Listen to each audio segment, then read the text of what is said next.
Dracula. Bram Stoker. Bram Stoker (1847–1912) was an Irish author best known for his Gothic novel Dracula. His work, which explores themes of fear, power, and the supernatural, has had a lasting impact on the horror genre. Stoker's creation of Count Dracula has become an iconic figure in literature and popular culture, cementing his legacy as a master of Gothic fiction. Bram Stoker's Dracula entered the public domain in 2012, making this classic horror novel freely accessible for new adaptations and creative projects. Let's celebrate Stoker's lasting impact and the importance of public domain literature. I. Jonathan Harker's Journal. Kept in shorthand. The 3rd of May. Bistritz. Left Munich at 8:35 p.m. on the 1st of May, arriving at Vienna early next morning. Should have arrived at 6:46, but train was an hour late. Budapest seems a wonderful place, from the glimpse which I got of it from the train and the little I could walk through the streets. I feared to go very far from the station, as we had arrived late and would start as near the correct time as possible. The impression I had was that we were leaving the west and entering the east. The most western of splendid bridges over the Danube, which is here of noble width and depth, took us among the traditions of Turkish rule. We left in pretty good time, and came after nightfall to Klausenborough.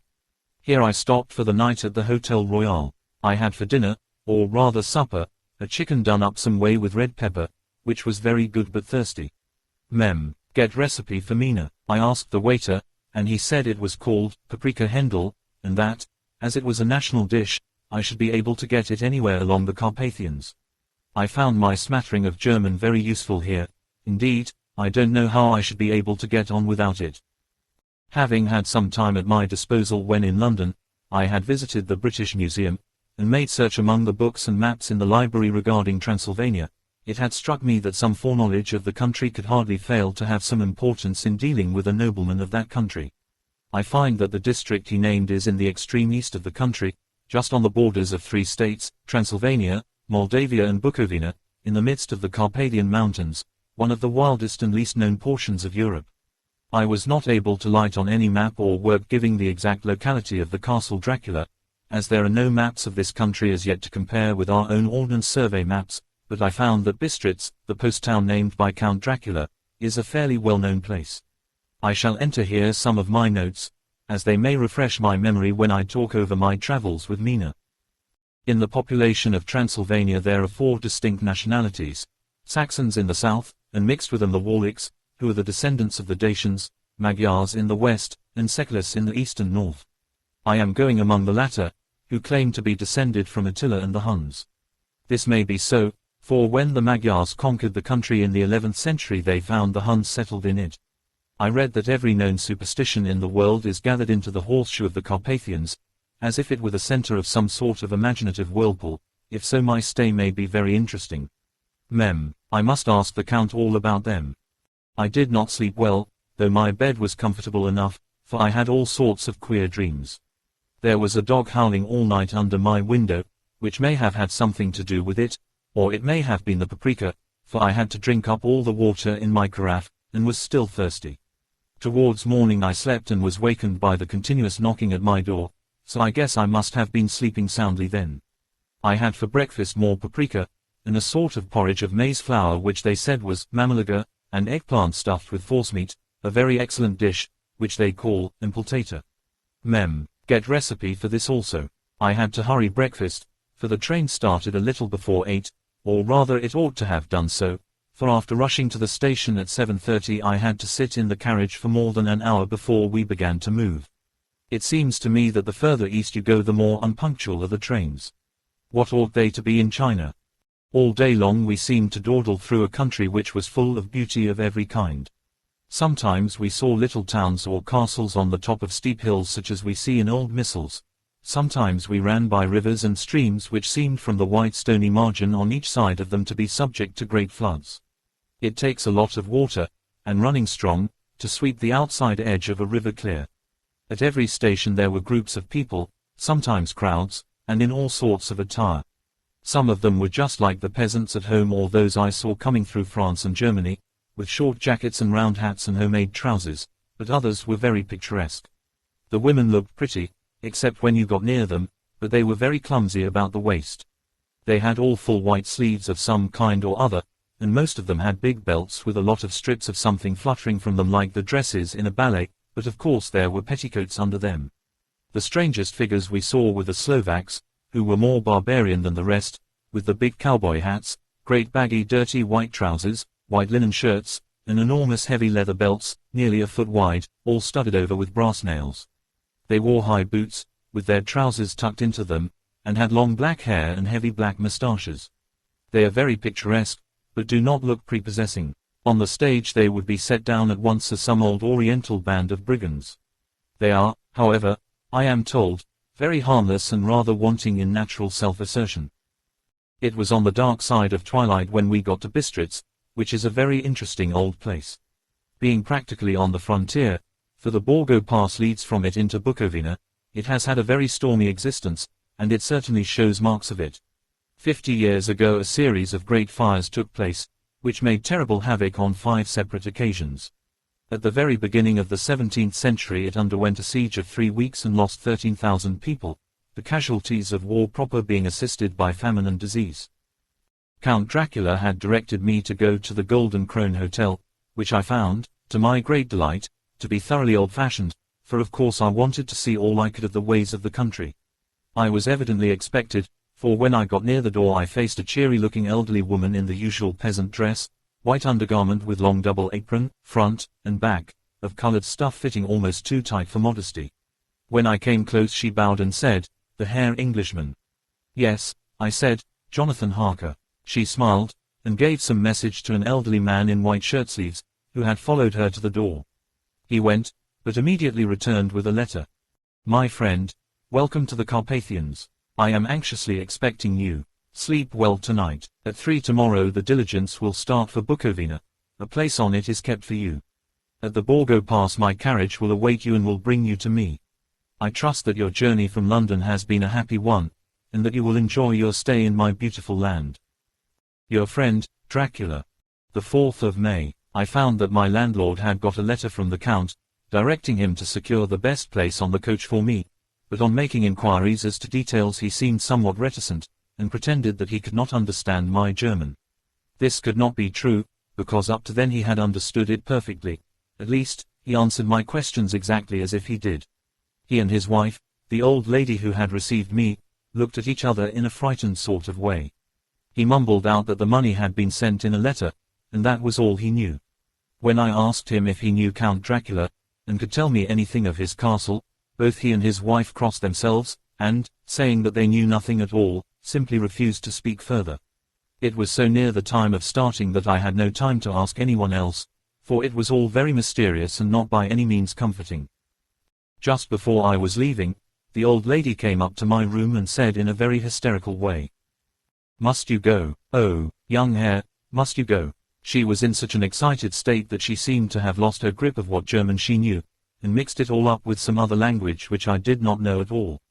I was just able to follow her by asking many questions. When I told her that I must go at once, and that I was engaged on important business, she asked again, "Do you know what day it is?" I answered that it was the 4th of May. She shook her head as she said again, "Oh, yes, I know that, but do you know what day it is?"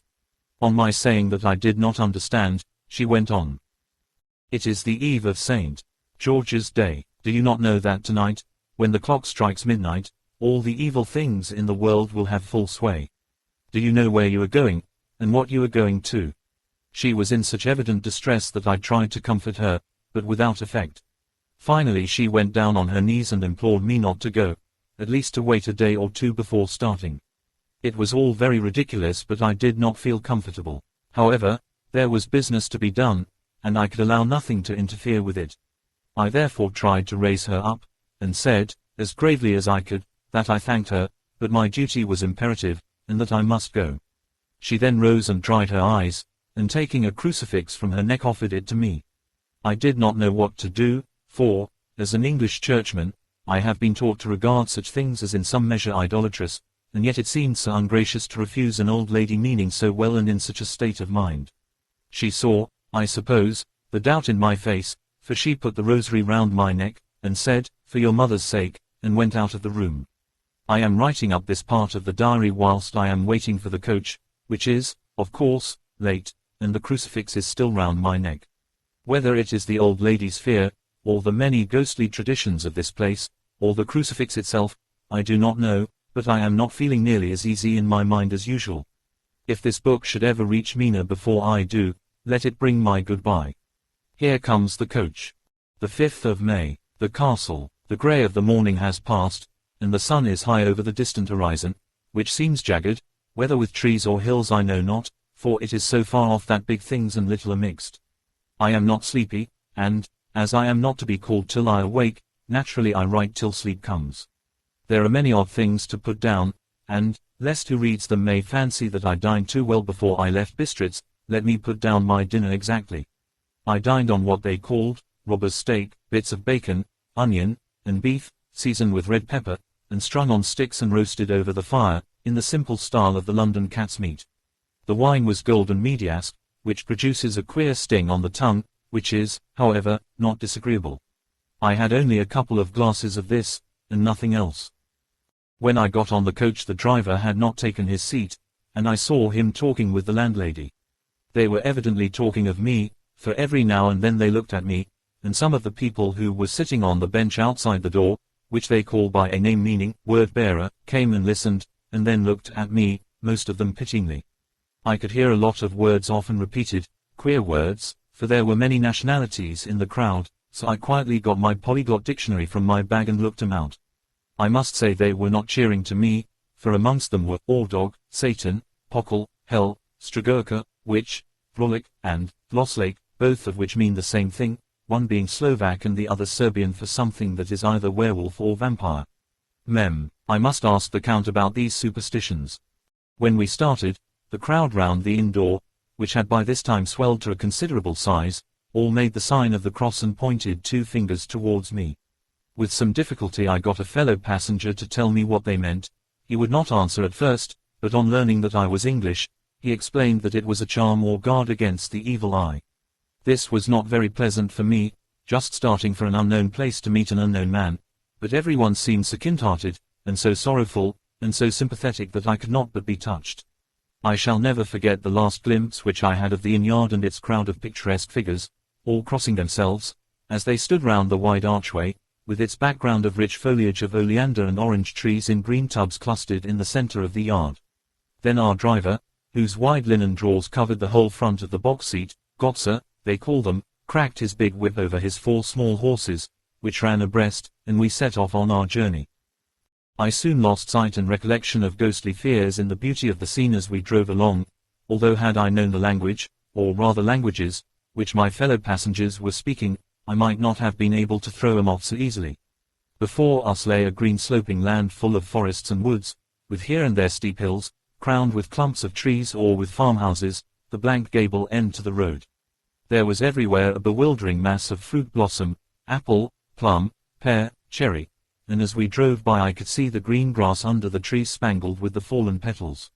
In and out amongst these green hills of what they call here the Mittelland, ran the road, losing itself as it swept round the grassy curve, or was shut out by the straggling ends of pine woods, which here and there ran down the hillsides like tongues of flame.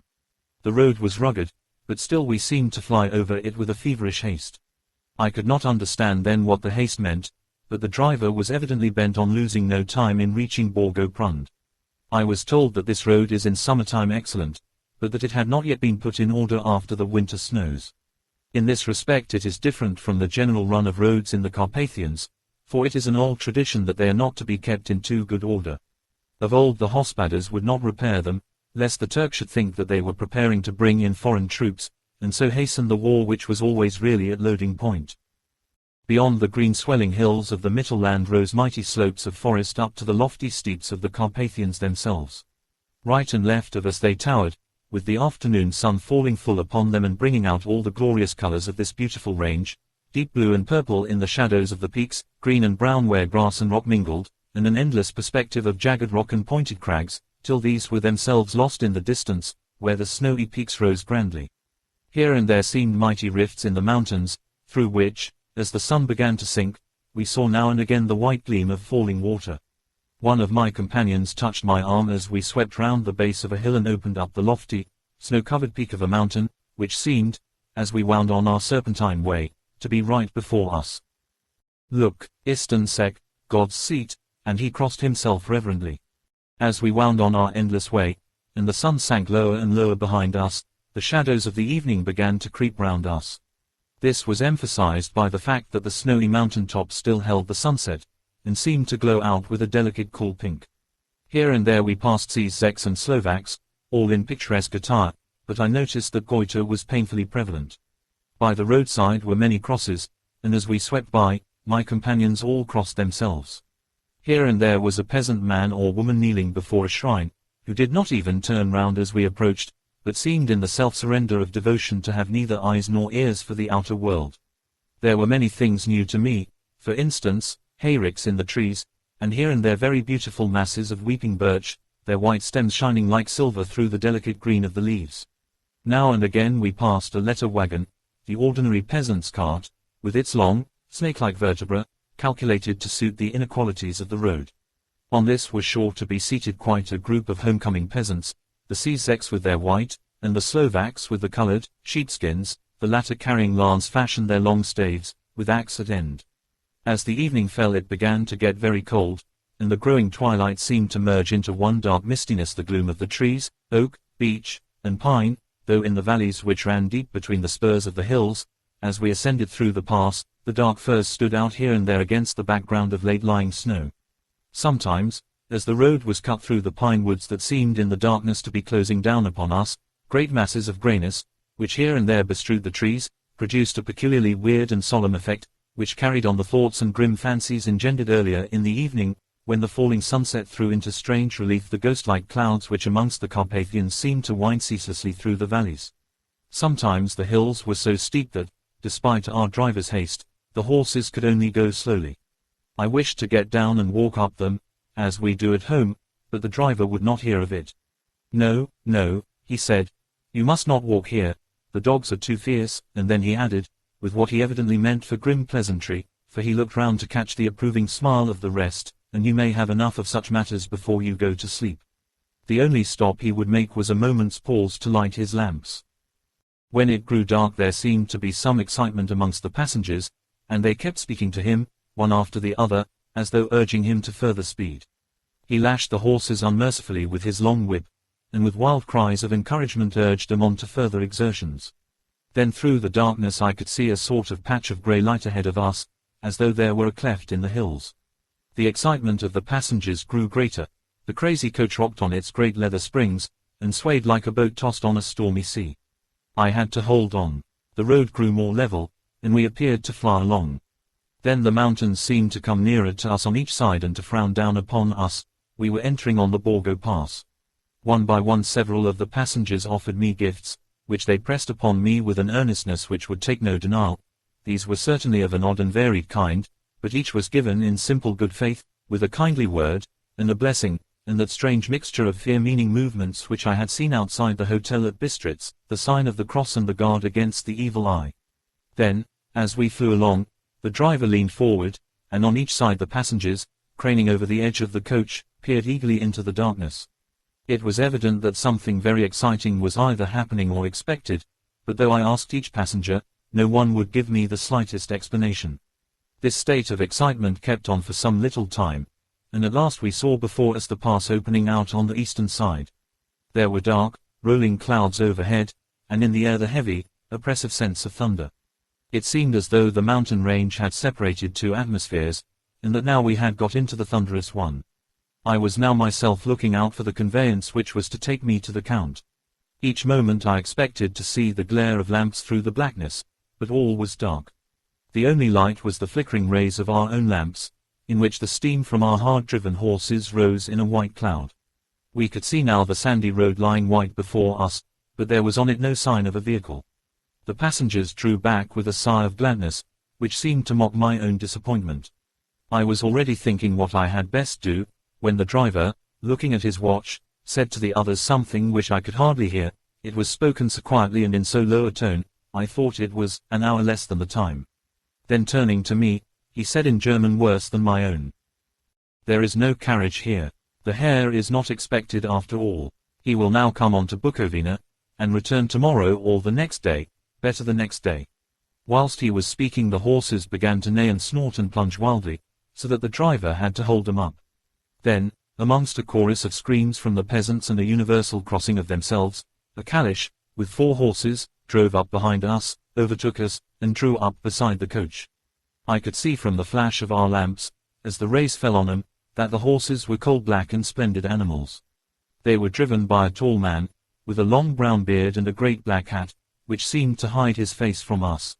I could only see the gleam of a pair of very bright eyes, which seemed red in the lamplight, as he turned to us. He said to the driver, "You are early tonight, my friend." The man stammered in reply. The English hare was in a hurry, to which the stranger replied, "That is why, I suppose, you wished him to go on to Bukovina. You cannot deceive me, my friend, I know too much, and my horses are swift." As he spoke he smiled, and the lamplight fell on a hard-looking mouth, with very red lips and sharp-looking teeth, as white as ivory. One of my companions whispered to another the line from Burger's Lenore: "Den die Toten rieten schnell, for the dead travel fast." The strange driver evidently heard the words, for he looked up with a gleaming smile. The passenger turned his face away, at the same time putting out his 2 fingers and crossing himself. "Give me the hare's luggage," said the driver, and with exceeding alacrity my bags were handed out and put in the calash. Then I descended from the side of the coach, as the calash was close alongside, the driver helping me with a hand which caught my arm in a grip of steel. His strength must have been prodigious. Without a word he shook his reins, the horses turned, and we swept into the darkness of the pass. As I looked back I saw the steam from the horses of the coach by the light of the lamps, and projected against it the figures of my late companions crossing themselves. Then the driver cracked his whip and called to his horses, and off they swept on their way to Bukovina. As they sank into the darkness I felt a strange chill, and a lonely feeling came over me, but a cloak was thrown over my shoulders, and a rug across my knees, and the driver said in excellent German, "The night is chill, mein Herr, and my master the Count bade me take all care of you. There is a flask of Slivovitz, the plum brandy of the country, underneath the seat, if you should require it." I did not take any, but it was a comfort to know it was there all the same. I felt a little strangely, and not a little frightened. I think had there been any alternative I should have taken it, instead of prosecuting that unknown night journey. The carriage went at a hard pace straight along, then we made a complete turn and went along another straight road. It seemed to me that we were simply going over and over the same ground again, and so I took note of some salient point, and found that this was so. I would have liked to have asked the driver what this all meant, but I really feared to do so, for I thought that, placed as I was, any protest would have had no effect in case there had been an intention to delay. By and by, however, as I was curious to know how time was passing, I struck a match, and by its flame looked at my watch. It was within a few minutes of midnight. This gave me a sort of shock, for I suppose the general superstition about midnight was increased by my recent experiences. I waited with a sick feeling of suspense. Then a dog began to howl somewhere in a farmhouse far down the road, a long, agonized wailing, as if from fear. The sound was taken up by another dog, and then another, till, borne on the wind which now sighed softly through the pass, a wild howling began, which seemed to come from all over the country, as far as the imagination could grasp it through the gloom of the night. At the first howl the horses began to strain and rear, but the driver spoke to them soothingly, and they quieted down, but shivered and sweated as though after a run away from sudden fright. Then, far off in the distance, from the mountains on each side of us began a louder and a sharper howling, that of wolves, which affected both the horses and myself in the same way, for I was minded to jump from the calash and run, whilst they reared again and plunged madly, so that the driver had to use all his great strength to keep them from bolting. In a few minutes, however, my own ears got accustomed to the sound, and the horses so far became quiet that the driver was able to descend and to stand before them. He petted and soothed them, and whispered something in their ears, as I have heard of horse tamers doing, and with extraordinary effect, for under his caresses they became quite manageable again, though they still trembled. The driver again took his seat, and shaking his reins, started off at a great pace. This time, after going to the far side of the pass, he suddenly turned down a narrow roadway which ran sharply to the right. Soon we were hemmed in with trees, which in places arched right over the roadway till we passed us through a tunnel, and again great frowning rocks guarded us boldly on either side. Though we were in shelter, we could hear the rising wind, for it moaned and whistled through the rocks, and the branches of the trees crashed together as we swept along. It grew colder and colder still, and fine, powdery snow began to fall, so that soon we and all around us were covered with a white blanket. The keen wind still carried the howling of the dogs, though this grew fainter as we went on our way. The baying of the wolves sounded nearer and nearer, as though they were closing round on us from every side. I grew dreadfully afraid, and the horses shared my fear. The driver, however, was not in the least disturbed. He kept turning his head to left and right, but I could not see anything through the darkness. Suddenly, away on our left, I saw a faint flickering blue flame. The driver saw it at the same moment. He at once checked the horses, and, jumping to the ground, disappeared into the darkness. I did not know what to do, the less as the howling of the wolves grew closer, but while I wondered the driver suddenly appeared again, and without a word took his seat, and we resumed our journey. I think I must have fallen asleep and kept dreaming of the incident, for it seemed to be repeated endlessly, and now looking back, it is like a sort of awful nightmare. Once the flame appeared so near the road, that even in the darkness around us I could watch the driver's motions. He went rapidly to where the blue flame arose. It must have been very faint, for it did not seem to illumine the place around it at all, and gathering a few stones, formed them into some device. Once there appeared a strange optical effect. When he stood between me and the flame he did not obstruct it, for I could see its ghostly flicker all the same. This startled me, but as the effect was only momentary, I took it that my eyes deceived me straining through the darkness. Then for a time there were no blue flames, and we sped onwards through the gloom, with the howling of the wolves around us, as though they were following in a moving circle. At last there came a time when the driver went further afield than he had yet gone, and during his absence, the horses began to tremble worse than ever and to snort and scream with fright. I could not see any cause for it, for the howling of the wolves had ceased altogether, but just then the moon, sailing through the black clouds, appeared behind the jagged crest of a beetling, pine-clad rock, and by its light I saw around us a ring of wolves, with white teeth and lolling red tongues, with long, sinewy limbs and shaggy hair. They were 100 times more terrible in the grim silence which held them than even when they howled. For myself, I felt a sort of paralysis of fear. It is only when a man feels himself face to face with such horrors that he can understand the true import. All at once the wolves began to howl as though the moonlight had had some peculiar effect on them. The horses jumped about and reared, and looked helplessly round with eyes that rolled in a way painful to see, but the living ring of terror encompassed them on every side, and they had perforce to remain within it. I called to the coachman to come, for it seemed to me that our only chance was to try to break out through the ring and to aid his approach. I shouted and beat the side of the calash, hoping by the noise to scare the wolves from that side, so as to give him a chance of reaching the trap. How he came there, I know not, but I heard his voice raised in a tone of imperious command, and looking towards the sound, saw him stand in the roadway. As he swept his long arms, as though brushing aside some impalpable obstacle, the wolves fell back and back further still. Just then a heavy cloud passed across the face of the moon, so that we were again in darkness. When I could see again the driver was climbing into the calash, and the wolves had disappeared. This was all so strange and uncanny that a dreadful fear came upon me, and I was afraid to speak or move. The time seemed interminable as we swept on our way, now in almost complete darkness, for the rolling clouds obscured the moon. We kept on ascending, with occasional periods of quick descent, but in the main always ascending. Suddenly, I became conscious of the fact that the driver was in the act of pulling up the horses in the courtyard of a vast ruined castle, from whose tall black windows came no ray of light, and whose broken battlements showed a jagged line against the moonlit sky. 2. Jonathan Harker's Journal, continued. The 5th of May. I must have been asleep, for certainly if I had been fully awake I must have noticed the approach of such a remarkable place.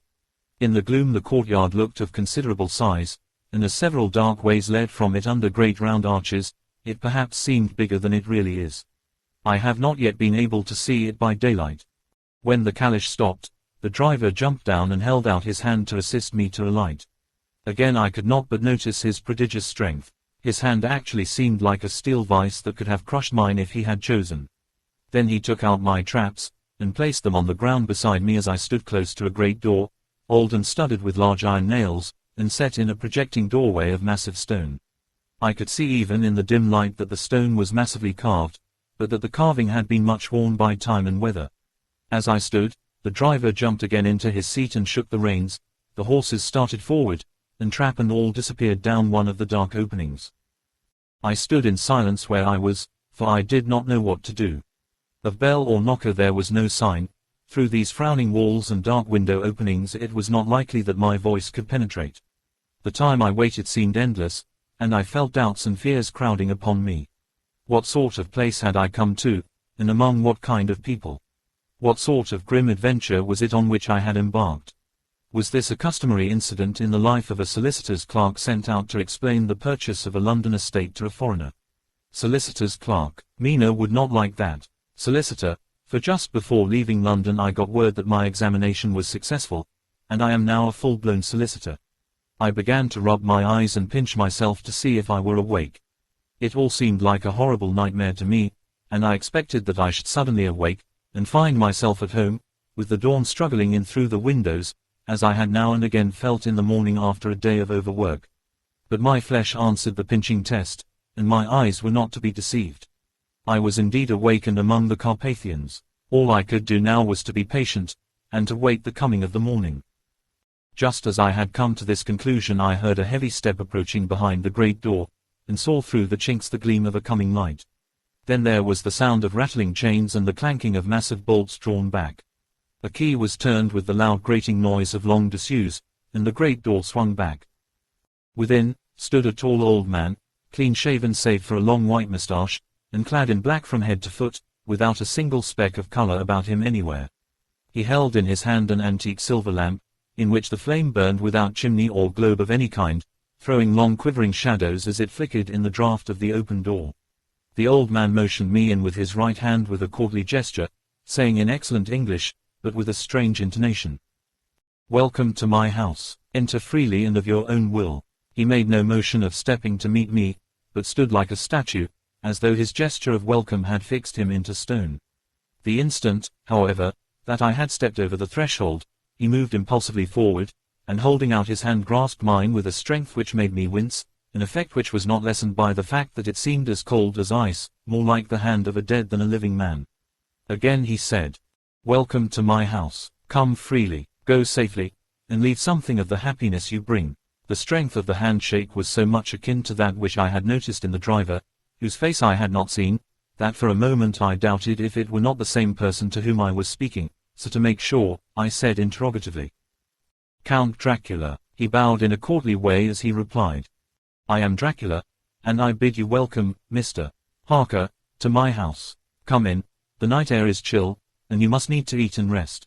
As he was speaking, he put the lamp on a bracket on the wall, and stepping out, took my luggage. He had carried it in before I could forestall him. I protested but he insisted. "Nay, sir, you are my guest. It is late, and my people are not available. Let me see to your comfort myself." He insisted on carrying my traps along the passage, and then up a great winding stair, and along another great passage, on whose stone floor our steps rang heavily. At the end of this he threw open a heavy door, and I rejoiced to see within a well-lit room in which a table was spread for supper, and on whose mighty hearth a great fire of logs, freshly replenished, flamed and flared.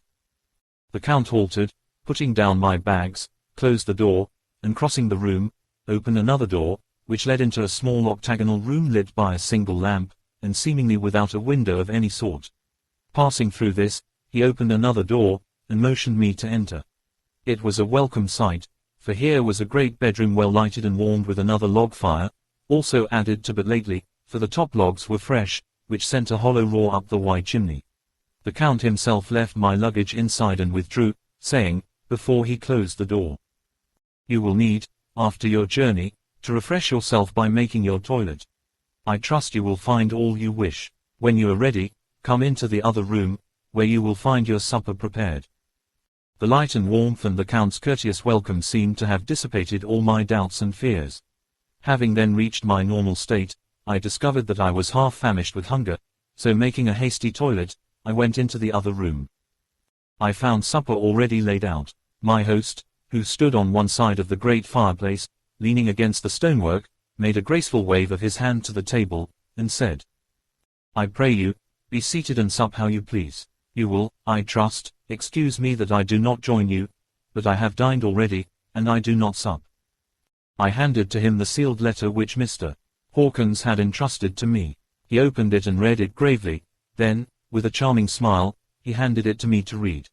One passage of it, at least, gave me a thrill of pleasure. "I must regret that an attack of gout, from which malady I am a constant sufferer, forbids absolutely any traveling on my part for some time to come, but I am happy to say I can send a sufficient substitute, one in whom I have every possible confidence. He is a young man, full of energy and talent in his own way, and of a very faithful disposition. He is discreet and silent, and has grown into manhood in my service. He shall be ready to attend on you when you will during his stay, and shall take your instructions in all matters." The Count himself came forward and took off the cover of a dish, and I fell to at once on an excellent roast chicken. This, with some cheese and a salad and a bottle of old Tokay, of which I had 2 glasses, was my supper. During the time I was eating it the Count asked me many questions as to my journey, and I told him by degrees all I had experienced. By this time I had finished my supper, and by my host's desire had drawn up a chair by the fire and begun to smoke a cigar which he offered me, at the same time excusing himself that he did not smoke. I had now an opportunity of observing him, and found him of a very marked physiognomy. His face was a very strong, aquiline, with high bridge of the thin nose and peculiarly arched nostrils, with lofty domed forehead, and hair growing scantily round the temples but profusely elsewhere. His eyebrows were very massive, almost meeting over the nose, and with bushy hair that seemed to curl in its own profusion. The mouth, so far as I could see it under the heavy moustache, was fixed and rather cruel-looking, with peculiarly sharp white teeth. These protruded over the lips, whose remarkable ruddiness showed astonishing vitality in a man of his years. For the rest, his ears were pale, and at the tops extremely pointed, the chin was broad and strong, and the cheeks firm though thin. The general effect was one of extraordinary pallor.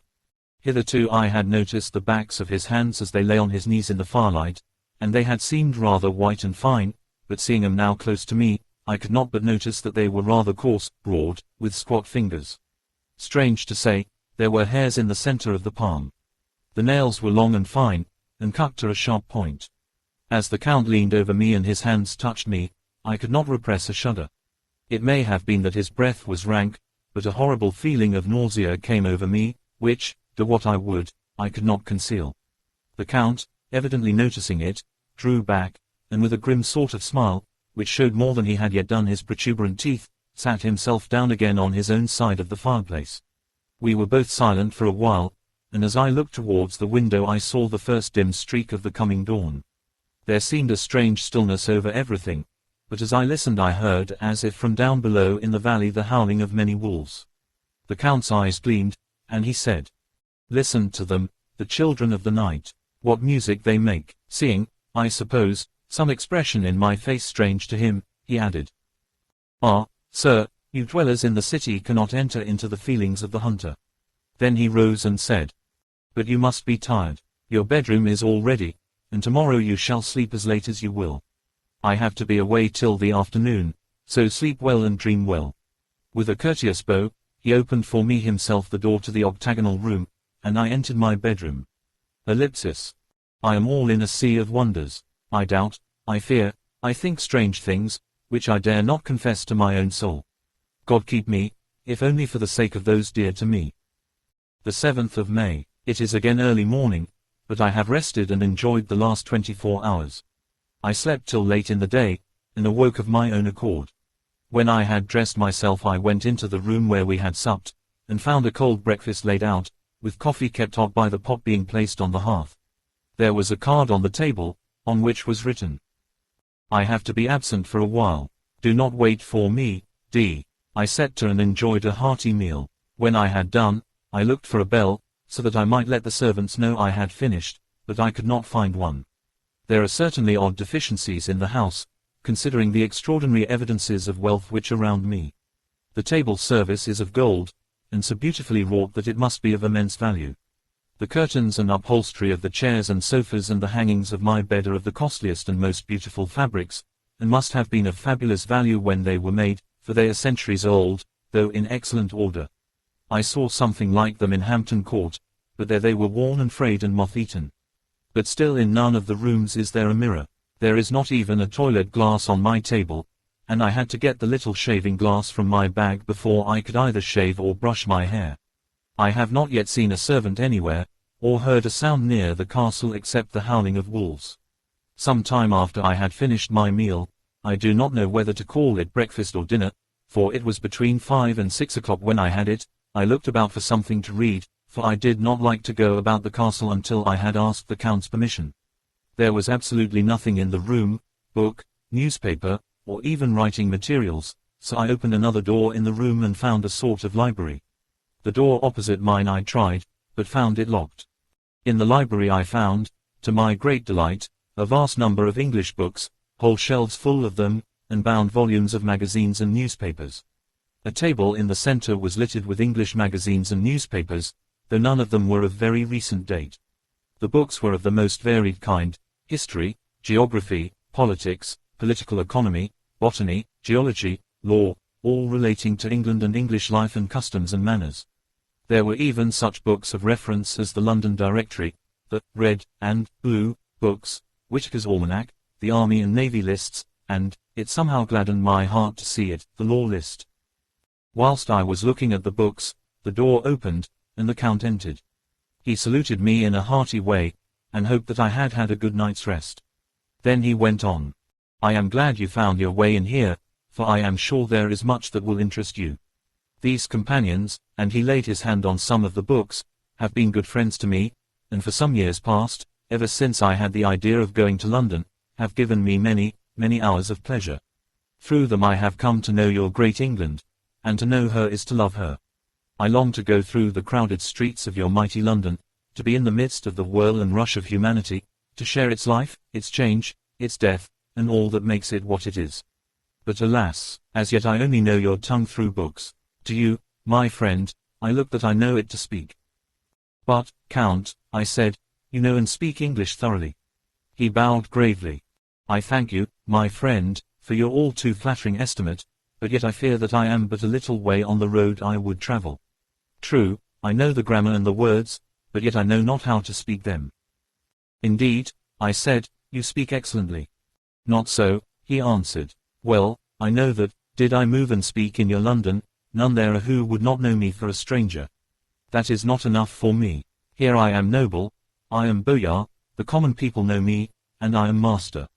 But a stranger in a strange land, he is no one, men know him not, and to know not is to care not for. I am content if I am like the rest, so that no man stops if he see me, or pause in his speaking if he hear my words. Ha, ha. A stranger, I have been so long master that I would be master still, or at least that none other should be master of me. You come to me not alone as agent of my friend Peter Hawkins, of Exeter, to tell me all about my new estate in London. You shall, I trust, rest here with me a while, so that by our talking I may learn the English intonation, and I would that you tell me when I make error, even of the smallest, in my speaking. I am sorry that I had to be away so long today, but you will, I know, forgive one who has so many important affairs in hand."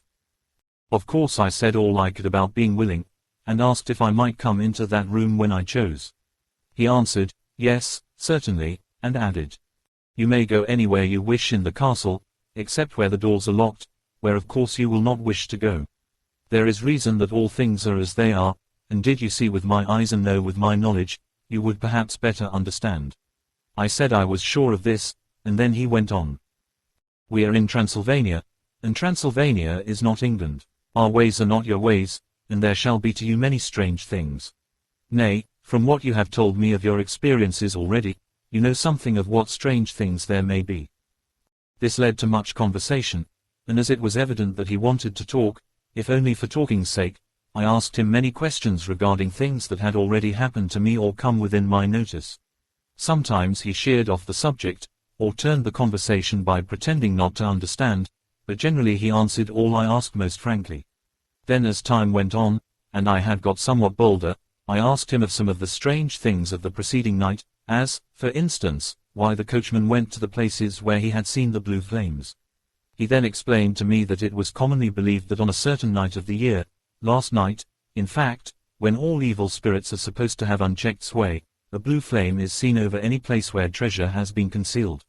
That treasure has been hidden, he went on, in the region through which you came last night, there can be but little doubt, for it was the ground fought over for centuries by the Wallachian, the Saxon, and the Turk. Why, there is hardly a foot of soil in all this region that has not been enriched by the blood of men, patriots or invaders. In old days there were stirring times, when the Austrian and the Hungarian came up in hordes, and the patriots went out to meet them, men and women, the aged and the children too, and waited their coming on the rocks above the passes, that they might sweep destruction on them with their artificial avalanches. When the invader was triumphant he found but little, for whatever there was had been sheltered in the friendly soil. But how, said I, can it have remained so long undiscovered, when there is a sure index to it if men will but take the trouble to look? The Count smiled, and as his lips ran back over his gums, the long, sharp, canine teeth showed out strangely, he answered. Because your peasant is at heart a coward and a fool. Those flames only appear on one night, and on that night no man of this land will, if he can help it, stir without his doors. And, dear sir, even if he did he would not know what to do. Why, even the peasant that you tell me of who marked the place of the flame would not know where to look in daylight even for his own work. Even you would not, I dare be sworn, be able to find these places again. There you are right, I said. I know no more than the dead where even to look for them. Then we drifted into other matters. Come, he said at last, tell me of London and of the house which you have procured for me. With an apology for my remissness, I went into my own room to get the papers from my bag. Whilst I was placing them in order I heard a rattling of china and silver in the next room, and as I passed through, noticed that the table had been cleared and the lamp lit, for it was by this time deep into the dark. The lamps were also lit in the study or library, and I found the Count lying on the sofa, reading, of all things in the world, an English Bradshaw's Guide. When I came in he cleared the books and papers from the table, and with him I went into plans and deeds and figures of all sorts. He was interested in everything, and asked me a myriad questions about the place and its surroundings. He clearly had studied beforehand all he could get on the subject of the neighborhood, for he evidently at the end knew very much more than I did. When I remarked this, he answered, well, but, my friend, is it not needful that I should? When I go there I shall be all alone, and my friend Harker Jonathan, nay, pardon me, I fall into my country's habit of putting your patronymic first, my friend Jonathan Harker will not be by my side to correct and aid me. He will be in Exeter, miles away, probably working at papers of the law with my other friend, Peter Hawkins. So, we went thoroughly into the business of the purchase of the estate at Purfleet. When I had told him the facts and got his signature to the necessary papers, and had written a letter with them ready to post to Mr. Hawkins, he began to ask me how I had come across so suitable a place. I read to him the notes which I had made at the time, and which I inscribe here. At Purfleet, on a by-road, I came across just such a place as seemed to be required, and where was displayed a dilapidated notice that the place was for sale. It is surrounded by a high wall, of ancient structure, built of heavy stones, and has not been repaired for a large number of years. The closed gates are of heavy old oak and iron, all eaten with rust.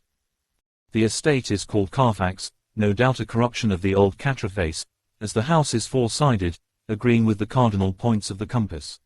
It contains in all some 20 acres, quite surrounded by the solid stone wall above mentioned. There are many trees on it, which make it in places gloomy, and there is a deep, dark-looking pond or small lake, evidently fed by some springs, as the water is clear and flows away in a fair-sized stream. The house is very large and of all periods back, I should say, to medieval times, for one part is of stone immensely thick, with only a few windows high up and heavily barred with iron. It looks like part of a keep, and is close to an old chapel or church. I could not enter it, as I had not the key of the door leading to it from the house, but I have taken with my kodak views of it from various points. The house has been added to, but in a very straggling way, and I can only guess at the amount of ground it covers, which must be very great. There are but few houses close at hand, one being a very large house only recently added to and formed into a private lunatic asylum. It is not, however, visible from the grounds. When I had finished, he said, I am glad that it is old and big. I myself am of an old family, and to live in a new house would kill me. A house cannot be made habitable in a day, and, after all, how few days go to make up a century. I rejoice also that there is a chapel of old times. We Transylvanian nobles love not to think that our bones may lie amongst the common dead. I seek not gaiety nor mirth, not the bright voluptuousness of much sunshine and sparkling waters which please the young and gay. I am no longer young, and my heart, through weary years of mourning over the dead, is not attuned to mirth. Moreover, the walls of my castle are broken, the shadows are many, and the wind breathes cold through the broken battlements and casements. I love the shade and the shadow, and would be alone with my thoughts when I may. Somehow his words and his look did not seem to accord, or else it was that his cast of face made his smile look malignant and saturnine. Presently, with an excuse, he left me, asking me to put all my papers together. He was some little time away, and I began to look at some of the books around me. One was an atlas, which I found open naturally at England, as if that map had been much used. On looking at it I found in certain places little rings marked, and on examining these I noticed that one was near London on the east side, manifestly where his new estate was situated, the other two were Exeter, and Whitby on the Yorkshire coast. It was the better part of an hour when the Count returned. "Aha," he said, "still at your books. Good, but you must not work always. Come. I am informed that your supper is ready." He took my arm, and we went into the next room, where I found an excellent supper ready on the table. The Count again excused himself, as he had dined out on his being away from home. But he sat as on the previous night, and chatted whilst I ate. After supper I smoked, as on the last evening, and the Count stayed with me, chatting and asking questions on every conceivable subject, hour after hour. I felt that it was getting very late indeed, but I did not say anything, for I felt under obligation to meet my host's wishes in every way. I was not sleepy, as the long sleep yesterday had fortified me, but I could not help experiencing that chill which comes over one at the coming of the dawn, which is like, in its way, the turn of the tide. They say that people who are near death die generally at the change to the dawn or at the turn of the tide. Anyone who has when tired, and tied as it were to his post, experienced this change in the atmosphere can well believe it. All at once we heard the crow of a cock coming up with preternatural shrillness through the clear morning air. Count Dracula, jumping to his feet, said, "Why, there is the morning again. How remiss I am to let you stay up so long. You must make your conversation regarding my dear new country of England less interesting, so that I may not forget how time flies by us," and, with a courtly bow, he quickly left me. I went into my own room and drew the curtains, but there was little to notice. My window opened into the courtyard, all I could see was the warm grey of quickening sky. So I pulled the curtains again, and have written of this day. The 8th of May. I began to fear as I wrote in this book that I was getting too diffuse, but now I am glad that I went into detail from the first, for there is something so strange about this place and all in it that I cannot but feel uneasy. I wish I was safe out of it, or that I had never come. It may be that this strange night existence is telling on me, but would that that were all. If there were anyone to talk to I could bear it, but there is no one. I have only the Count to speak with, and I fear I am myself the only living soul within the place. Let me be prosaic so far as facts can be, it will help me to bear up, and imagination must not run riot with me. If it does I am lost. Let me say at once how I stand, or seem to.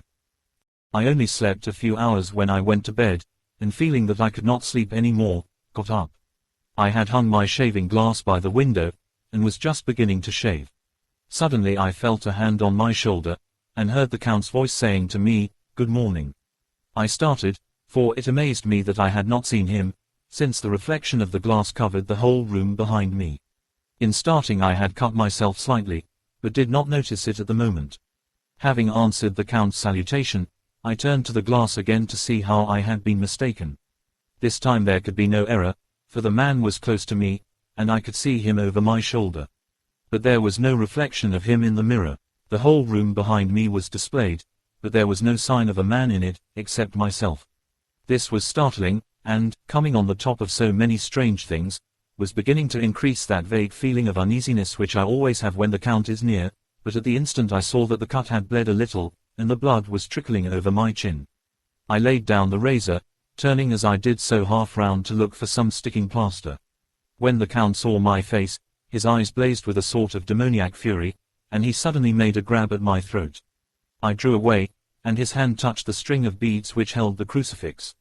It made an instant change in him, for the fury passed so quickly that I could hardly believe that it was ever there. "Take care," he said, "take care how you cut yourself. It is more dangerous than you think in this country. Then seizing the shaving glass, he went on, "And this is the wretched thing that has done the mischief.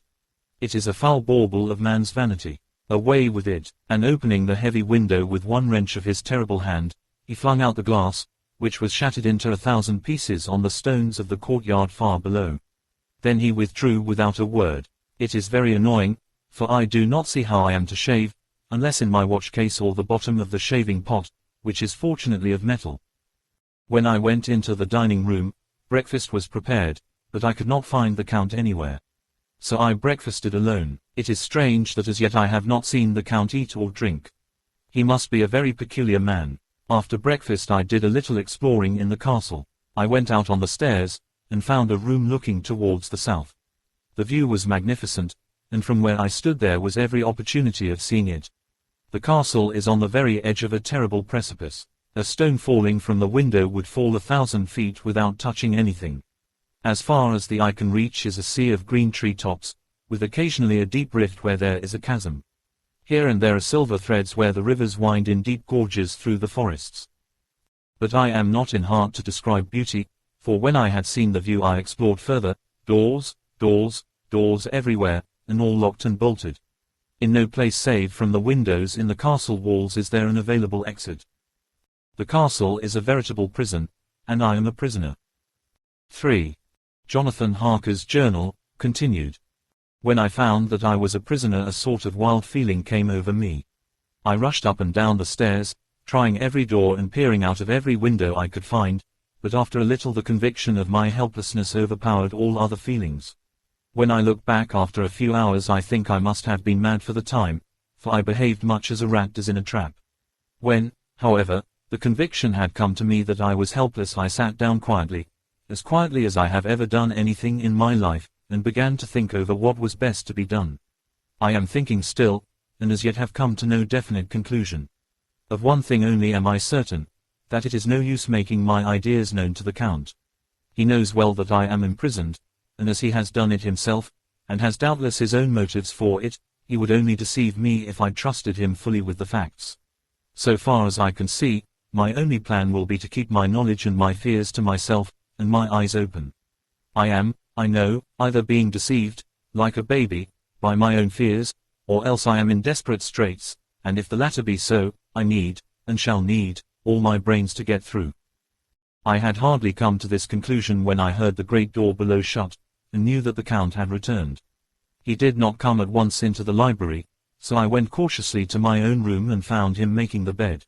This was odd, but only confirmed what I had all along thought, that there were no servants in the house. When later I saw him through the chink of the hinges of the door laying the table in the dining room, I was assured of it, for if he does himself all these menial offices, surely it is proof that there is no one else to do them. This gave me a fright, for if there is no one else in the castle, it must have been the Count himself who was the driver of the coach that brought me here. This is a terrible thought, for if so, what does it mean that he could control the wolves, as he did, by only holding up his hand in silence? How was it that all the people at Bistritz and on the coach had some terrible fear for me? What meant the giving of the crucifix, of the garlic, of the wild rose, of the mountain ash? Bless the good woman who hung the crucifix round my neck. For it is a comfort and a strength to me whenever I touch it. It is odd that a thing which I have been taught to regard with disfavor and as idolatrous should in a time of loneliness and trouble be of help. Is it that there is something in the essence of the thing itself, or that it is a medium, a tangible help, in conveying memories of sympathy and comfort? Sometime, if it may be, I must examine this matter and try to make up my mind about it. In the meantime I must find out all I can about Count Dracula, as it may help me to understand. Tonight he may talk of himself, if I turn the conversation that way. I must be very careful, however, not to awake his suspicion. Midnight. I have had a long talk with the Count. I asked him a few questions on Transylvania history, and he warmed up to the subject wonderfully. In his speaking of things and people, and especially of battles, he spoke as if he had been present at them all. This he afterwards explained by saying that to a boyar the pride of his house and name is his own pride, that the glory is his glory, that their fate is his fate. Whenever he spoke of his house he always said, we, and spoke almost in the plural, like a king speaking. I wish I could put down all he said exactly as he said it, for to me it was most fascinating. It seemed to have in it a whole history of the country. He grew excited as he spoke, and walked about the room pulling his great white moustache and grasping anything on which he laid his hands as though he would crush it by main strength. One thing he said which I shall put down as nearly as I can, for it tells in its way the story of his race. We seculars have a right to be proud, for in our veins flows the blood of many brave races who fought as the lion fights, for lordship. Here, in the whirlpool of European races, the Ugric tribe bore down from Iceland the fighting spirit which Thor and Woden gave them, which their berserkers displayed to such fell intent on the seaboards of Europe, and of Asia and Africa too, till the peoples thought that the werewolves themselves had come. Here, too, when they came, they found the Huns, whose warlike fury had swept the earth like a living flame, till the dying peoples held that in their veins ran the blood of those old witches, who, expelled from Scythia had mated with the devils in the desert. Fools, fools, what devil or what witch was ever so great as Attila, whose blood is in these veins? He held up his arms. Is it a wonder that we were a conquering race, that we were proud, that when the Magyar, the Lombard, the Avar, the Bulgar, or the Turk poured his thousands on our frontiers, we drove them back? Is it strange that when Arpad and his legions swept through the Hungarian fatherland he found us here when he reached the frontier, that the Honfoglalas was completed there? And when the Hungarian flood swept eastward, the seculars were claimed as kindred by the victorious Magyars, and to us for centuries was trusted the guarding of the frontier of Turkey land, and more than that, endless duty of the frontier guard, for, as the Turks say, water sleeps, an enemy is sleepless. Who more gladly than we throughout the four nations received the bloody sword, or at its warlike call flocked quicker to the standard of the king? When was redeemed the great shame of my nation, the shame of Cassova, when the flags of the Warlic and the Magyar went down beneath the crescent? Who was it but one of my own race who as voivode crossed the Danube and beat the Turk on his own ground? This was a Dracula indeed. Woe was it that his own unworthy brother, when he had fallen, sold his people to the Turk and brought the shame of slavery on them.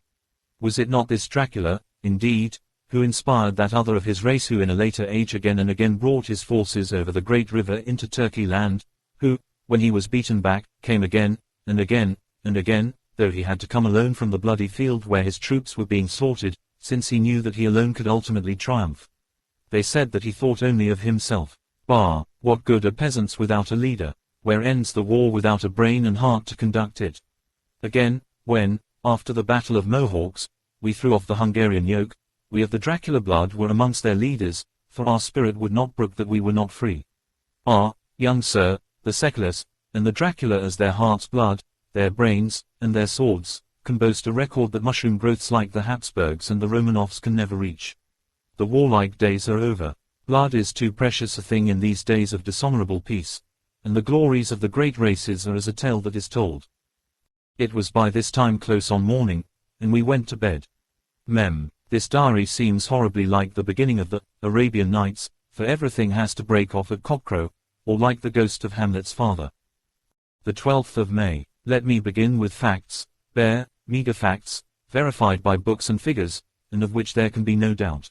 I must not confuse them with experiences which will have to rest on my own observation, or my memory of them. Last evening when the Count came from his room he began by asking me questions on legal matters and on the doing of certain kinds of business. I had spent the day wearily over books, and, simply to keep my mind occupied, went over some of the matters I had been examined in at Lincoln's Inn. There was a certain method in the Count's inquiries, so I shall try to put them down in sequence. The knowledge may somehow or sometime be useful to me. First, he asked if a man in England might have 2 solicitors or more. I told him he might have a dozen if he wished, but that it would not be wise to have more than 1 solicitor engaged in one transaction, as only one could act at a time, and that to change would be certain to militate against his interest. He seemed thoroughly to understand, and went on to ask if there would be any practical difficulty in having one man to attend, say, to banking, and another to look after shipping, in case local help were needed in a place far from the home of the banking solicitor. I asked him to explain more fully, so that I might not by any chance mislead him, so he said, I shall illustrate. Your friend and mine, Mr. Peter Hawkins, from under the shadow of your beautiful cathedral at Exeter, which is far from London, buys for me through your good self my place at London. Good. Now here let me say frankly, lest you should think it strange that I have sought the services of one so far off from London instead of someone resident there, that my motive was that no local interest might be served save my wish only, and as one of London residents might, perhaps, have some purpose of himself or friend to serve, I went thus afield to seek my agent, whose labours should be only to my interest. Now, suppose I, who have much of affairs, wish to ship goods, say, to Newcastle, or Durham, or Harwich, or Dover, might it not be that it could with more ease be done by consigning to one in these ports? I answered that certainly it would be most easy, but that we solicitors had a system of agency one for the other, so that local work could be done locally on instruction from any solicitor, so that the client, simply placing himself in the hands of one man, could have his wishes carried out by him without further trouble. But, said he, I could be at liberty to direct myself. Is it not so? Of course, I replied, and such is often done by men of business, who do not like the whole of their affairs to be known by any one person. Good, he said, and then went on to ask about the means of making consignments and the forms to be gone through, and of all sorts of difficulties which might arise, but by forethought could be guarded against. I explained all these things to him to the best of my ability, and he certainly left me under the impression that he would have made a wonderful solicitor, for there was nothing that he did not think of or foresee. For a man who was never in the country, and who did not evidently do much in the way of business, his knowledge and acumen were wonderful. When he had satisfied himself on these points of which he had spoken, and I had verified all as well as I could by the books available, he suddenly stood up and said, "Have you written since your first letter to our friend Mr. Peter Hawkins, or to any other?" It was with some bitterness in my heart that I answered that I had not, that as yet I had not seen any opportunity of sending letters to anybody. "Then write now, my young friend," he said, laying a heavy hand on my shoulder, "write to our friend and to any other, and say, if it will please you, that you shall stay with me until a month from now." "Do you wish me to stay so long?" I asked, for my heart grew cold at the thought. "I desire it much, nay, I will take no refusal. When your master, employer, what you will, engaged that someone should come on his behalf, it was understood that my needs only were to be consulted. I have not stinted, is it not so? What could I do but bow acceptance? It was Mr. Hawkins' interest, not mine, and I had to think of him, not myself, and besides, while Count Dracula was speaking, there was that in his eyes and in his bearing which made me remember that I was a prisoner, and that if I wished it I could have no choice. The Count saw his victory in my bow, and his mastery in the trouble of my face, for he began at once to use them, but in his own smooth, resistless way. "I pray you, my good young friend, that you will not discourse of things other than business in your letters.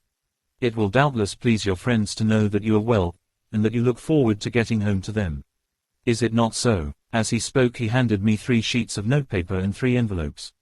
They were all of the thinnest foreign post, and looking at him, then at him, and noticing his quiet smile, with the sharp, canine teeth lying over the red underlip, I understood as well as if he had spoken that I should be careful what I wrote, for he would be able to read it. So I determined to write only formal notes now, but to write fully to Mr. Hawkins in secret, and also to Mina, for to her I could write in shorthand, which would puzzle the Count, if he did see it. When I had written my 2 letters I sat quiet, reading a book whilst the Count wrote several notes, referring as he wrote them to some books on his table. Then he took up my 2 and placed them with his own, and put by his writing materials, after which, the instant the door had closed behind him, I leaned over and looked at the letters, which were face down on the table. I felt no compunction in doing so, for under the circumstances I felt that I should protect myself in every way I could. One of the letters was directed to Samuel F. Billington, No. 7, The Crescent, Whitby, another to Herr Lieutenant Varner, the third was to Coutts and Company, London, and the fourth to Heron Klopstock and Bilruth, bankers, Budapest. The second and fourth were unsealed. I was just about to look at them when I saw the door handle move. I sank back in my seat, having just had time to replace the letters as they had been and to resume my book before the Count, holding still another letter in his hand, entered the room. He took up the letters on the table and stamped them carefully, and then turning to me, said, "I trust you will forgive me, but I have much work to do in private this evening. You will, I hope, find all things as you wish." At the door he turned, and after a moment's pause said, "Let me advise you, my dear young friend, nay, let me warn you with all seriousness, that should you leave these rooms you will not by any chance go to sleep in any other part of the castle. It is old, and has many memories, and there are bad dreams for those who sleep unwisely. Be warned, should sleep now or ever overcome you, or be like to do, then haste to your own chamber or to these rooms, for your rest will then be safe. But if you be not careful in this respect, then, he finished his speech in a gruesome way, for he motioned with his hands as if he were washing them. I quite understood. My only doubt was as to whether any dream could be more terrible than the unnatural, horrible net of gloom and mystery which seemed closing around me. Later, I endorsed the last words written, but this time there is no doubt in question. I shall not fear to sleep in any place where he is not. I have placed the crucifix over the head of my bed. I imagine that my rest is thus freer from dreams, and there it shall remain. When he left me I went to my room. After a little while, not hearing any sound, I came out and went up the stone stair to where I could look out towards the south. There was some sense of freedom in the vast expanse, inaccessible though it was to me, as compared with the narrow darkness of the courtyard. Looking out on this, I felt that I was indeed in prison, and I seemed to want a breath of fresh air, though it were of the night. I am beginning to feel this nocturnal existence tell on me. It is destroying my nerve. I start at my own shadow, and am full of all sorts of horrible imaginings. God knows that there is ground for my terrible fear in this accursed place. I looked out over the beautiful expanse, bathed in soft yellow moonlight till it was almost as light as day. In the soft light the distant hills became melted, and the shadows in the valleys and gorges of velvety blackness. The mere beauty seemed to cheer me. There was peace and comfort in every breath I drew. As I leaned from the window my eye was caught by something moving a story below me, and somewhat to my left, where I imagined, from the order of the rooms, that the windows of the Count's own room would look out. The window at which I stood was tall and deep, stone-mullioned, and though weather-worn, was still complete, but it was evidently many a day since the case had been there. I drew back behind the stonework, and looked carefully out. What I saw was the Count's head coming out from the window. I did not see the face, but I knew the man by the neck and the movement of his back and arms. In any case I could not mistake the hands which I had had so many opportunities of studying. I was at first interested and somewhat amused, for it is wonderful how small a matter will interest and amuse a man when he is a prisoner. But my very feelings changed to repulsion and terror when I saw the whole man slowly emerge from the window and begin to crawl down the castle wall over that dreadful abyss, face down with his cloak spreading out around him like great wings. At first I could not believe my eyes. I thought it was some trick of the moonlight, some weird effect of shadow, but I kept looking, and it could be no delusion. I saw the fingers and toes grasp the corners of the stones, worn clear of the mortar by the stress of years, and by thus using every projection and inequality move downwards with considerable speed, just as a lizard moves along a wall. What manner of man is this, or what manner of creature is it in the semblance of man? I feel the dread of this horrible place overpowering me. I am in fear, in awful fear, and there is no escape for me. I am encompassed about with terrors that I dare not think of. Ellipsis. The 15th of May. Once more have I seen the Count go out in his lizard fashion. He moved downwards in a sidelong way, some 100 feet down, and a good deal to the left. He vanished into some hole or window. When his head had disappeared, I leaned out to try and see more, but without avail. The distance was too great to allow a proper angle of sight. I knew he had left the castle now, and thought to use the opportunity to explore more than I had dared to do as yet. I went back to the room, and taking a lamp, tried all the doors. They were all locked, as I had expected, and the locks were comparatively new, but I went down the stone stairs to the hall where I had entered originally. I found I could pull back the bolts easily enough and unhook the great chains, but the door was locked, and the key was gone. That key must be in the Count's room. I must watch should his door be unlocked, so that I may get it and escape. I went on to make a thorough examination of the various stairs and passages, and to try the doors that opened from them. One or two small rooms near the hall were open, but there was nothing to see in them except old furniture, dusty with age and moth-eaten. At last, however, I found one door at the top of the stairway which, though it seemed to be locked, gave a little under pressure. I tried it harder, and found that it was not really locked, but that the resistance came from the fact that the hinges had fallen somewhat, and the heavy door rested on the floor. Here was an opportunity which I might not have again, so I exerted myself, and with many efforts forced it back so that I could enter. I was now in a wing of the castle further to the right than the rooms I knew and a story lower down. From the windows I could see that the suite of rooms lay along to the south of the castle, the windows of the end room looking out both west and south. On the latter side, as well as to the former, there was a great precipice. The castle was built on the corner of a great rock, so that on 3 sides it was quite impregnable, and great windows were placed here where sling, or bow, or culverin could not reach, and consequently light and comfort, impossible to a position which had to be guarded, was secured. To the west was a great valley, and then, rising far away, great jagged mountain fastnesses, rising peak on peak, the sheer rock studded with mountain ash and thorn, whose roots clung in cracks and crevices and crannies of the stone. This was evidently the portion of the castle occupied by the ladies in bygone days, for the furniture had more air of comfort than any I had seen. The windows were curtainless, and the yellow moonlight, flooding in through the diamond panes, enabled one to see even colors, whilst it softened the wealth of dust which lay over all and disguised in some measure the ravages of time and the moth. My lamp seemed to be of little effect in the brilliant moonlight, but I was glad to have it with me, for there was a dread loneliness in the place which chilled my heart and made my nerves tremble. Still, it was better than living alone in the rooms which I had come to hate from the presence of the Count, and after trying a little to school my nerves, I found a soft quietude come over me. Here I am, sitting at a little oak table where in old times possibly some fair lady sat to pen, with much thought and many blushes, her ill-spelled love letter, and writing in my diary in shorthand all that has happened since I closed it last. It is 19th century up to date with a vengeance, and yet, unless my senses deceive me, the old centuries had, and have, powers of their own which mere modernity cannot kill. Later, the morning of the 16th of May.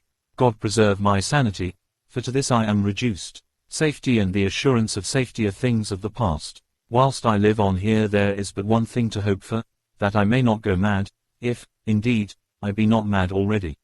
If I be sane, then surely it is maddening to think that of all the foul things that lurk in this hateful place the Count is the least dreadful to me, that to him alone I can look for safety, even though this be only whilst I can serve his purpose. Great God, merciful God, let me be calm, for out of that way lies madness indeed. I begin to get new lights on certain things which have puzzled me. Up to now I never quite knew what Shakespeare meant when he made Hamlet say, "My tablets, quick, my tablets, 'tis meet that I put it down," etc. For now, feeling as though my own brain were unhinged or as if the shock had come which must end in its undoing, I turned to my diary for repose. The habit of entering accurately must help to soothe me. The Count's mysterious warning frightened me at the time. It frightens me more now when I think of it, for in future he has a fearful hold upon me.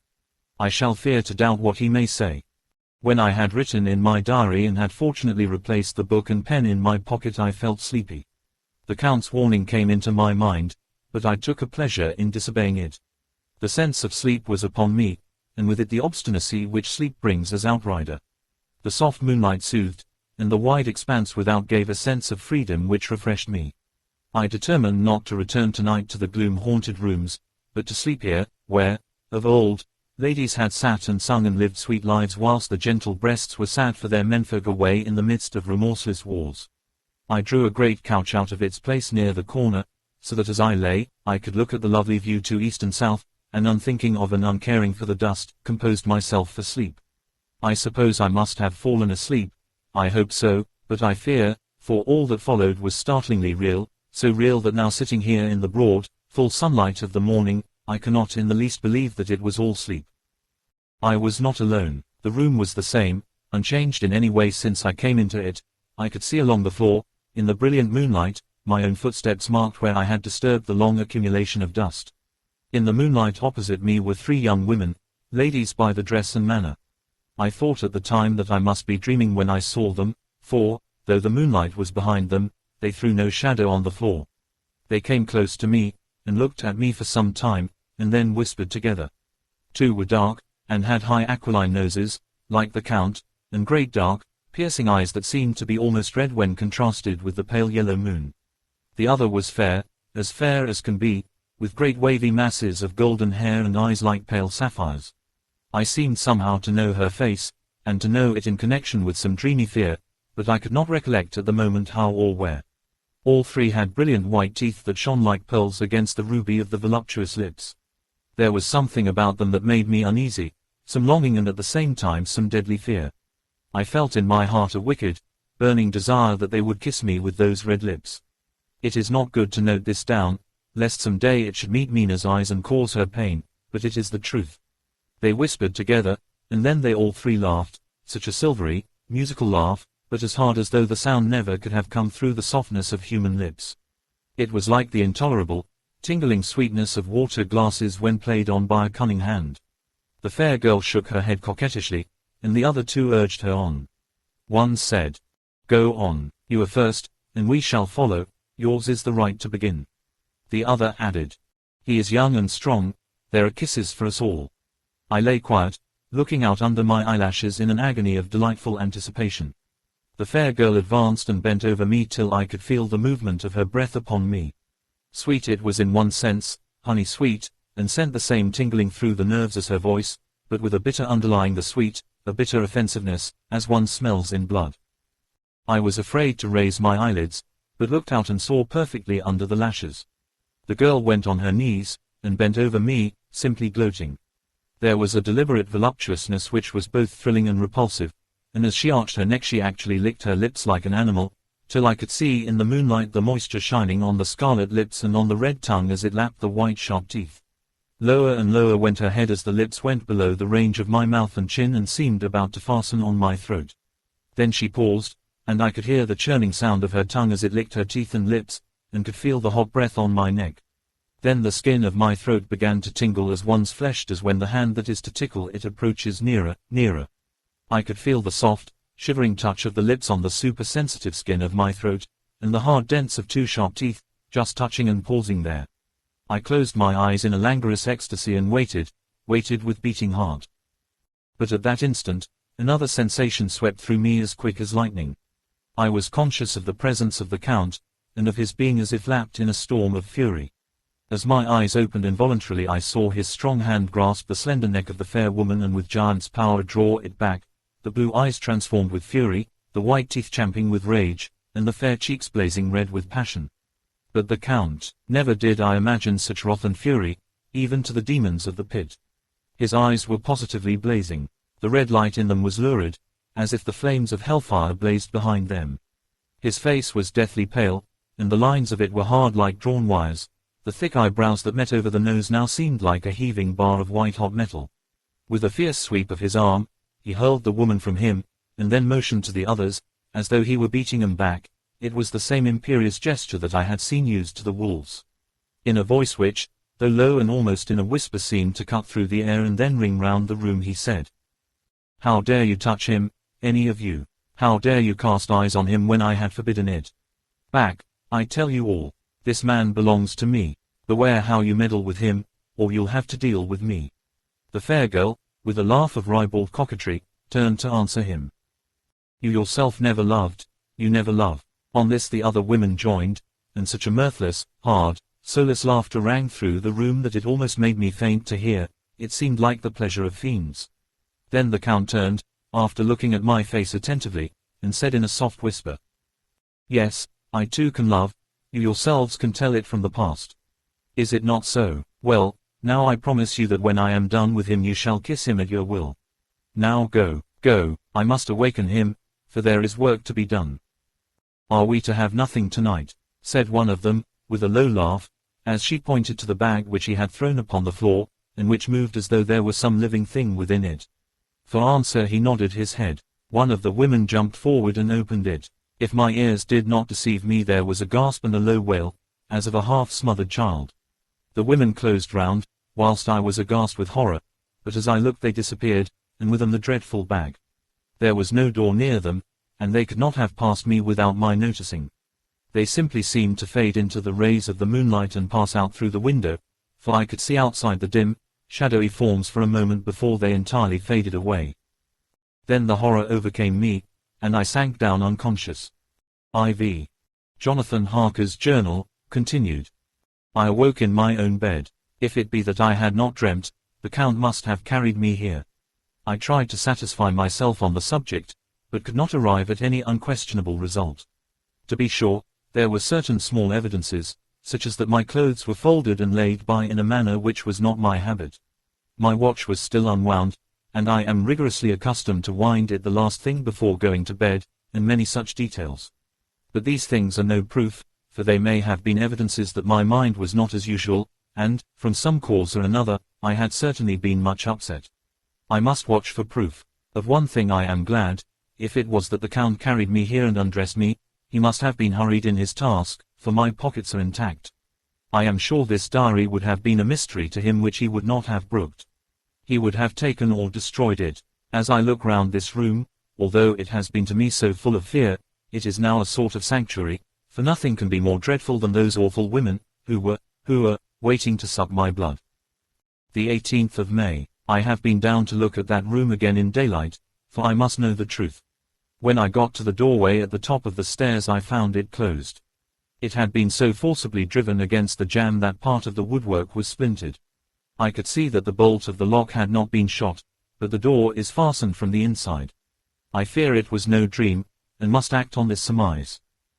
The 19th of May. I am surely in the toils. Last night the Count asked me in the suavest tones to write 3 letters, one saying that my work here was nearly done, and that I should start for home within a few days, another that I was starting on the next morning from the time of the letter, and the third that I had left the castle and arrived at Bistritz. I would fain have rebelled, but felt that in the present state of things it would be madness to quarrel openly with the Count whilst I am so absolutely in his power, and to refuse would be to excite his suspicion and to arouse his anger. He knows that I know too much, and that I must not live, lest I be dangerous to him. My only chance is to prolong my opportunities. Something may occur which will give me a chance to escape. I saw in his eyes something of that gathering wrath which was manifest when he hurled that fair woman from him.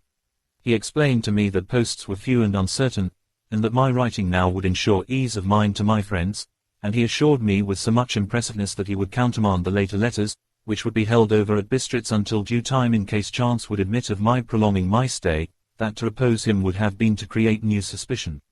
I therefore pretended to fall in with his views, and asked him what dates I should put on the letters.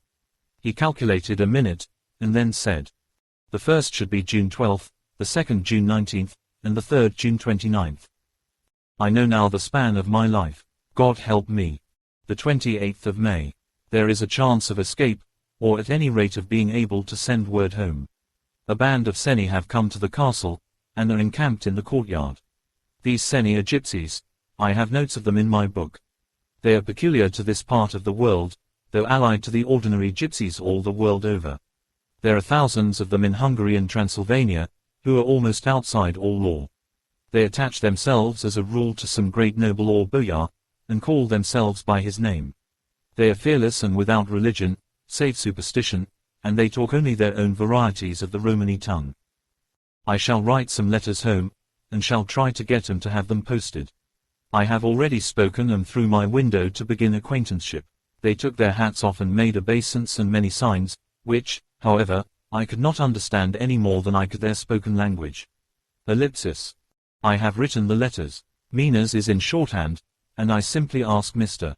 Hawkins to communicate with her. To her I have explained my situation, but without the horrors which I may only surmise. It would shock and frighten her to death were I to expose my heart to her. Should the letters not carry, then the Count shall not yet know my secret or the extent of my knowledge. Ellipsis. I have given the letters. I threw them through the bars of my window with a gold piece, and made what signs I could to have them posted. The man who took them pressed them to his heart and bowed, and then put them in his cap. I could do no more. I stole back to the study, and began to read. As the Count did not come in, I have written here. Ellipsis. The Count has come. He sat down beside me, and said in his smoothest voice as he opened 2 letters. The Seni has given me these, of which, though I know not whence they come, I shall, of course, take care. See, he must have looked at it. One is from you, and to my friend Peter Hawkins, the other, here he caught sight of the strange symbols as he opened the envelope, and the dark look came into his face, and his eyes blazed wickedly. The other is a vile thing, an outrage upon friendship and hospitality. It is not signed. Well, so it cannot matter to us. And he calmly held letter and envelope in the flame of the lamp till they were consumed. Then he went on. The letter to Hawkins, that I shall, of course, send on, since it is yours. Your letters are sacred to me. Your pardon, my friend, that unknowingly I did break the seal. Will you not cover it again? He held out the letter to me, and with a courteous bow handed me a clean envelope. I could only redirect it and hand it to him in silence. When he went out of the room I could hear the key turn softly. A minute later I went over and tried it, and the door was locked. When, an hour or two after, the Count came quietly into the room, his coming awakened me, for I had gone to sleep on the sofa. He was very courteous and very cheery in his manner, and seeing that I had been sleeping, he said, "So, my friend, you are tired. Get to bed. There is the surest rest. I may not have the pleasure to talk tonight, since there are many labors to me, but you will sleep, I pray." I passed to my room and went to bed, and, strange to say, slept without dreaming. Despair has its own calms. The 31st of May. This morning when I woke I thought I would provide myself with some paper and envelopes from my bag and keep them in my pocket, so that I might write in case I should get an opportunity, but again a surprise, again a shock. Every scrap of paper was gone, and with it all my notes, my memoranda, relating to railways and travel, my letter of credit, in fact all that might be useful to me were I once outside the castle. I sat and pondered a while, and then some thought occurred to me, and I made search of my portmanteau and in the wardrobe where I had placed my clothes. The suit in which I had travelled was gone, and also my overcoat and rug. I could find no trace of them anywhere. This looked like some new scheme of villainy. Ellipsis.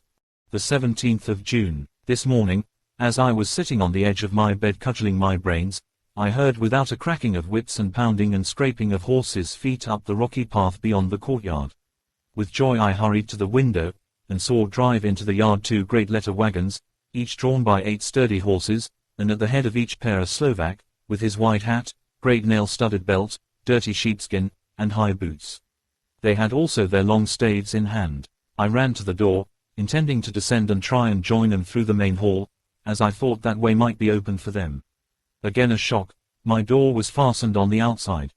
Then I ran to the window and cried to them. They looked up at me stupidly and pointed, but just then the hetman of the Seni came out, and seeing them pointing to my window, said something, at which they laughed. Henceforth no effort of mine, no piteous cry or agonized entreaty, would make them even look at me. They resolutely turned away. The letter wagons contained great, square boxes, with handles of thick rope. These were evidently empty by the ease with which the Slovaks handled them, and by their resonances they were roughly moved. When they were all unloaded and packed in a great heap in one corner of the yard, the Slovaks were given some money by the Seni, and spitting on it for luck, lazily went each to his horse's head. Shortly afterwards, I heard the cracking of their whips die away in the distance. The 24th of June, before morning. Last night the Count left me early, and locked himself into his own room.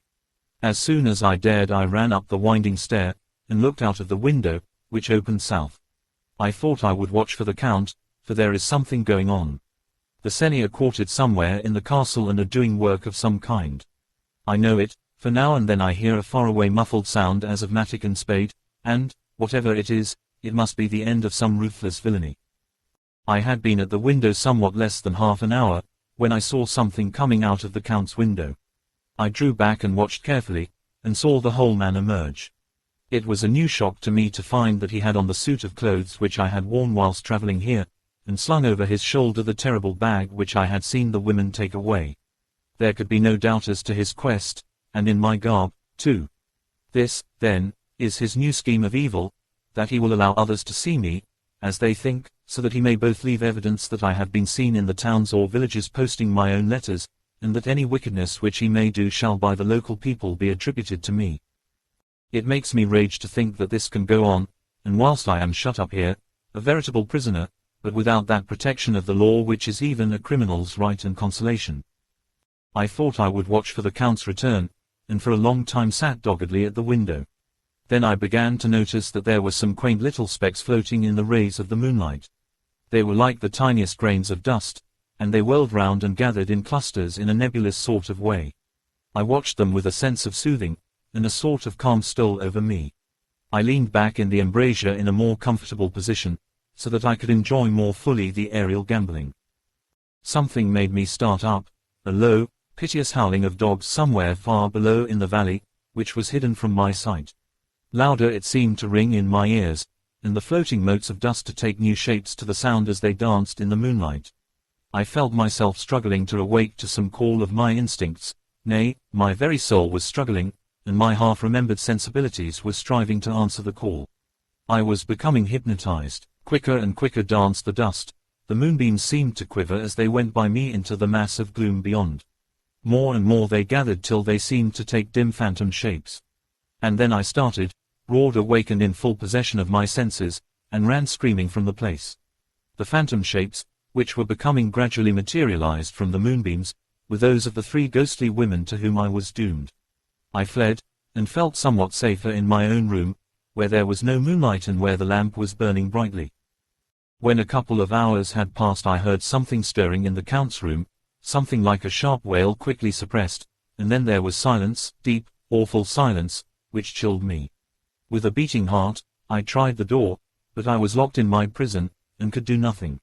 I sat down and simply cried.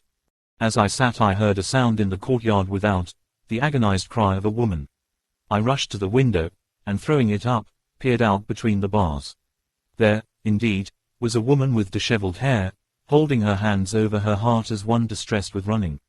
She was leaning against a corner of the gateway. When she saw my face at the window she threw herself forward, and shouted in a voice laden with menace. "Monster, give me my child." She threw herself on her knees, and raising up her hands, cried the same words in tones which wrung my heart. Then she tore her hair and beat her breast, and abandoned herself to all the violences of extravagant emotion. Finally, she threw herself forward, and, though I could not see her, I could hear the beating of her naked hands against the door. Somewhere high overhead, probably on the tower, I heard the voice of the Count calling in his harsh, metallic whisper.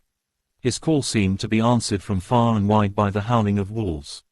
Before many minutes had passed a pack of them poured, like a pent-up dam when liberated, through the wide entrance into the courtyard. There was no cry from the woman, and the howling of the wolves was but short. Before long they streamed away singly, licking their lips. I could not pity her, for I knew now what had become of her child, and she was better dead. What shall I do? What can I do? How can I escape from this dreadful thing of night and gloom and fear? The 25th of June, morning. No man knows till he has suffered from the night how sweet and how dear to his heart and eye the morning can be. When the sun grew so high this morning that it struck the top of the great gateway opposite my window, the high spot which it touched seemed to me as if the dove from the ark had lighted there. My fear fell from me as if it had been a vaporous garment which dissolved in the warmth.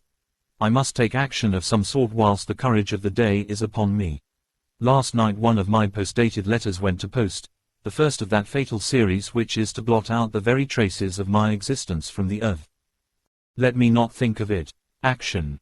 It has always been at night time that I have been molested or threatened, or in some way in danger or in fear. I have not yet seen the Count in the daylight.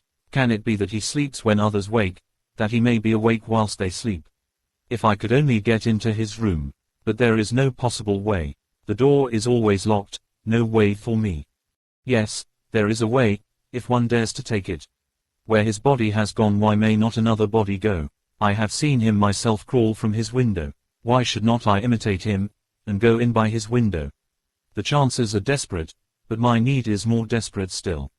I shall risk it. At the worst it can only be death, and a man's death is not a calf's, and the dreaded hereafter may still be open to me. God help me in my task. Goodbye, Mina, if I fail. Goodbye, my faithful friend and second father. Goodbye, all, and last of all Mina.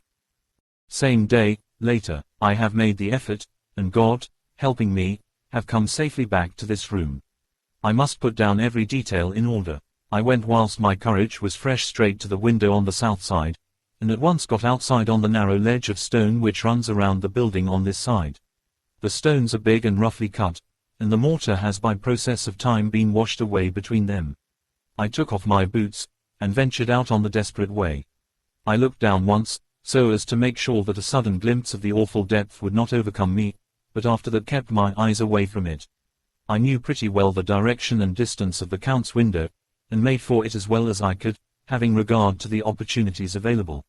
I did not feel dizzy. I suppose I was too excited, and the time seemed ridiculously short till I found myself standing on the windowsill and trying to raise up the sash. I was filled with agitation, however, when I bent down and slid feet foremost in through the window. Then I looked around for the Count, but, with surprise and gladness, made a discovery. The room was empty. It was barely furnished with odd things, which seemed to have never been used. The furniture was something the same style as that in the south rooms, and was covered with dust. I looked for the key, but it was not in the lock, and I could not find it anywhere. The only thing I found was a great heap of gold in one corner, gold of all kinds, Roman, and British, and Austrian, and Hungarian, and Greek and Turkish money, covered with a film of dust, as though it had lain long in the ground. None of it that I noticed was less than 300 years old. There were also chains and ornaments, some jeweled, but all of them old and stained. At one corner of the room was a heavy door. I tried it, for, since I could not find the key of the room or the key of the outer door, which was the main object of my search, I must make further examination, or all my efforts would be in vain. It was open, and led through a stone passage to a circular stairway, which went steeply down. I descended, minding carefully where I went, for the stairs were dark, being only lit by loopholes in the heavy masonry. At the bottom there was a dark, tunnel-like passage, through which came a deathly, sickly odor, the odor of old earth newly turned. As I went through the passage the smell grew closer and heavier.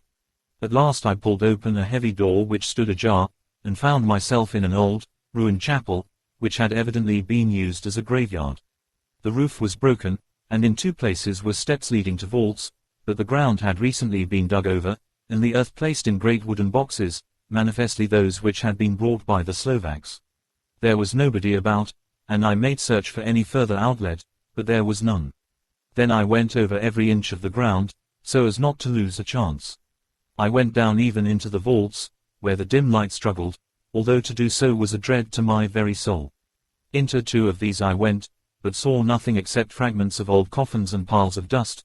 In the third, however, I made a discovery. There, in one of the great boxes, of which there were 50 in all, on a pile of newly dug earth, lay the Count. He was either dead or asleep, I could not say which, for the eyes were open and stony, but without the glassiness of death, and the cheeks had the warmth of life through all their pallor, the lips were as red as ever. But there was no sign of movement, no pulse, no breath, no beating of the heart. I bent over him, and tried to find any sign of life, but in vain. He could not have lain there long, for the earthy smell would have passed away in a few hours. By the side of the box was its cover, pierced with holes here and there. I thought he might have the keys on him, but when I went to search I saw the dead eyes, and in them, dead though they were, such a look of hate, though unconscious of me or my presence, that I fled from the place, and leaving the Count's room by the window, crawled again up the castle wall. Regaining my room, I threw myself panting upon the bed and tried to think. Ellipsis. The 29th of June. Today is the date of my last letter, and the Count has taken steps to prove that it was genuine, for again I saw him leave the castle by the same window, and in my clothes. As he went down the wall, lizard fashion, I wished I had a gun or some lethal weapon, that I might destroy him, but I fear that no weapon wrought alone by man's hand would have any effect on him. I dared not wait to see him return, for I feared to see those weird sisters. I came back to the library, and read there till I fell asleep. I was awakened by the Count, who looked at me as grimly as a man can look as he said, "Tomorrow, my friend, we must part. You return to your beautiful England, I to some work which may have such an end that we may never meet. Your letter home has been dispatched. Tomorrow I shall not be here, but all shall be ready for your journey. In the morning come the Seni, who have some labors of their own here, and also come some Slovaks. When they have gone, my carriage shall come for you, and shall bear you to the Borgo Pass to meet the diligence from Bukovina to Bistritz. But I am in hopes that I shall see more of you at Castle Dracula." I suspected him, and determined to test his sincerity. Sincerity, it seems like a profanation of the word to write it in connection with such a monster, so asked him point blank, "Why may I not go tonight?" "Because, dear sir, my coachman and horses are away on a mission." "But I would walk with pleasure. I want to get away at once." He smiled, such a soft, smooth, diabolical smile that I knew there was some trick behind his smoothness. He said, "And your baggage?" "I do not care about it. I can send for it some other time." The Count stood up, and said, with a sweet courtesy which made me rub my eyes, it seemed so real, "You English have a saying which is close to my heart, for its spirit is that which rules our boyars, welcome the coming, speed the parting guest. Come with me, my dear young friend. Not an hour shall you wait in my house against your will, though sad am I at your going, and that you so suddenly desire it. Come." With a stately gravity, he, with the lamp, preceded me down the stairs and along the hall. Suddenly he stopped. Hark! Close at hand came the howling of many wolves. It was almost as if the sound sprang up at the rising of his hand, just as the music of a great orchestra seems to leap under the baton of the conductor. After a pause of a moment, he proceeded, in his stately way, to the door, drew back the ponderous bolts, unhooked the heavy chains, and began to draw it open. To my intense astonishment I saw that it was unlocked. Suspiciously, I looked all round, but could see no key of any kind. As the door began to open, the howling of the wolves without grew louder and angrier. Their red jaws, with champing teeth, and the blunt-clawed feet as they leaped, came in through the opening door. I knew then that to struggle at the moment against the Count was useless. With such allies as these at his command, I could do nothing.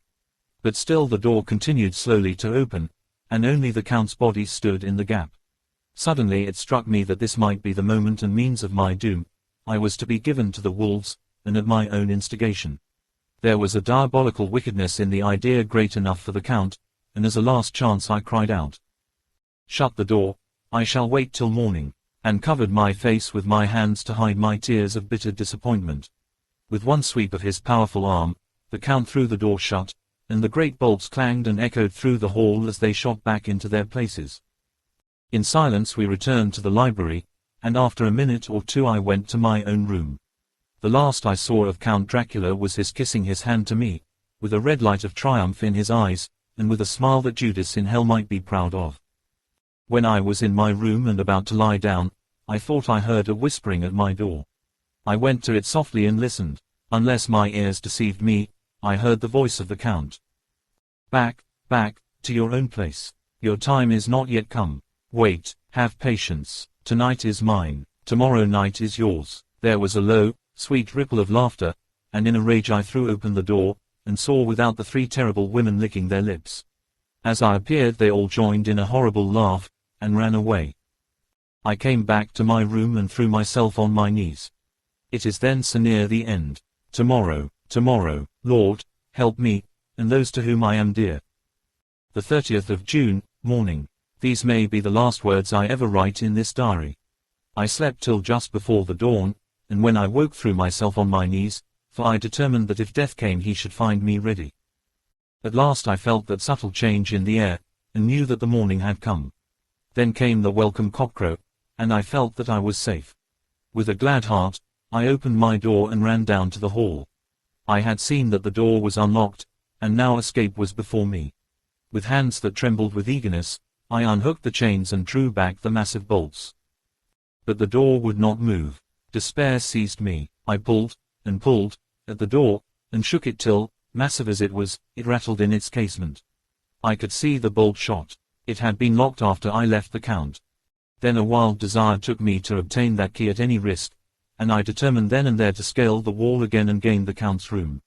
He might kill me, but death now seemed the happier choice of evils. Without a pause I rushed up to the east window, and scrambled down the wall, as before, into the Count's room.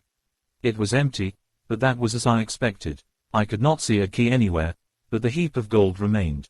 I went through the door in the corner and down the winding stair and along the dark passage to the old chapel. I knew now well enough where to find the monster I sought. The great box was in the same place, close against the wall, but the lid was laid on it, not fastened down, but with the nails ready in their places to be hammered home. I knew I must reach the body for the key, so I raised the lid, and laid it back against the wall, and then I saw something which filled my very soul with horror. There lay the Count, but looking as if his youth had been half renewed, for the white hair and moustache were changed to dark iron grey, the cheeks were fuller, and the white skin seemed ruby red underneath, the mouth was redder than ever, for on the lips were gouts of fresh blood, which trickled from the corners of the mouth and ran over the chin and neck. Even the deep, burning eyes seemed set amongst swollen flesh, for the lids and pouches underneath were bloated. It seemed as if the whole awful creature was simply gorged with blood. He lay like a filthy leech, exhausted with his repletion. I shuddered as I bent over to touch him, and every sense in me revolted at the contact, but I had to search, or I was lost. The coming night might see my own body a banquet in a similar way to those horrid three. I felt all over the body, but no sign could I find of the key. Then I stopped and looked at the Count. There was a mocking smile on the bloated face which seemed to drive me mad. This was the being I was helping to transfer to London, where, perhaps, for centuries to come he might, amongst its teeming millions, satiate his lust for blood, and create a new and ever-widening circle of semi-demons to batten on the helpless. The very thought drove me mad. A terrible desire came upon me to rid the world of such a monster. There was no lethal weapon at hand, but I seized a shovel which the workmen had been using to fill the cases, and lifting it high, struck, with the edge downward, at the hateful face. But as I did so the head turned, and the eyes fell full upon me, with all their blaze of basilisk horror. The sight seemed to paralyze me, and the shovel turned in my hand and glanced from the face, merely making a deep gash above the forehead. The shovel fell from my hand across the box, and as I pulled it away the flange of the blade caught the edge of the lid which fell over again, and hid the horrid thing from my sight. The last glimpse I had was of the bloated face, blood-stained and fixed with a grin of malice which would have held its own in the nethermost hell. I thought and thought what should be my next move, but my brain seemed on fire, and I waited with a despairing feeling growing over me. As I waited I heard in the distance a gypsy song sung by merry voices coming closer, and through their song the rolling of heavy wheels and the cracking of whips. The Seni and the Slovaks of whom the Count had spoken were coming. With a last look around and at the box which contained the vile body, I ran from the place and gained the Count's room, determined to rush out at the moment the door should be opened. With strained ears, I listened, and heard downstairs the grinding of the key in the great lock and the falling back of the heavy door. There must have been some other means of entry, or someone had a key for one of the locked doors. Then there came the sound of many feet tramping and dying away in some passage which sent up a clanging echo. I turned to run down again towards the vault, where I might find the new entrance, but at the moment there seemed to come a violent puff of wind, and the door to the winding stair blew to with a shock that set the dust from the lintels flying. When I ran to push it open, I found that it was hopelessly fast. I was again a prisoner, and the net of doom was closing round me more closely. As I write there is in the passage below a sound of many tramping feet and the crash of weights being set down heavily, doubtless the boxes, with their freight of earth. There is a sound of hammering, it is the box being nailed down. Now I can hear the heavy feet tramping again along the hall, with many other idle feet coming behind them. The door is shut, and the chains rattle, there is a grinding of the key in the lock, I can hear the key withdraw, then another door opens and shuts, I hear the creaking of lock and bolt. Hark! In the courtyard and down the rocky way the roll of heavy wheels, the crack of whips, and the chorus of the Seni as they pass into the distance. I am alone in the castle with those awful women. For Mina is a woman, and there is naught in common. They are devils of the pit. I shall not remain alone with them. I shall try to scale the castle wall farther than I have yet attempted. I shall take some of the gold with me, lest I want it later. I may find a way from this dreadful place. And then away for home, away to the quickest and nearest train, away from this cursed spot, from this cursed land, where the devil and his children still walk with earthly feet. At least God's mercy is better than that of these monsters, and the precipice is steep and high. At its foot a man may sleep, as a man. Goodbye, all. Mina. V. Letter from Miss Mina Murray to Miss Lucy Westenra. The 9th of May. My dearest Lucy. Forgive my long delay in writing, but I have been simply overwhelmed with work. The life of an assistant schoolmistress is sometimes trying. I am longing to be with you, and by the sea, where we can talk together freely and build our castles in the air. I have been working very hard lately, because I want to keep up with Jonathan's studies, and I have been practicing shorthand very assiduously. When we are married I shall be able to be useful to Jonathan, and if I can stenograph well enough I can take down what he wants to say in this way and write it out for him on the typewriter, at which also I am practicing very hard. He and I sometimes write letters in shorthand, and he is keeping a stenographic journal of his travels abroad. When I am with you I shall keep a diary in the same way. I don't mean one of those 2 pages to the week with Sunday squeezed in 8-corner diaries, but a sort of journal which I can write in whenever I feel inclined. I do not suppose there will be much of interest to other people, but it is not intended for them. I may show it to Jonathan some day if there is in it anything worth sharing, but it is really an exercise book. I shall try to do what I see lady journalists do, interviewing and writing descriptions and trying to remember conversations. I am told that, with a little practice, one can remember all that goes on, all that one hears said during a day. However, we shall see. I will tell you of my little plans when we meet. I have just had a few hurried lines from Jonathan from Transylvania. He is well, and will be returning in about a week. I am longing to hear all his news. It must be so nice to see strange countries. I wonder if we, I mean Jonathan and I, shall ever see them together. There is the 10 o'clock bell ringing. Goodbye. Your loving, Mina. Tell me all the news when you write. You have not told me anything for a long time. I hear rumors, and especially of a tall, handsome, curly-haired man. Letter, Lucy Westenra to Mina Murray. 17, Chatham Street, Wednesday. My dearest Mina. I must say you tax me very unfairly with being a bad correspondent. I wrote to you twice since we parted, and your last letter was only your second. Besides, I have nothing to tell you. There is really nothing to interest you. Town is very pleasant just now, and we go a good deal to picture galleries and for walks and rides in the park. As to the tall, curly-haired man, I suppose it was the one who was with me at the last pop. Someone has evidently been telling tales. That was Mr. Homewood. He often comes to see us, and he and Mamma get on very well together. They have so many things to talk about in common. We met some time ago a man that would just do for you, if you were not already engaged to Jonathan. He is an excellent party, being handsome, well off, and of good birth. He is a doctor and really clever. Just fancy, he is only 29, and he has an immense lunatic asylum all under his own care. Mr. Homewood introduced him to me, and he called here to see us, and often comes now. I think he is one of the most resolute men I ever saw, and yet the most calm. He seems absolutely imperturbable. I can fancy what a wonderful power he must have over his patients. He has a curious habit of looking one straight in the face, as if trying to read one's thoughts. He tries this on very much with me, but I flatter myself he has got a tough nut to crack. I know that from my glass. Do you ever try to read your own face? I do, and I can tell you it is not a bad study, and gives you more trouble than you can well fancy if you have never tried it. He says that I afford him a curious psychological study, and I humbly think I do. I do not, as you know, take sufficient interest in dress to be able to describe the new fashions. Dress is a bore, that is slang again, but never mind, Arthur says that every day.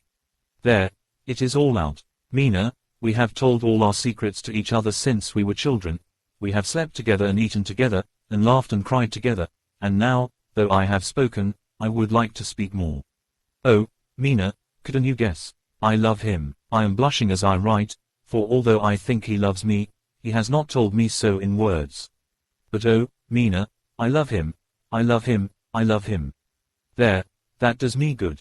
I wish I were with you, dear, sitting by the fire undressing, as we used to sit, and I would try to tell you what I feel. I do not know how I am writing this even to you. I am afraid to stop, or I should tear up the letter, and I don't want to stop, for I do so want to tell you all. Let me hear from you at once, and tell me all that you think about it. Mina, I must stop. Good night. Bless me in your prayers, and, Mina, pray for my happiness. Lucy. P.S. I need not tell you this is a secret. Good night again. L. Letter, Lucy Westenra to Mina Murray. The 24th of May. My dearest Mina.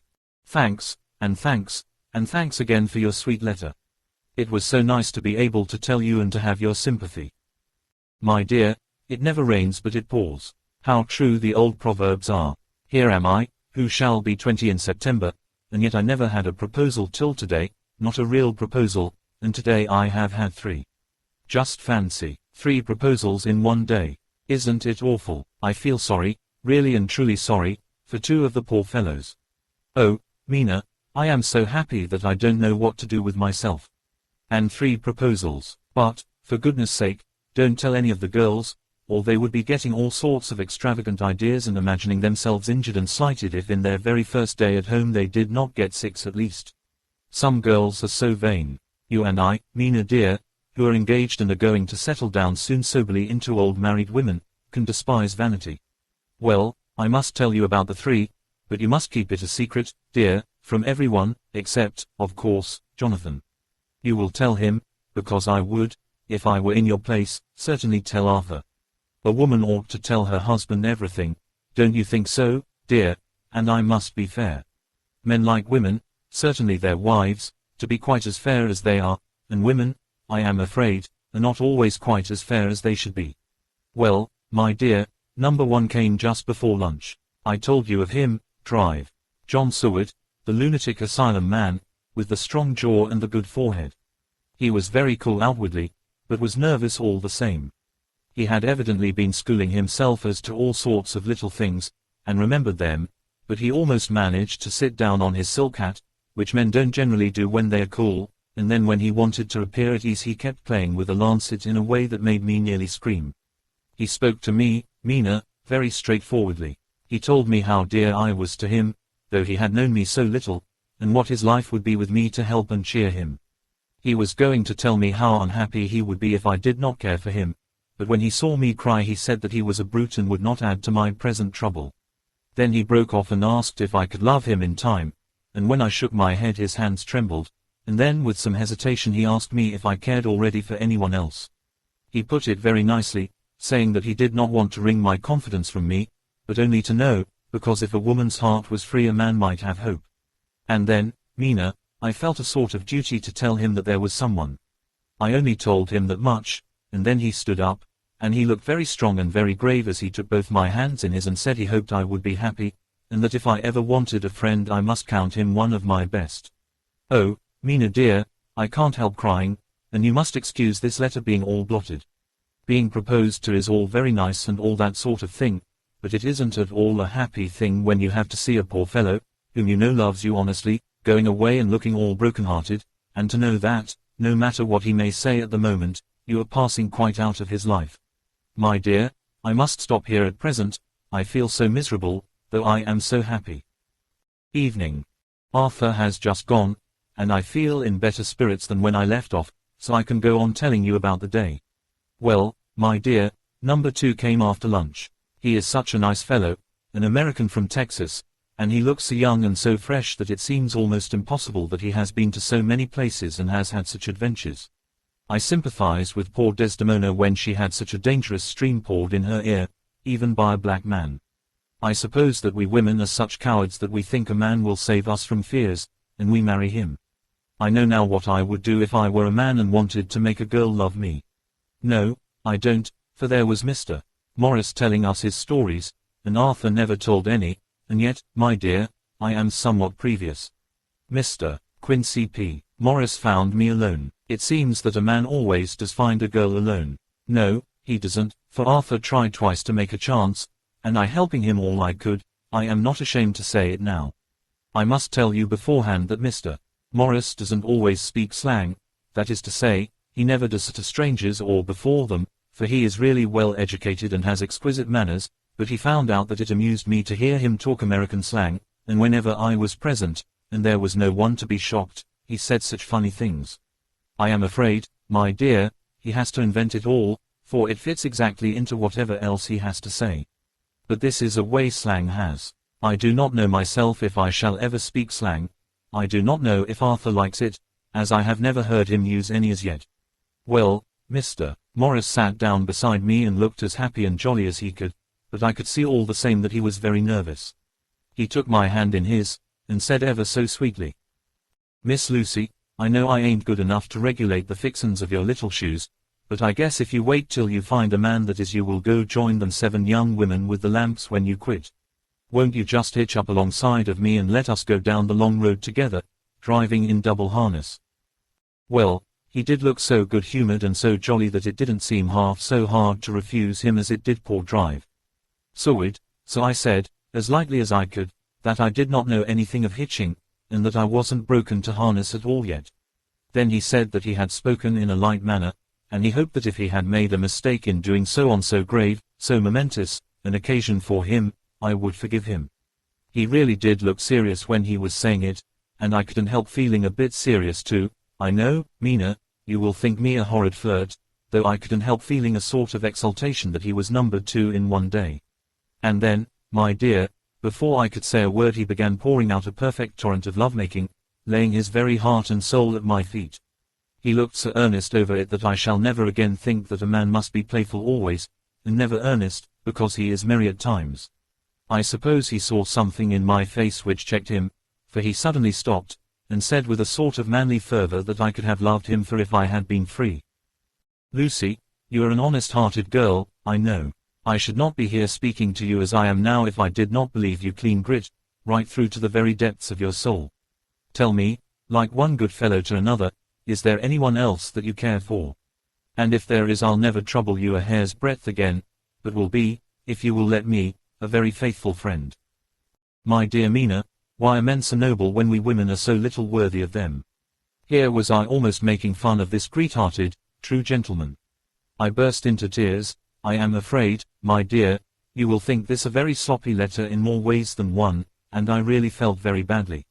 Why can't they let a girl marry 3 men, or as many as want her, and save all this trouble? But this is heresy, and I must not say it. I am glad to say that, though I was crying, I was able to look into Mr. Morris's brave eyes, and I told him out straight. Yes, there is someone I love, though he has not told me yet that he even loves me. I was right to speak to him so frankly, for quite a light came into his face, and he put out both his hands and took mine, I think I put them into his, and said in a hearty way, "That's my brave girl. It's better worth being late for a chance of winning you than being in time for any other girl in the world. Don't cry, my dear. If it's for me, I'm a hard nut to crack, and I take it standing up. If that other fellow doesn't know his happiness, well, he'd better look for it soon, or he'll have to deal with me. Little girl, your honesty and pluck have made me a friend, and that's rarer than a lover, it's more unselfish anyhow. My dear, I'm going to have a pretty lonely walk between this and Kingdom Come. Won't you give me one kiss? It'll be something to keep off the darkness now and then. You can, you know, if you like, for that other good fellow, he must be a good fellow, my dear, and a fine fellow, or you could not love him, hasn't spoken yet. That quite won me, Mina, for it was brave and sweet of him, and noble, too, to a rival, wasn't it, and he's so sad, so I leant over and kissed him. He stood up with my 2 hands in his, and as he looked down into my face, I am afraid I was blushing very much, he said, "Little girl, I hold your hand, and you've kissed me, and if these things don't make us friends nothing ever will. Thank you for your sweet honesty to me, and goodbye." He wrung my hand, and taking up his hat, went straight out of the room without looking back, without a tear or a quiver or a pause, and I am crying like a baby. Oh, why must a man like that be made unhappy when there are lots of girls about who would worship the very ground he trod on? I know I would if I were free, only I don't want to be free. My dear, this quite upset me, and I feel I cannot write of happiness just at once, after telling you of it, and I don't wish to tell of the number 3 until it can be all happy. Ever your loving, Lucy. P.S. Oh, about number 3, I needn't tell you of number 3, need I? Besides, it was all so confused. It seemed only a moment from his coming into the room till both his arms were round me, and he was kissing me. I am very, very happy, and I don't know what I have done to deserve it. I must only try in the future to show that I am not ungrateful to God for all his goodness to me in sending to me such a lover, such a husband, and such a friend. Goodbye. Dr. Seward's Diary. Kept in phonograph. The 25th of May. Ebbtide in appetite today. Cannot eat, cannot rest, so diary instead. Since my rebuff of yesterday I have a sort of empty feeling. Nothing in the world seems of sufficient importance to be worth the doing. Ellipsis. As I knew that the only cure for this sort of thing was work, I went down amongst the patients. I picked out one who has afforded me a study of much interest. He is so quaint that I am determined to understand him as well as I can. Today I seemed to get nearer than ever before to the heart of his mystery. I questioned him more fully than I had ever done, with a view to making myself master of the facts of his hallucination. In my manner of doing it there was, I now see, something of cruelty. I seemed to wish to keep him to the point of his madness, a thing which I avoid with the patients as I would the mouth of hell. Mem. Under what circumstances would I not avoid the pit of hell? Omnia Romae Venilia sunt. Hell has its price. Verb. Sap. If there be anything behind this instinct it will be valuable to trace it afterwards accurately, so I had better commence to do so, therefore. R. M. Renfield, at 59, sanguine temperament, great physical strength, morbidly excitable, periods of gloom, ending in some fixed idea which I cannot make out. I presume that the sanguine temperament itself and the disturbing influence end in a mentally accomplished finish, a possibly dangerous man, probably dangerous if unselfish. In selfish men caution is as secure an armor for their foes as for themselves. What I think of on this point is, when self is the fixed point the centripetal force is balanced with the centrifugal, when duty, a cause, etc., is the fixed point, the latter force is paramount, and only accident or a series of accidents can balance it. Letter, Quincy P. Morris to Hon. Arthur Homewood. The 25th of May. My dear Art. We've told yarns by the campfire in the prairies, and dressed one another's wounds after trying a landing at the Marquises, and drunk healths on the shore of Titicaca. There are more yarns to be told, and other wounds to be healed, and another health to be drunk. Won't you let this be at my campfire tomorrow night? I have no hesitation in asking you, as I know a certain lady is engaged to a certain dinner party, and that you are free. There will only be one other, our old pal at the Korea, Jack Seward. He's coming, too, and we both want to mingle our weeps over the wine cup, and to drink a health with all our hearts to the happiest man in all the wide world, who has won the noblest heart that God has made and the best worth winning. We promise you a hearty welcome, and a loving greeting, and a health as true as your own right hand. We shall both swear to leave you at home if you drink too deep to a certain pair of eyes. Come. Yours, as ever and always, Quincy P. Morris. Quote. Telegram from Arthur Homewood to Quincy P. Morris. The 26th of May. Count me in every time. I bear messages which will make both your ears tingle. Art. Quote. Vi. Mina Murray's Journal. The 24th of July. Whitby. Lucy met me at the station, looking sweeter and lovelier than ever, and we drove up to the house at the Crescent in which they have rooms. This is a lovely place. The little river, the Esk, runs through a deep valley, which broadens out as it comes near the harbour. A great viaduct runs across, with high piers, through which the view seems somehow further away than it really is. The valley is beautifully green, and it is so steep that when you are on the high land on either side you look right across it, unless you are near enough to see down. The houses of the old town, the side away from us, are all red-roofed, and seem piled up one over the other anyhow, like the pictures we see of Nuremberg. Right over the town is the ruin of Whitby Abbey, which was sacked by the Danes, and which is the scene of part of Marmion, where the girl was built up in the wall. It is a most noble ruin, of immense size, and full of beautiful and romantic bits. There is a legend that a white lady is seen in one of the windows. Between it and the town there is another church, the parish one, round which is a big graveyard, all full of tombstones. This is to my mind the nicest spot in Whitby, for it lies right over the town, and has a full view of the harbour and all up the bay to where the headland called Kettleness stretches out into the sea. It descends so steeply over the harbour that part of the bank has fallen away, and some of the graves have been destroyed. In one place part of the stonework of the graves stretches out over the sandy pathway far below. There are walks, with seats beside them, through the churchyard, and people go and sit there all day long looking at the beautiful view and enjoying the breeze. I shall come and sit here very often myself and work. Indeed, I am writing now, with my book on my knee, and listening to the talk of three old men who are sitting beside me. They seem to do nothing all day but sit up here and talk. The harbour lies below me, with, on the far side, one long granite wall stretching out into the sea, with a curve outwards at the end of it, in the middle of which is a lighthouse. A heavy seawall runs along outside of it. On the near side, the seawall makes an elbow crooked inversely, and its end too has a lighthouse. Between the two piers there is a narrow opening into the harbour, which then suddenly widens. It is nice at high water, but when the tide is out it shoals away to nothing, and there is merely the stream of the Esk, running between banks of sand, with rocks here and there. Outside the harbour on this side there rises for about half a mile a great reef, the sharp edge of which runs straight out from behind the south lighthouse. At the end of it is a buoy with a bell, which swings in bad weather, and sends in a mournful sound on the wind. They have a legend here that when a ship is lost bells are heard out at sea. I must ask the old man about this, he is coming this way. Ellipsis. He is a funny old man. He must be awfully old, for his face is all gnarled and twisted like the bark of a tree.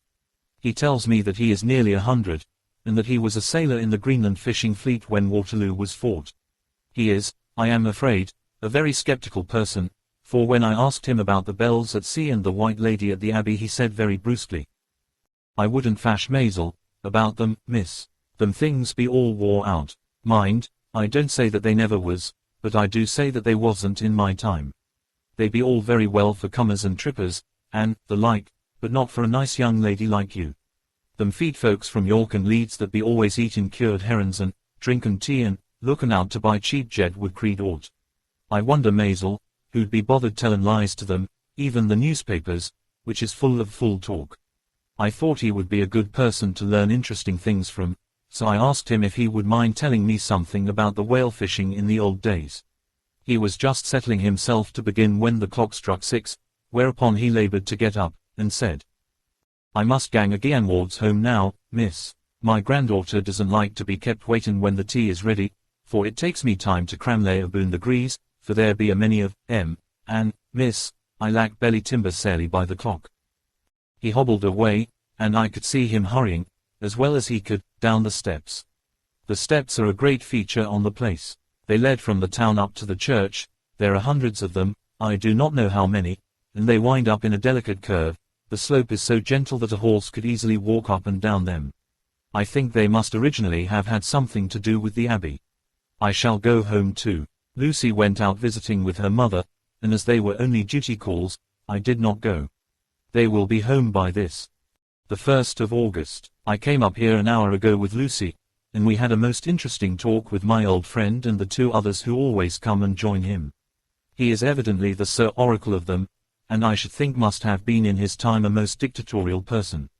He will not admit anything, and downfaces everybody. If he can't out-argue them he bullies them, and then takes their silence for agreement with his views. Lucy was looking sweetly pretty in her white lawn frock. She has got a beautiful color since she has been here. I noticed that the old men did not lose any time in coming up and sitting near her when we sat down. She is so sweet with old people, I think they all fell in love with her on the spot. Even my old man succumbed and did not contradict her, but gave me double share instead. I got him on the subject of the legends, and he went off at once into a sort of sermon. I must try to remember it and put it down. It be all full talk, lock, stock, and barrel, that's what it be, and nowt else. These bands and wafts and bow ghosts and bar guests and bogles and all anent them is only fit to set bairns and dizzy women belderen. They be nowt but air blebs.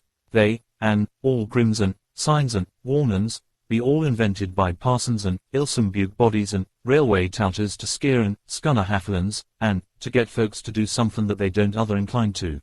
It makes me ireful to think o' them. Why, it's them that, not content with printin' lies on paper and preachin' 'em out of pulpits, does want to be cuttin' 'em on the tombstones. Look here all around you in what ye will, all them steens, holdin' up their heads as well as they can out of their pride, is a cant, simply tumblin' down with the weight o' the lies wrote on 'em. Here lies the body, or, sacred to the memory, wrote on all of them, and, yet in nigh half of them there been no bodies at all, and, the memories of them bean't cared a pinch of snuff about, much less sacred. Lies all of them, nothin' but lies of one kind or another. My gog, but it'll be a quare scowdament at the day of judgment when they come tumblin' up in the death's arks, all duped together and tryin' to drag their tomsteens with them to prove how good they was, some of them trimlin' and ditherin', with their hands that doesn't and slippy from lyin' in the sea that they can't even keep the grub o' them. I could see from the old fellow's self-satisfied air and the way in which he looked round for the approval of his cronies that he was showing off, so I put in a word to keep him going. "Oh, Mr. Swales, you can't be serious. Surely these tombstones are not all wrong." "Yabberlins, there may be a poorish few not wrong, savin where they make out the people too good, for there be folk that do think a barn bowl be like the sea, if only it be their own. The whole thing be only lies. Now look you here, you come here a stranger, and, you see this Kirkgarth." I nodded, for I thought it better to assent, though I did not quite understand his dialect. I knew it had something to do with the church. He went on, "And you consate that all these steens be aboon folk that be happed here, snod and snog." I assented again. "Then that be just where the lie comes in. Why, there be scores of these lay beds that be tomb as old duns, back a box on Friday night." He nudged one of his companions, and they all laughed. And my gog, how could they be otherwise? Look at that one, the aftest abaft the beer bank, read it. I went over and read. "Edward Spencer, Master Mariner, murdered by pirates off the coast of Andres, April, 1854, eat. 30. When I came back Mr. Swales went on. Who brought him home, I wonder, to hap him here. Murdered off the coast of Andres. And, you constated his body lay under. Why, I could name ye a dozen whose bones lie in the Greenland seas above, he pointed northwards, or where the currents may have drifted them. There be the steens around ye. Ye can, with your young eyes, read the small print of the lies from here. This Braithwaite Lowry, I knew his father, lost in the lively off Greenland in, 20, or Andrew Woodhouse, drowned in the same seas in 1777, or John Paxton, drowned off Cape Farewell a year later, or old John Rawlings, whose grandfather sailed with me, drowned in the Gulf of Finland in, 50. Do ye think that all these men will have to make a rush to Whitby when the trumpet sounds? I have me antherums about it. I tell ye that when they got here they'd be jostling one another that way that it would be like a fight up on the ice in the old days, when we'd be at one another from daylight to dark, and tryin' to tie up our cuts by the light of the aurora borealis. This was evidently local pleasantry, for the old man cackled over it, and his cronies joined in with gusto. But, I said, surely you are not quite correct, for you start on the assumption that all the poor people, all their spirits, will have to take their tombstones with them on the day of judgment. Do you think that will be really necessary? Well, what else be they tombstones for? Answer me that, miss. To please their relatives, I suppose. To please their relatives, you suppose. This he said with intense scorn. How will it pleasure their relatives to know that lies is wrote over them, and that everybody in the place knows that they be lies? He pointed to a stone at our feet which had been laid down as a slab, on which the seat was rested, close to the edge of the cliff. Read the lies on that rough steen, he said. The letters were upside down to me from where I sat, but Lucy was more opposite to them, so she leant over and read. Sacred to the memory of George Cannon, who died, in the hope of a glorious resurrection, on July 29, 1873, falling from the rocks at Kettleness. This tomb was erected by his sorrowing mother to her dearly beloved son. He was the only son of his mother, and she was a widow. Really, Mr. Swales, I don't see anything very funny in that. She spoke her comment very gravely and somewhat severely.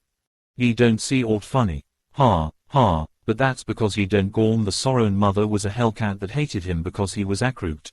A regular lamenter he was, and he hated her so that he committed suicide in order that she mightn't get an insurance she put on his life. He blew nigh the top of his head off with an old musket that they had for scaring the crows with. Torn for crows then, for it brought the clegs and the doubts to him. That's the way he fell off the rocks. And, as to hopes of a glorious resurrection, I've often heard him say, Maisel, that he hoped he'd go to hell, for his mother was so pious that she'd be sure to go to heaven, and he didn't want to addle where she was. Now isn't that Steen at any rate, he hammered it with his stick as he spoke, a pack of lies. And won't it make Gabriel keckle when Geordie comes pantin' up the grease with the Tom Steen balanced on his hump, and asks it to be took as evidence? I did not know what to say, but Lucy turned the conversation as she said, rising up.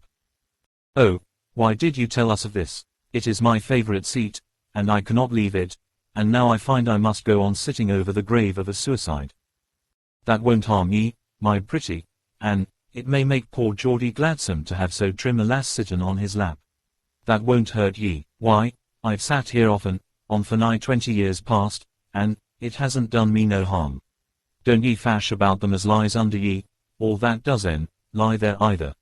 It'll be time for ye to be getting scarred when ye see the Tomsteens all run away with, and the place as bare as a stubble field. There's the clock, and I must gang. My service to ye, ladies. And off he hobbled. Lucy and I sat a while, and it was all so beautiful before us that we took hands as we sat, and she told me all over again about Arthur and their coming marriage.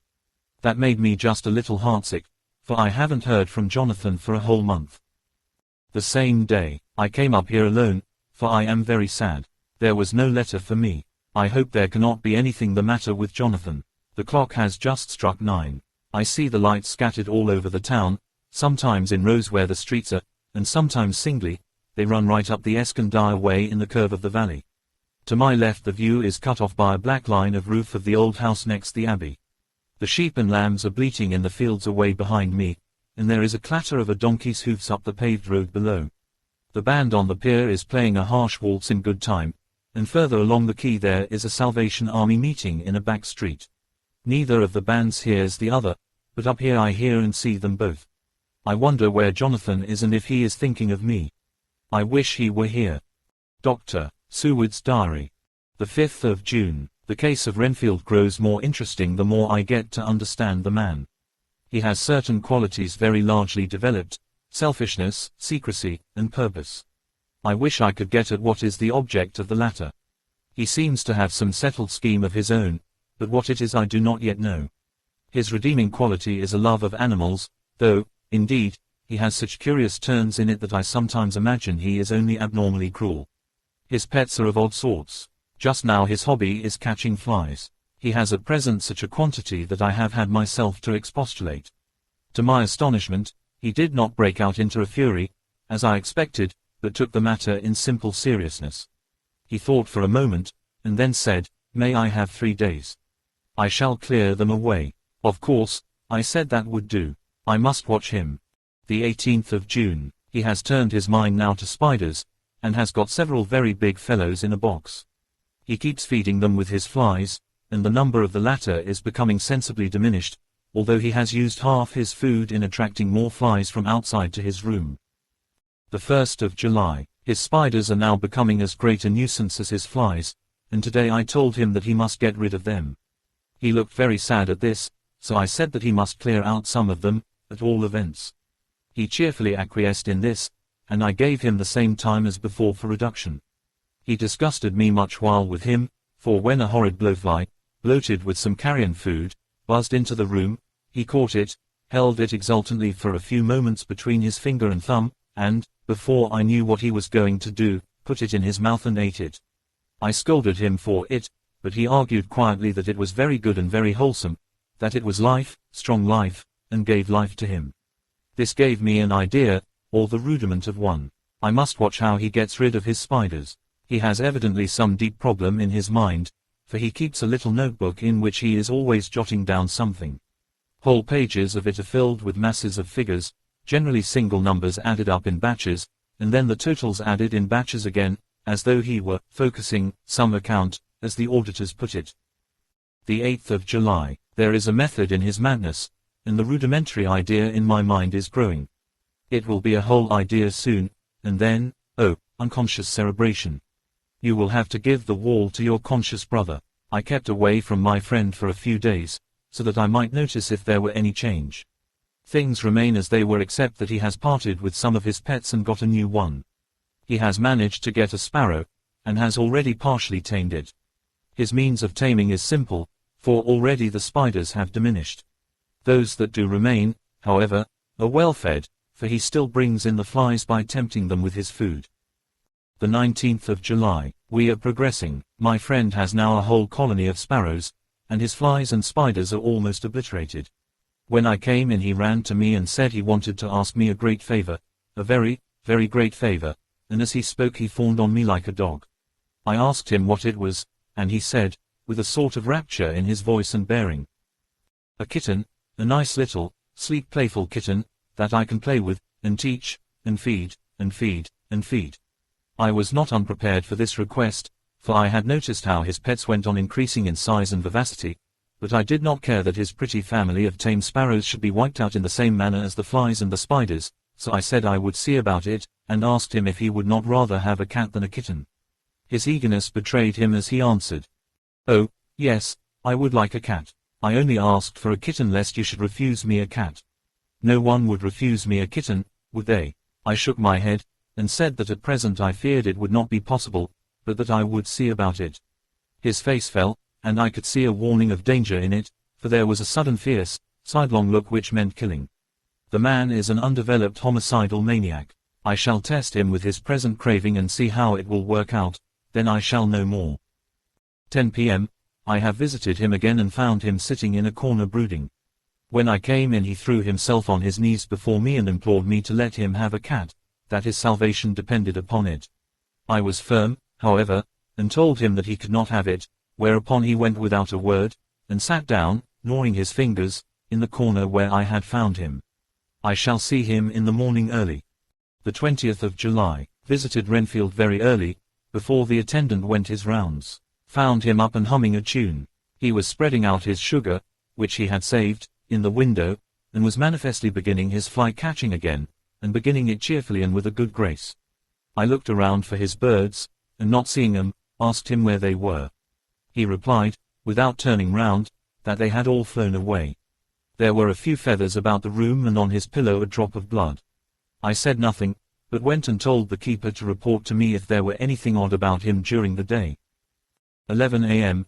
The attendant has just been to me to say that Renfield has been very sick and has disgorged a whole lot of feathers.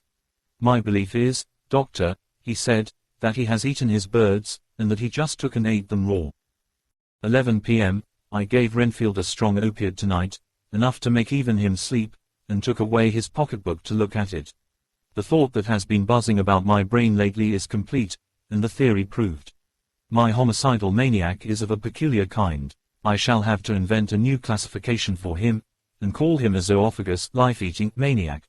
What he desires is to absorb as many lives as he can, and he has laid himself out to achieve it in a cumulative way. He gave many flies to one spider and many spiders to one bird, and then wanted a cat to eat the many birds. What would have been his later steps? It would almost be worthwhile to complete the experiment. It might be done if there were only a sufficient cause. Men sneered at vivisection, and yet look at its results today.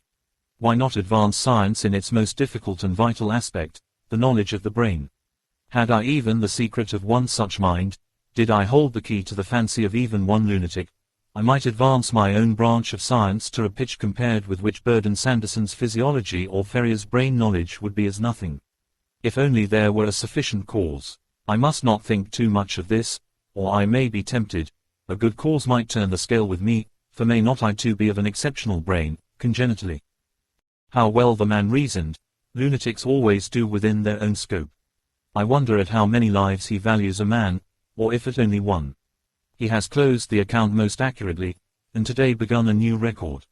How many of us begin a new record with each day of our lives? To me it seems only yesterday that my whole life ended with my new hope, and that truly I began a new record. So it will be until the great recorder sums me up and closes my ledger account with a balance to profit or loss. Oh, Lucy, Lucy, I cannot be angry with you, nor can I be angry with my friend whose happiness is yours, but I must only wait on hopeless and work. Work, work. If I only could have as strong a cause as my poor mad friend there, a good, unselfish cause to make me work, that would be indeed happiness. Mina Murray's Journal. The 26th of July. I am anxious, and it soothes me to express myself here. It is like whispering to one's self and listening at the same time. And there is also something about the shorthand symbols that makes it different from writing. I am unhappy about Lucy and about Jonathan. I had not heard from Jonathan for some time, and was very concerned, but yesterday dear Mr. Hawkins, who is always so kind, sent me a letter from him. I had written asking him if he had heard, and he said the enclosed had just been received. It is only a line dated from Castle Dracula, and says that he is just starting for home. That is not like Jonathan. I do not understand it, and it makes me uneasy. Then, too, Lucy, although she is so well, has lately taken to her old habit of walking in her sleep. Her mother has spoken to me about it, and we have decided that I am to lock the door of our room every night. Mrs. Westenra has got an idea that sleepwalkers always go out on roofs of houses and along the edges of cliffs and then get suddenly wakened and fall over with a despairing cry that echoes all over the place. Poor dear, she is naturally anxious about Lucy, and she tells me that her husband, Lucy's father, had the same habit, that he would get up in the night and dress himself and go out, if he were not stopped. Lucy is to be married in the autumn, and she is already planning out her dresses and how her house is to be arranged. I sympathize with her, for I do the same, only Jonathan and I will start in life in a very simple way, and shall have to try to make both ends meet. Mr. Homewood, he is the Honourable Arthur Homewood, only son of Lord Godalming, is coming up here very shortly, as soon as he can leave town, for his father is not very well, and I think dear Lucy is counting the moments till he comes. She wants to take him up to the seat on the churchyard cliff and show him the beauty of Whitby. I dare say it is the waiting which disturbs her. She will be all right when he arrives. The 27th of July. No news from Jonathan. I am getting quite uneasy about him, though why I should I do not know, but I do wish that he would write, if it were only a single line. Lucy walks more than ever, and each night I am awakened by her moving about the room. Fortunately, the weather is so hot that she cannot get cold, but still the anxiety and the perpetually being wakened is beginning to tell on me, and I am getting nervous and wakeful myself. Thank God, Lucy's health keeps up. Mr. Homewood has been suddenly called to ring to see his father, who has been taken seriously ill. Lucy frets at the postponement of seeing him, but it does not touch her looks. She is a trifle stouter, and her cheeks are a lovely rose pink. She has lost that anemic look which she had. I pray it will all last. The 3rd of August, another week gone, and no news from Jonathan, not even to Mr. Hawkins, from whom I have heard. Oh, I do hope he is not ill. He surely would have written. I look at that last letter of his, but somehow it does not satisfy me. It does not read like him, and yet it is his writing. There is no mistake of that. Lucy has not walked much in her sleep the last week, but there is an odd concentration about her which I do not understand. Even in her sleep she seems to be watching me. She tries the door, and finding it locked, goes about the room searching for the key. The 6th of August, another 3 days, and no news. This suspense is getting dreadful. If I only knew where to write to or where to go to, I should feel easier, but no one has heard a word of Jonathan since that last letter. I must only pray to God for patience. Lucy is more excitable than ever, but is otherwise well. Last night was very threatening, and the fishermen say that we are in for a storm. I must try to watch it and learn the weather signs. Today is a grey day, and the sun as I write is hidden in thick clouds, high over Kettleness. Everything is grey, except the green grass, which seems like emerald amongst it, grey earthy rock, grey clouds, tinged with the sunburst at the far edge, hang over the grey sea, into which the sand points stretch like grey fingers. The sea is tumbling in over the shallows and the sandy flats with a roar, muffled in the sea mist drifting inland. The horizon is lost in a grey mist. All is vastness, the clouds are piled up like giant rocks, and there is a growl over the sea that sounds like some presage of doom. Dark figures are on the beach here and there, sometimes half shrouded in the mist, and seem men like trees walking. The fishing boats are racing for home, and rise and dip in the ground swell as they sweep into the harbour, bending to the scuppers. Here comes old Mr. Swales. He is making straight for me, and I can see, by the way he lifts his hat, that he wants to talk. Ellipsis. I have been quite touched by the change in the poor old man. When he sat down beside me, he said in a very gentle way, "I want to say something to you, miss." I could see he was not at ease, so I took his poor old wrinkled hand in mine and asked him to speak fully, so he said, leaving his hand in mine, "I'm afraid, my dearie, that I must have shocked you by all the wicked things I've been sayin' about the dead, and such like, for weeks past, but I didn't mean 'em, and I want ye to remember that when I'm gone. We old folks that be daffled, and with one foot abaft the crockhule, don't altogether like to think of it, and we don't want to feel scart of it, and that's why I've took to makin' light of it, so that I'd cheer up my own heart a bit. But, Lord love ye, miss, I ain't afraid of dewyin', not a bit, only I don't want to die if I can help it. My time must be nigh at hand now, for I be old, and 100 years is too much for any man to expect, and I'm so nigh it that the old man is already whettin' his scythe. Ye see, I can't get out o' the habit of caffin' about it all at once, the shafts will wag as they be used to. Some day soon the angel of death will sound his trumpet for me. But don't ye duel and greet, my dearie, for he saw that I was crying. If he should come this very night I'd not refuse to answer his call. For life be, after all, only a waitin' for somethin' else than what we're doin', and death be all that we can rightly depend on. But I'm content, for it's comin' to me, my dearie, and comin' quick. It may be comin' while we be lookin' and wonderin'. Maybe it's in that wind out over the sea that's bringin' with it loss and wreck, and sore distress, and sad hearts.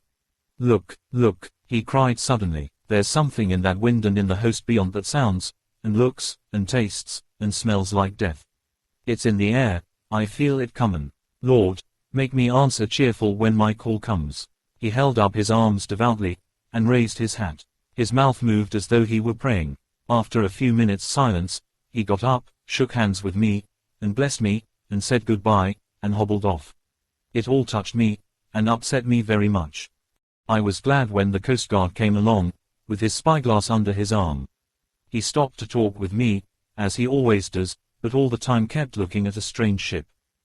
"I can't make her out," he said. "She's a Russian, by the look of her, but she's knocking about in the queerest way. She doesn't know her mind a bit. She seems to see the storm coming, but can't decide whether to run up north in the open, or to put in here. Look there again. She is steered mighty strangely, for she doesn't mind the hand on the wheel, changes about with every puff of wind. We'll hear more of her before this time tomorrow. 7. Cutting from the Daily Graph, the 8th of August. Pasted in Mina Murray's journal. From a correspondent. Whitby. One of the greatest and suddenest storms on record has just been experienced here, with results both strange and unique. The weather had been somewhat sultry, but not to any degree uncommon in the month of August. Saturday evening was as fine as was ever known, and the great body of holidaymakers laid out yesterday for visits to Mulgrave Woods, Robin Hood's Bay, Rig Mill, Runswick, Steers, and the various trips in the neighbourhood of Whitby. The steamers Emma and Scarborough made trips up and down the coast, and there was an unusual amount of tripping, both to and from Whitby. The day was unusually fine till the afternoon, when some of the gossips who frequent the Eastcliff churchyard, and from that commanding eminence watched the wide sweep of sea visible to the north and east, called attention to a sudden show of mares' tails, high in the sky to the northwest. The wind was then blowing from the southwest in the mild degree which in barometrical language is ranked, number 2, light breeze. The Coast Guard on duty at once made report, and one old fisherman, who for more than half a century has kept watch on weather signs from the East Cliff, foretold in an emphatic manner the coming of a sudden storm. The approach of sunset was so very beautiful, so grand in its masses of splendidly coloured clouds, that there was quite an assemblage on the walk along the cliff in the old churchyard to enjoy the beauty. Before the sun dipped below the black mass of Kettleness, standing boldly athwart the western sky, its downward way was marked by myriad clouds of every sunset colour, flame, purple, pink, green, violet, and all the tints of gold, with here and there masses not large, but of seemingly absolute blackness, in all sorts of shapes, as well outlined as colossal silhouettes. The experience was not lost on the painters, and doubtless some of the sketches of the Prelude to the Great Storm will grace the R.A.&I. walls in May next. More than one captain made up his mind then and there that his cobble, or his mule, as they term the different classes of boats, would remain in the harbour till the storm had passed. The wind fell away entirely during the evening, and at midnight there was a dead calm, a sultry heat, and that prevailing intensity which, on the approach of thunder, affects persons of a sensitive nature. There were but few lights in sight at sea, for even the coasting steamers, which usually hug the shore so closely, kept well to seaward, and but few fishing boats were in sight. The only sail noticeable was a foreign schooner with all sails set, which was seemingly going westwards. The foolhardiness or ignorance of her officers was a prolific theme for comment whilst she remained in sight, and efforts were made to signal her to reduce sail in face of her danger. Before the night shut down she was seen with sails idly flapping as she gently rolled on the undulating swell of the sea. As idle as a painted ship upon a painted ocean. Shortly before 10 o'clock the stillness of the air grew quite oppressive, and the silence was so marked that the bleating of a sheep inland or the barking of a dog in the town was distinctly heard, and the band on the pier, with its lively French air, was like a discord in the great harmony of nature's silence. A little after midnight came a strange sound from over the sea, and high overhead the air began to carry a strange, faint, hollow booming. Then without warning the tempest broke, with a rapidity which, at the time, seemed incredible, and even afterwards is impossible to realize. The whole aspect of nature at once became convulsed. The waves rose in growing fury, each overtopping its fellow, till in a very few minutes the lately glassy sea was like a roaring and devouring monster. White-crested waves beat madly on the level sands and rushed up the shelving cliffs. Others broke over the piers, and with their spume swept the lanterns of the lighthouses which rise from the end of either pier of Whitby harbour. The wind roared like thunder, and blew with such force that it was with difficulty that even strong men kept their feet, or clung with grim clasp to the iron stanchions. It was found necessary to clear the entire piers from the mass of onlookers, or else the fatalities of the night would have been increased manifold. To add to the difficulties and dangers of the time, masses of sea fog came drifting inland, white, wet clouds, which swept by in ghostly fashion, so dank and damp and cold that it needed but little effort of imagination to think that the spirits of those lost at sea were touching their living brethren with the clammy hands of death, and many a one shuddered as the wreaths of sea mist swept by. At times the mist cleared, and the sea for some distance could be seen in the glare of the lightning, which now came thick and fast, followed by such sudden peals of thunder that the whole sky overhead seemed trembling under the shock of the footsteps of the storm. Some of the scenes thus revealed were of immeasurable grandeur and of absorbing interest. The sea, running mountains high, threw skywards with each wave mighty masses of white foam, which the tempest seemed to snatch at and whirl away into space, here and there a fishing boat, with a rag of sail, running madly for shelter before the blast, now and again the white wings of a storm-tossed seabird.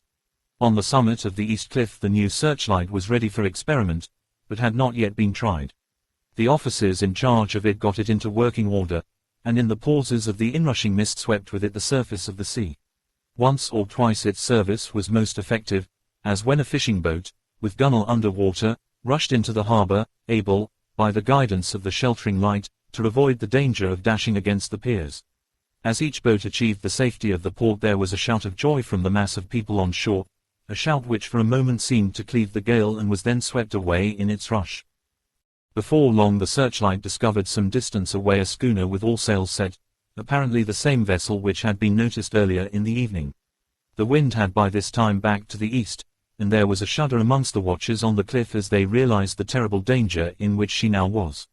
Between her and the port lay the great flat reef on which so many good ships have from time to time suffered, and, with the wind blowing from its present quarter, it would be quite impossible that she should fetch the entrance of the harbor.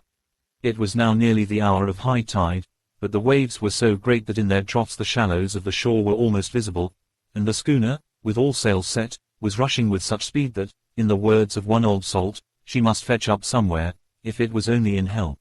Then came another rush of sea fog, greater than any hitherto, a mass of dank mist, which seemed to close on all things like a grey pall, and left available to men only the organ of hearing, for the roar of the tempest, and the crash of the thunder, and the booming of the mighty billows came through the damp oblivion even louder than before. The rays of the searchlight were kept fixed on the harbor mouth across the east pier, where the shock was expected, and men waited breathless. The wind suddenly shifted to the northeast, and the remnant of the sea fog melted in the blast, and then, mirabile dictu, between the piers, leaping from wave to wave as it rushed at headlong speed, swept the strange schooner before the blast, with all sail set, and gained the safety of the harbor. The searchlight followed her, and a shudder ran through all who saw her, for lashed to the helm was a corpse, with drooping head, which swung horribly to and fro at each motion of the ship. No other form could be seen on deck at all. A great awe came on all as they realized that the ship, as if by a miracle, had found the harbor, unsteered save by the hand of a dead man. However, all took place more quickly than it takes to write these words.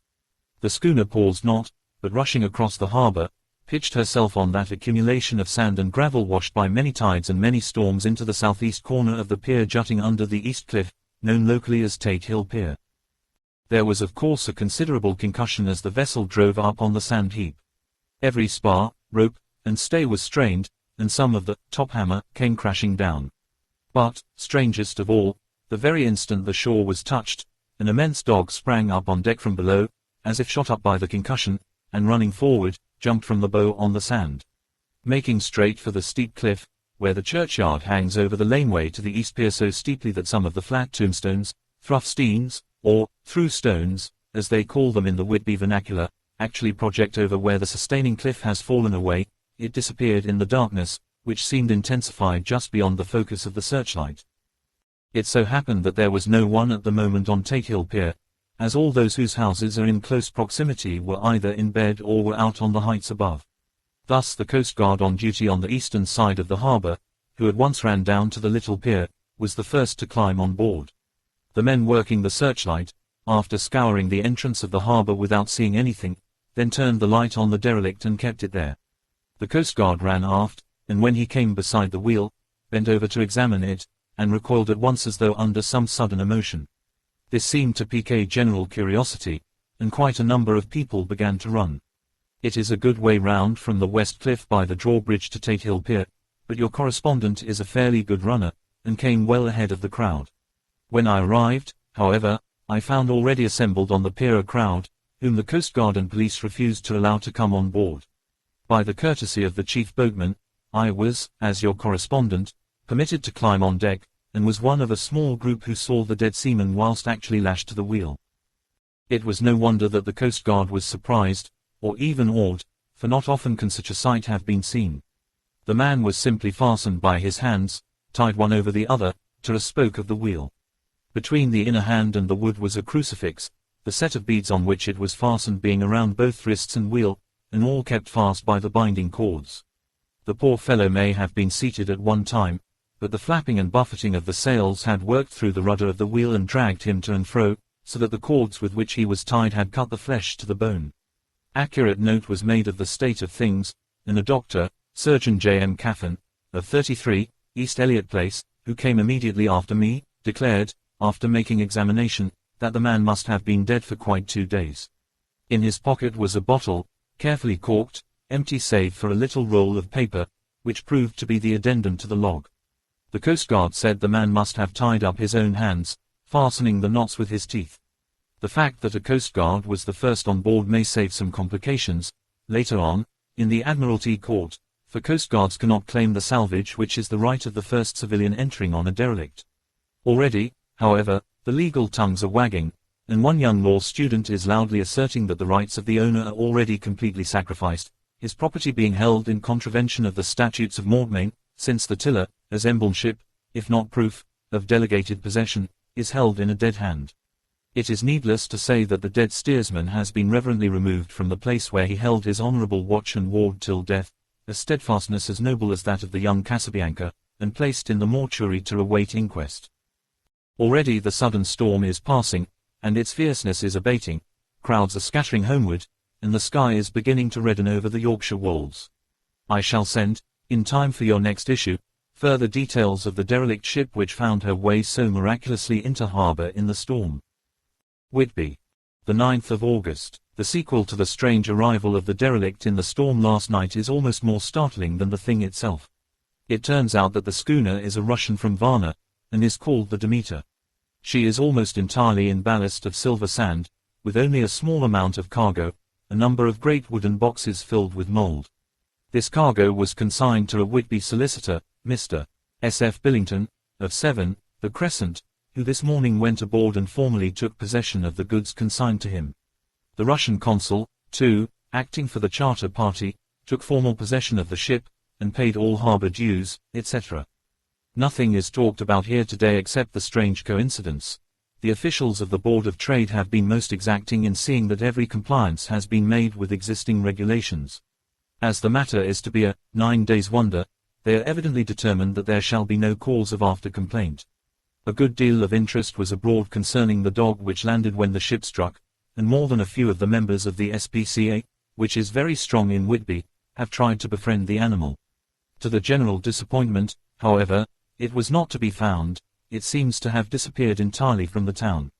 It may be that it was frightened and made its way onto the moors, where it is still hiding in terror. There are some who look with dread on such a possibility, lest later on it should in itself become a danger, for it is evidently a fierce brute. Early this morning a large dog, a half-bred mastiff belonging to a coal merchant close to Tate Hill Pier, was found dead in the roadway opposite to its master's yard. It had been fighting, and manifestly had had a savage opponent, for its throat was torn away, and its belly was slit open as if with a savage claw. Later, by the kindness of the Board of Trade Inspector, I have been permitted to look over the logbook of the Demeter, which was in order up to within 3 days, but contained nothing of special interest except as to facts of missing men. The greatest interest, however, is with regard to the paper found in the bottle, which was today produced at the inquest, and a more strange narrative than the two between them unfold it has not been my lot to come across. As there is no motive for concealment, I am permitted to use them, and accordingly send you a rescript, simply omitting technical details of seamanship and supercargo. It almost seems as though the captain had been seized with some kind of mania before he had got well into blue water, and that this had developed persistently throughout the voyage. Of course my statement must be taken cum grano, since I am writing from the dictation of a clerk of the Russian consul, who kindly translated for me, time being short. Log of the Demeter. Varna to Whitby. Written the 18th of July, things so strange happening, that I shall keep accurate note henceforth till we land. On the 6th of July we finished taking in cargo, silver sand and boxes of earth.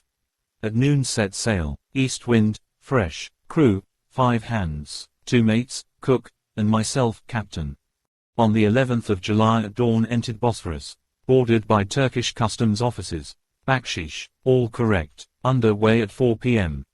On the 12th of July through Dardanelles, more customs officers and flagboat of guarding squadron.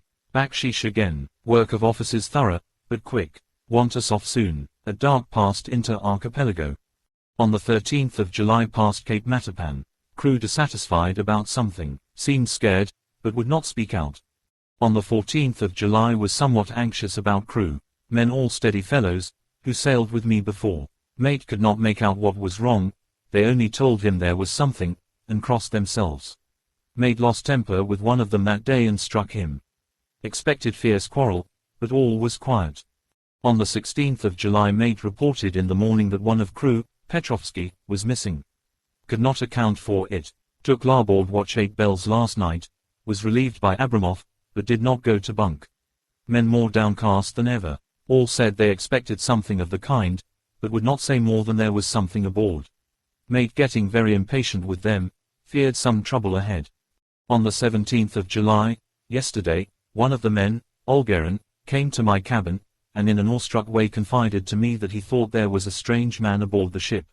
He said that in his watch he had been sheltering behind the deck house, as there was a rainstorm, when he saw a tall, thin man, who was not like any of the crew, come up the companionway, and go along the deck forward, and disappear. He followed cautiously, but when he got to bows found no one, and the hatchways were all closed. He was in a panic of superstitious fear, and I am afraid the panic may spread.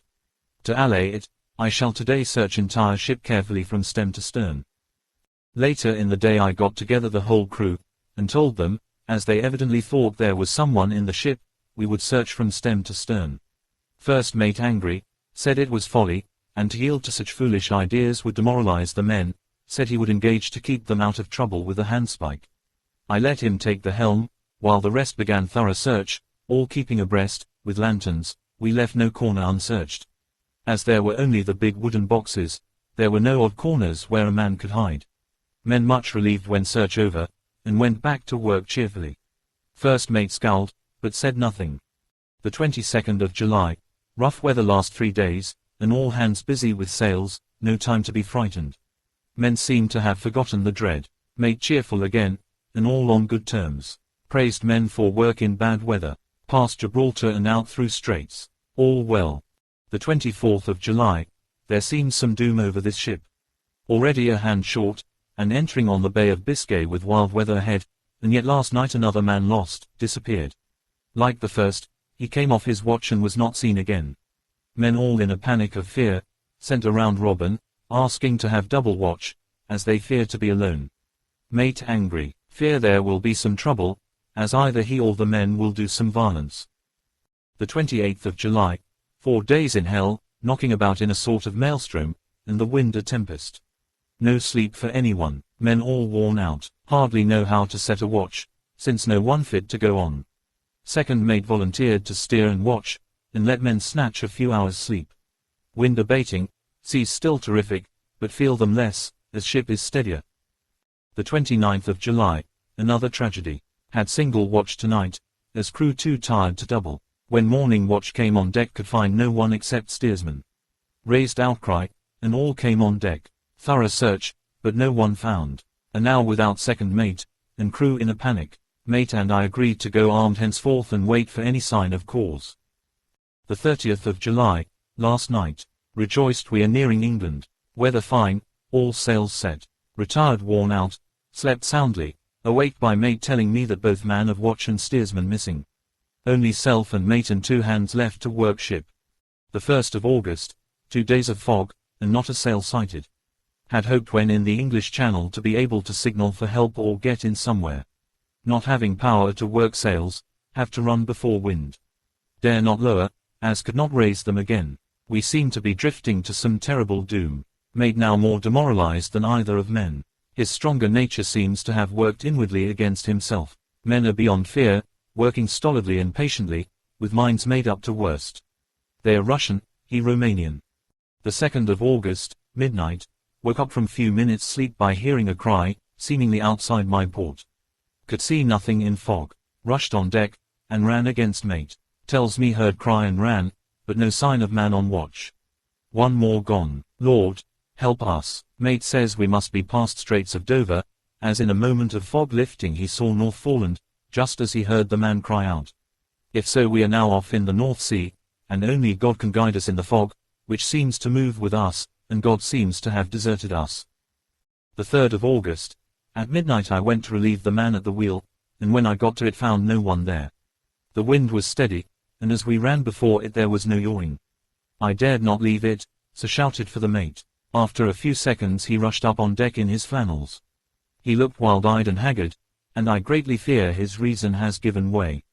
He came close to me and whispered hoarsely, with his mouth to my ear, as though fearing the very air might hear, "It is here, I know it, now.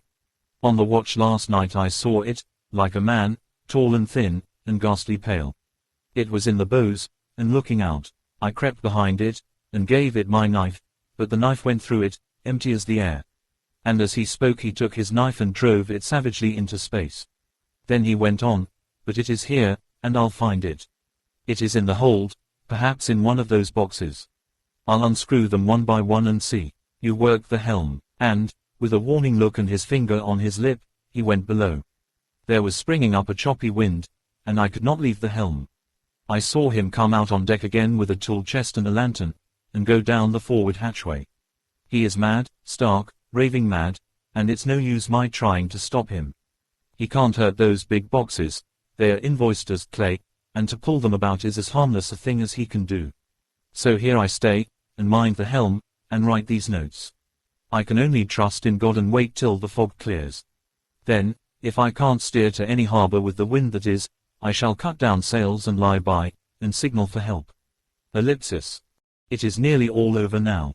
Just as I was beginning to hope that the mate would come out calmer, for I heard him knocking away at something in the hold, and work is good for him, there came up the hatchway a sudden, startled scream, which made my blood run cold, and up on the deck he came as if shot from a gun, a raging madman, with his eyes rolling and his face convulsed with fear. "Save me, he cried, and then looked round on the blanket of fog. His horror turned to despair, and in a steady voice he said, "You had better come to, Captain, before it is too late. He is there, I know the secret now. The sea will save me from him, and it is all that is left." Before I could say a word, or move forward to seize him, he sprang on the bulwark and deliberately threw himself into the sea. I suppose I know the secret too, now. It was this madman who had got rid of the men one by one, and now he has followed them himself. God help me, how am I to account for all these horrors when I get to port? When I get to port, will that ever be? The 4th of August, still fog, which the sunrise cannot pierce. I know there is sunrise because I am a sailor, why else I know not.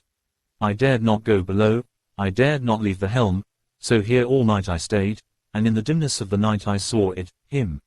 God forgive me, but the mate was right to jump overboard. It was better to die like a man, to die like a sailor in blue water no man can object. But I am captain, and I must not leave my ship. But I shall baffle this fiend or monster, for I shall tie my hands to the wheel when my strength begins to fail, and along with them I shall tie that which it, dare not touch, and then, come good wind or foul, I shall save my soul, and my honor as a captain. I am growing weaker, and the night is coming on. If he can look me in the face again, I may not have time to act. Ellipsis. If we are wrecked, mayhap this bottle may be found, and those who find it may understand, if not, well, then all men shall know that I have been true to my trust. God and the Blessed Virgin and the saints help a poor ignorant soul trying to do his duty. Ellipsis. Of course the verdict was an open one. There is no evidence to adduce, and whether or not the man himself committed the murders there is now none to say. The folk here hold almost universally that the captain is simply a hero, and he is to be given a public funeral. Already it is arranged that his body is to be taken with a train of boats up the Esk for a piece and then brought back to Tate Hill Pier and up the Abbey steps, for he is to be buried in the churchyard on the cliff. The owners of more than 100 boats have already given in the names as wishing to follow him to the grave. No trace has ever been found of the great dog, at which there is much mourning, for, with public opinion in its present state, he would, I believe, be adopted by the town. Tomorrow will see the funeral, and so will end this one more mystery of the sea. Mina Murray's Journal.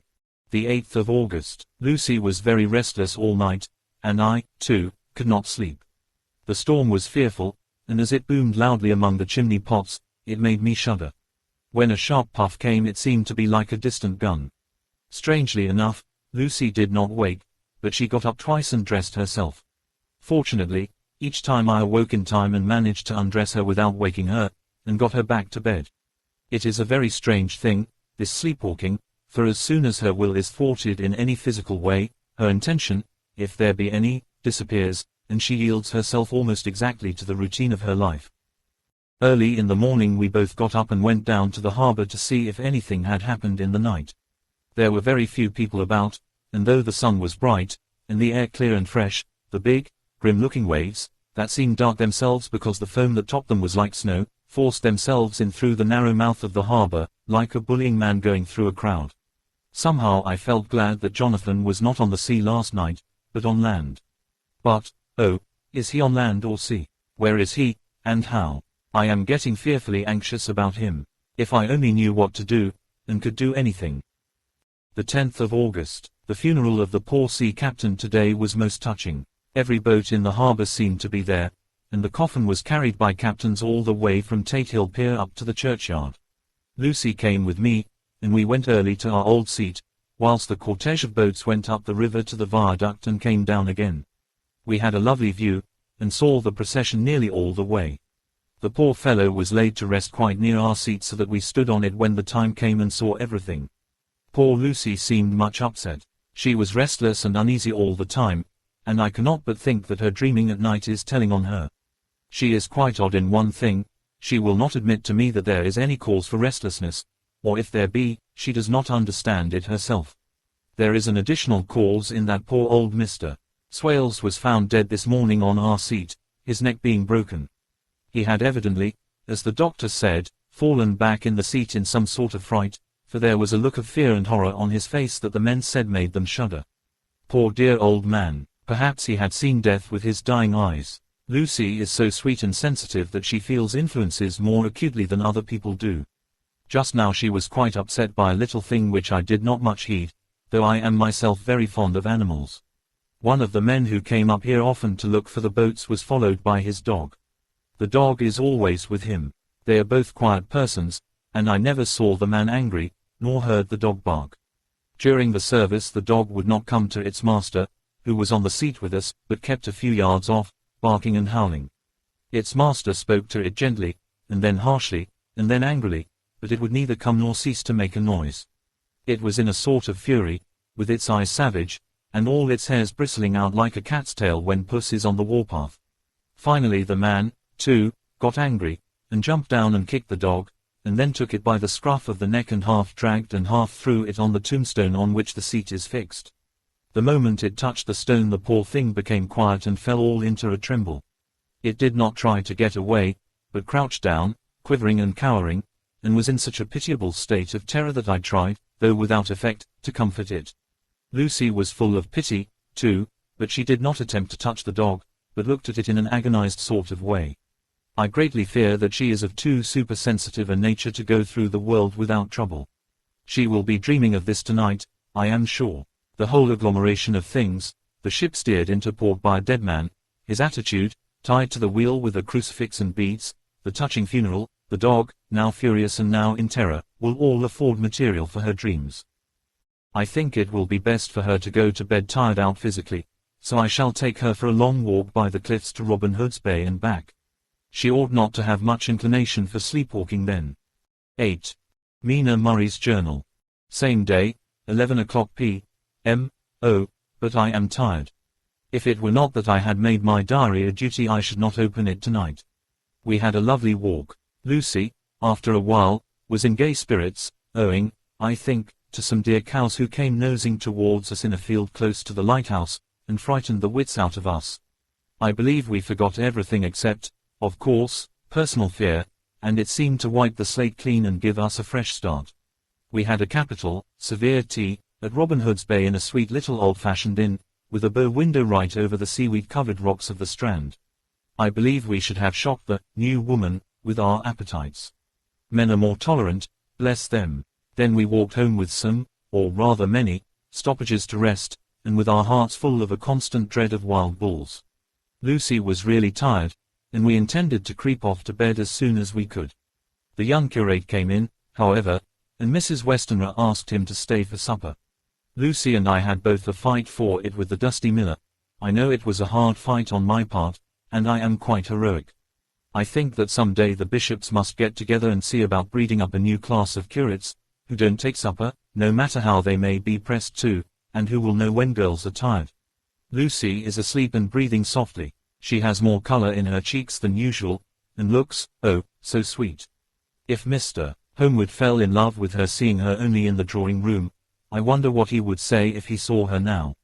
Some of the new women writers will someday start an idea that men and women should be allowed to see each other asleep before proposing or accepting. But I suppose the new woman won't condescend in future to accept, she will do the proposing herself. And a nice job she will make of it, too. There's some consolation in that. I am so happy tonight, because dear Lucy seems better. I really believe she has turned the corner, and that we are over her troubles with dreaming.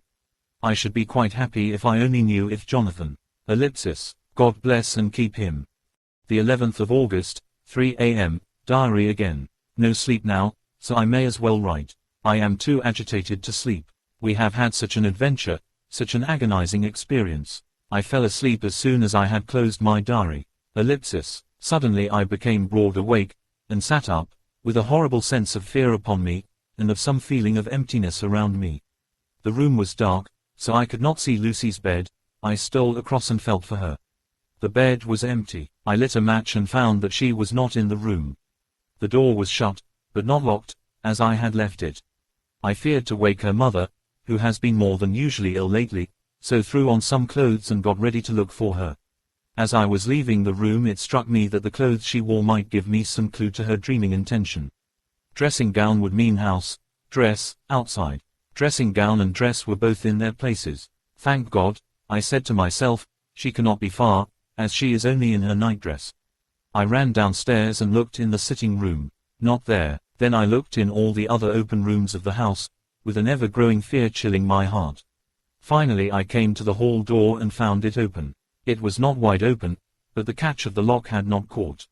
The people of the house are careful to lock the door every night, so I feared that Lucy must have gone out as she was. There was no time to think of what might happen. A vague, overmastering fear obscured all details. I took a big, heavy shawl and ran out. The clock was striking 1 as I was in the crescent, and there was not a soul in sight. I ran along the north terrace, but could see no sign of the white figure which I expected. At the edge of the west cliff above the pier I looked across the harbour to the east cliff, in the hope or fear, I don't know which, of seeing Lucy in our favourite seat. There was a bright full moon, with heavy black, driving clouds, which threw the whole scene into a fleeting diorama of light and shade as they sailed across. For a moment or two I could see nothing, as the shadow of a cloud-obscured street. Mary's church and all around it. Then as the cloud passed I could see the ruins of the abbey coming into view, and as the edge of a narrow band of light as sharp as a sword cut moved along, the church and the churchyard became gradually visible. Whatever my expectation was, it was not disappointed, for there, on our favourite seat, the silver light of the moon struck a half-reclining figure, snowy white. The coming of the cloud was too quick for me to see much, for shadow shut down on light almost immediately, but it seemed to me as though something dark stood behind the seat where the white figure shone, and bent over it. What it was, whether man or beast, I could not tell. I did not wait to catch another glance, but flew down the steep steps to the pier and along by the fish market to the bridge, which was the only way to reach the east cliff. The town seemed as dead, for not a soul did I see. I rejoiced that it was so, for I wanted no witness of poor Lucy's condition. The time and distance seemed endless, and my knees trembled and my breath came laboured as I toiled up the endless steps to the abbey. I must have gone fast, and yet it seemed to me as if my feet were weighted with lead, and as though every joint in my body were rusty. When I got almost to the top I could see the seat and the white figure, for I was now close enough to distinguish it even through the spells of shadow. There was undoubtedly something, long and black, bending over the half-reclining white figure.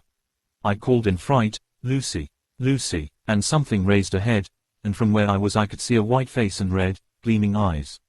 Lucy did not answer, and I ran on to the entrance of the churchyard. As I entered, the church was between me and the seat, and for a minute or so I lost sight of her. When I came in view again the cloud had passed, and the moonlight struck so brilliantly that I could see Lucy half reclining with her head lying over the back of the seat. She was quite alone, and there was not a sign of any living thing about. When I bent over her I could see that she was still asleep. Her lips were parted, and she was breathing, not softly as usual with her, but in long, heavy gasps, as though striving to get her lungs full at every breath. As I came close, she put up her hand in her sleep and pulled the collar of her nightdress close around her throat. Whilst she did so there came a little shudder through her, as though she felt the cold. I flung the warm shawl over her, and drew the edges tight round her neck, for I dreaded lest she should get some deadly chill from the night air, unclad as she was. I feared to wake her all at once, so, in order to have my hands free that I might help her, I fastened the shawl at her throat with a big safety pin, but I must have been clumsy in my anxiety and pinched or pricked her with it, for by and by, when her breathing became quieter, she put her hand to her throat again and moaned. When I had her carefully wrapped up I put my shoes on her feet and then began very gently to wake her.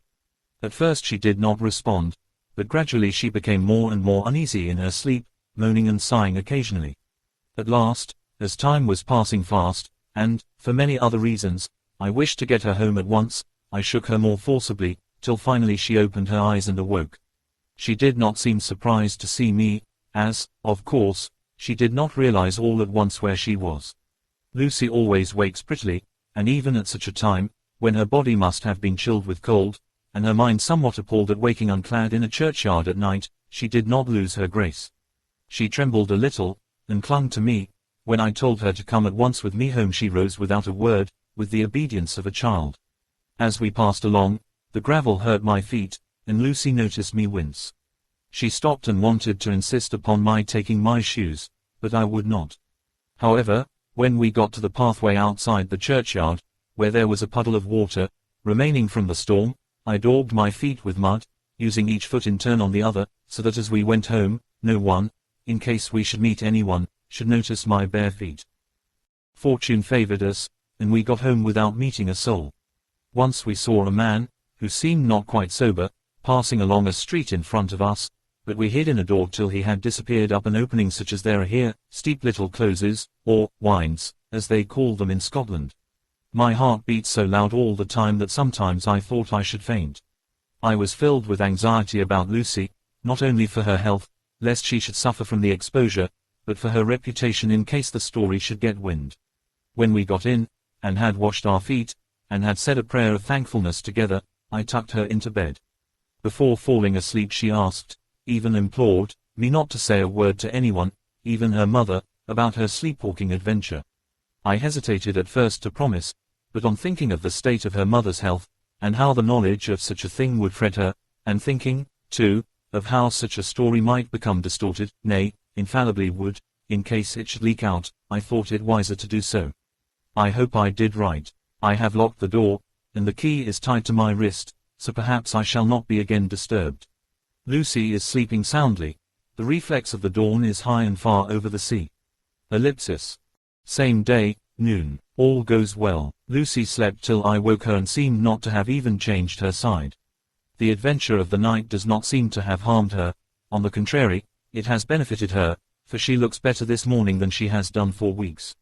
I was sorry to notice that my clumsiness with the safety pin hurt her. Indeed, it might have been serious, for the skin of her throat was pierced. I must have pinched up a piece of loose skin and have transfixed it, for there are two little red points like pinpricks, and on the band of her nightdress was a drop of blood. When I apologized and was concerned about it, she laughed and petted me, and said she did not even feel it. Fortunately it cannot leave a scar, as it is so tiny. Same day, night. We passed a happy day. The air was clear, and the sun bright, and there was a cool breeze. We took our lunch to Mulgrave Woods, Mrs. Westenra driving by the road and Lucy and I walking by the cliff path and joining her at the gate. I felt a little sad myself, for I could not but feel how absolutely happy it would have been had Jonathan been with me. But there, I must only be patient. In the evening we strolled in the casino terrace, and heard some good music by Spohr and Mackenzie, and went to bed early. Lucy seems more restful than she has been for some time, and fell asleep at once. I shall lock the door and secure the key the same as before, though I do not expect any trouble tonight. The 12th of August. My expectations were wrong, for twice during the night I was wakened by Lucy trying to get out. She seemed, even in her sleep, to be a little impatient at finding the door shut, and went back to bed under a sort of protest. I woke with the dawn, and heard the birds chirping outside of the window. Lucy woke, too, and, I was glad to see, was even better than on the previous morning. All her old gaiety of manner seemed to have come back, and she came and snuggled in beside me and told me all about Arthur. I told her how anxious I was about Jonathan, and then she tried to comfort me. Well, she succeeded somewhat, for, though sympathy can't alter facts, it can help to make them more bearable. The 13th of August, another quiet day, and to bed with the key on my wrist as before. Again I awoke in the night, and found Lucy sitting up in bed, still asleep, pointing to the window. I got up quietly, and pulling aside the blind, looked out. It was brilliant moonlight, and the soft effect of the light over the sea and sky, merged together in one great, silent mystery, was beautiful beyond words. Between me and the moonlight flitted a great bat, coming and going in great whirling circles. Once or twice it came quite close, but was, I suppose, frightened at seeing me, and flitted away across the harbor towards the abbey. When I came back from the window Lucy had lain down again, and was sleeping peacefully. She did not stir again all night. The 14th of August, on the East Cliff, reading and writing all day. Lucy seems to have become as much in love with the spot as I am, and it is hard to get her away from it when it is time to come home for lunch or tea or dinner. This afternoon she made a funny remark. We were coming home for dinner, and had come to the top of the steps up from the West Pier and stopped to look at the view, as we generally do. The setting sun, low down in the sky, was just dropping behind Kettleness. The red light was thrown over on the East Cliff and the old abbey, and seemed to bathe everything in a beautiful rosy glow. We were silent for a while, and suddenly Lucy murmured as if to herself. His red eyes again, they are just the same. It was such an odd expression, coming apropos of nothing, that it quite startled me.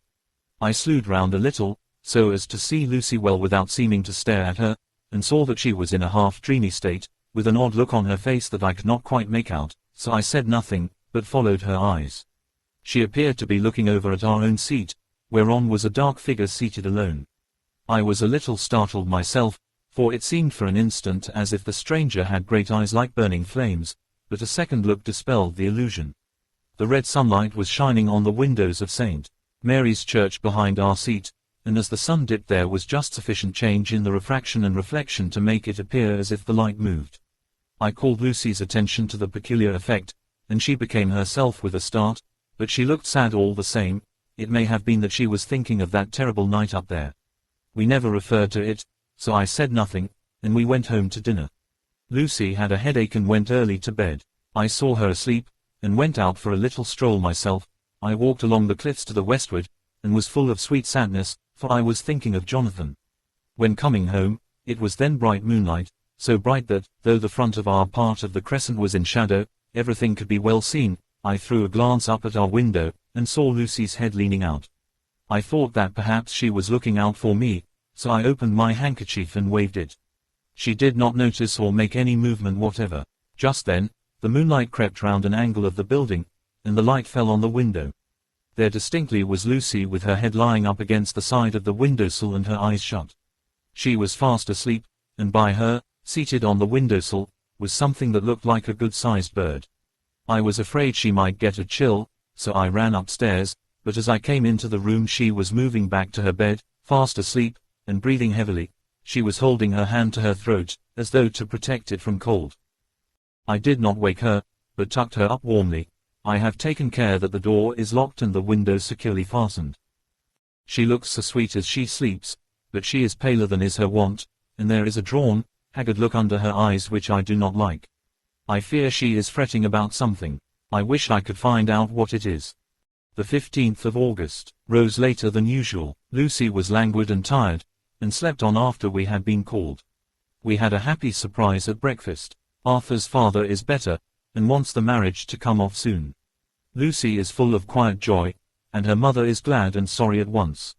Later on in the day she told me the cause. She is grieved to lose Lucy as her very own, but she is rejoiced that she is soon to have someone to protect her. Poor dear, sweet lady. She confided to me that she has got her death warrant. She has not told Lucy, and made me promise secrecy. Her doctor told her that within a few months, at most, she must die, for her heart is weakening.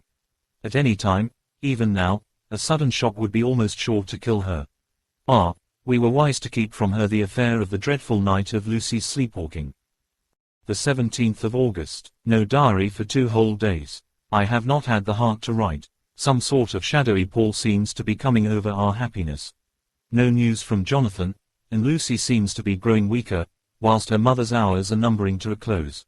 I do not understand Lucy's fading away as she is doing. She eats well and sleeps well, and enjoys the fresh air, but all the time the roses in her cheeks are fading, and she gets weaker and more languid day by day. At night I hear her gasping as if for air.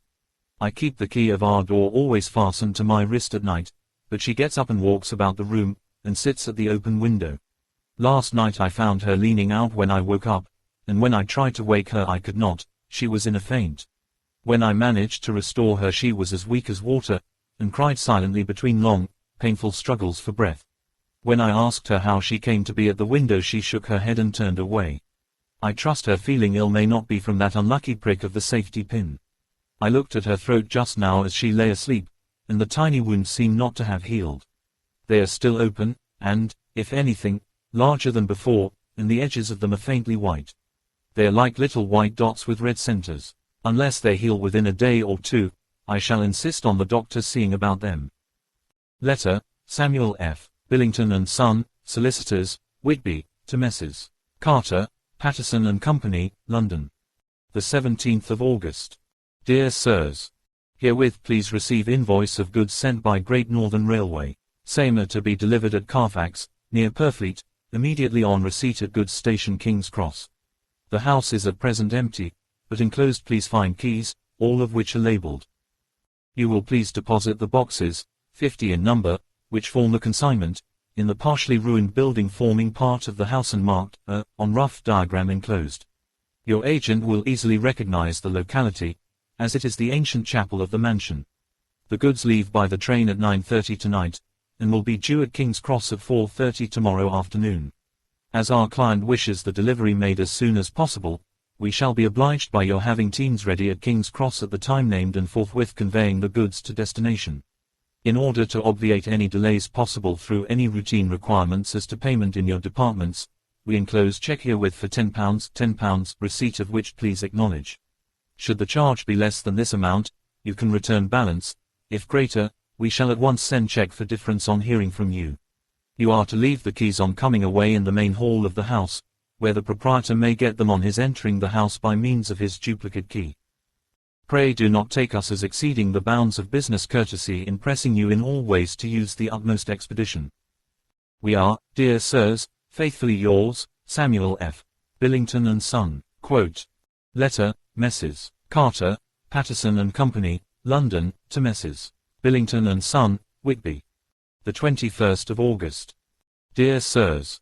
We beg to acknowledge £10 received and to return check £1.17. 9d. Amount of overplus, as shown in receipted account herewith. Goods are delivered in exact accordance with instructions, and keys left in parcel in main hall, as directed. We are, dear sirs, yours respectfully, Pro Carter, Patterson and Company. Mina Murray's Journal. The 18th of August. I am happy today, and right sitting on the seat in the churchyard.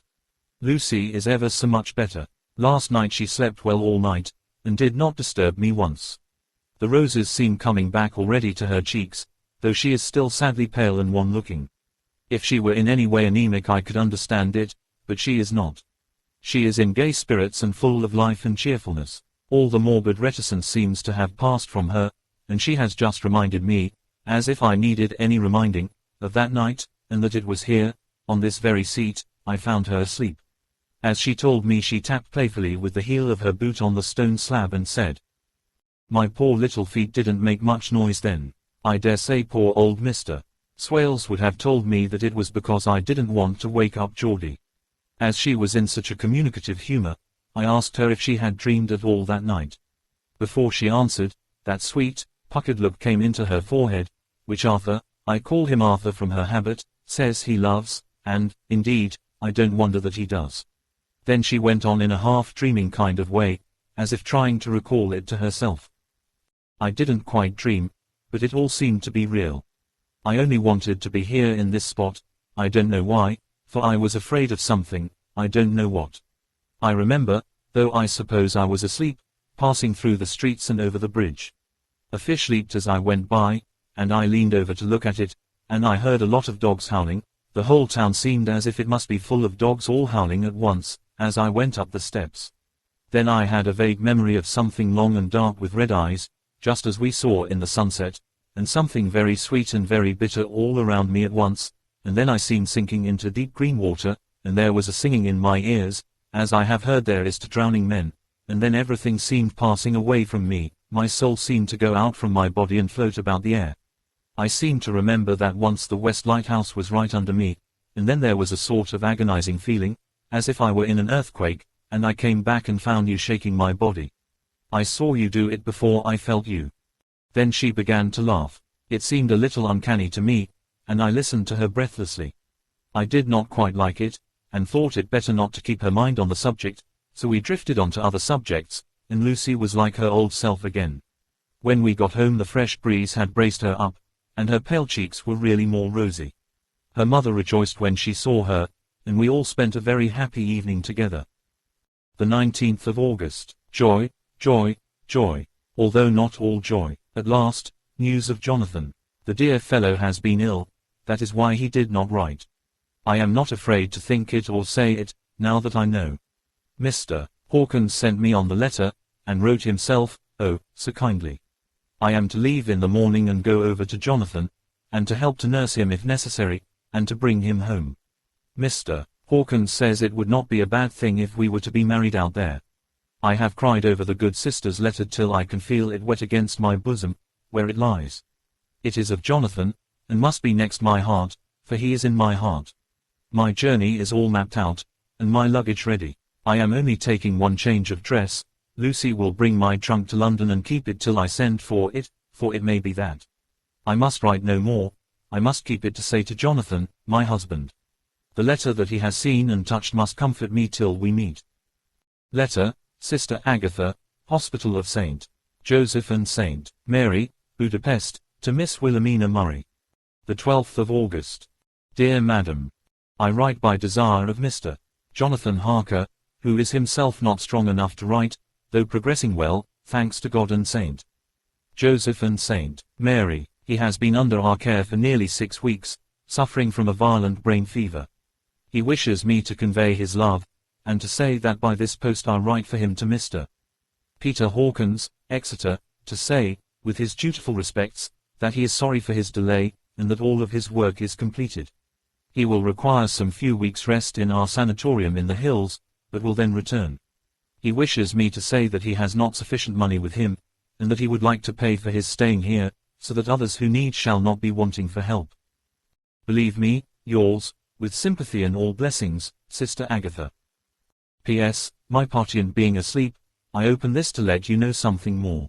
He has told me all about you, and that you are shortly to be his wife. All blessings to you both. He has had some fearful shock, so says our doctor, and in his delirium his ravings have been dreadful, of wolves and poison and blood, of ghosts and demons, and I fear to say of what. Be careful with him always that there may be nothing to excite him of this kind for a long time to come. The traces of such an illness as his do not lightly die away. We should have written long ago, but we knew nothing of his friends, and there was on him nothing that anyone could understand. He came in the train from Klausenburg, and the guard was told by the stationmaster there that he rushed into the station shouting for a ticket for home. Seeing from his violent demeanor that he was English, they gave him a ticket for the furthest station on the way thither that the train reached. Be assured that he is well cared for. He has won all hearts by his sweetness and gentleness. He is truly getting on well, and I have no doubt will in a few weeks be all himself. But be careful of him for safety's sake. There are, I pray God and St. Joseph and St. Mary, many, many, happy years for you both. Dr. Seward's Diary.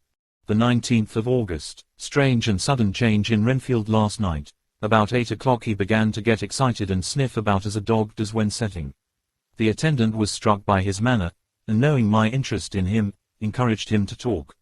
He is usually respectful to the attendant and at times servile, but tonight, the man tells me, he was quite haughty. Would not condescend to talk with him at all. All he would say was, "I don't want to talk to you, you don't count now, the master is at hand."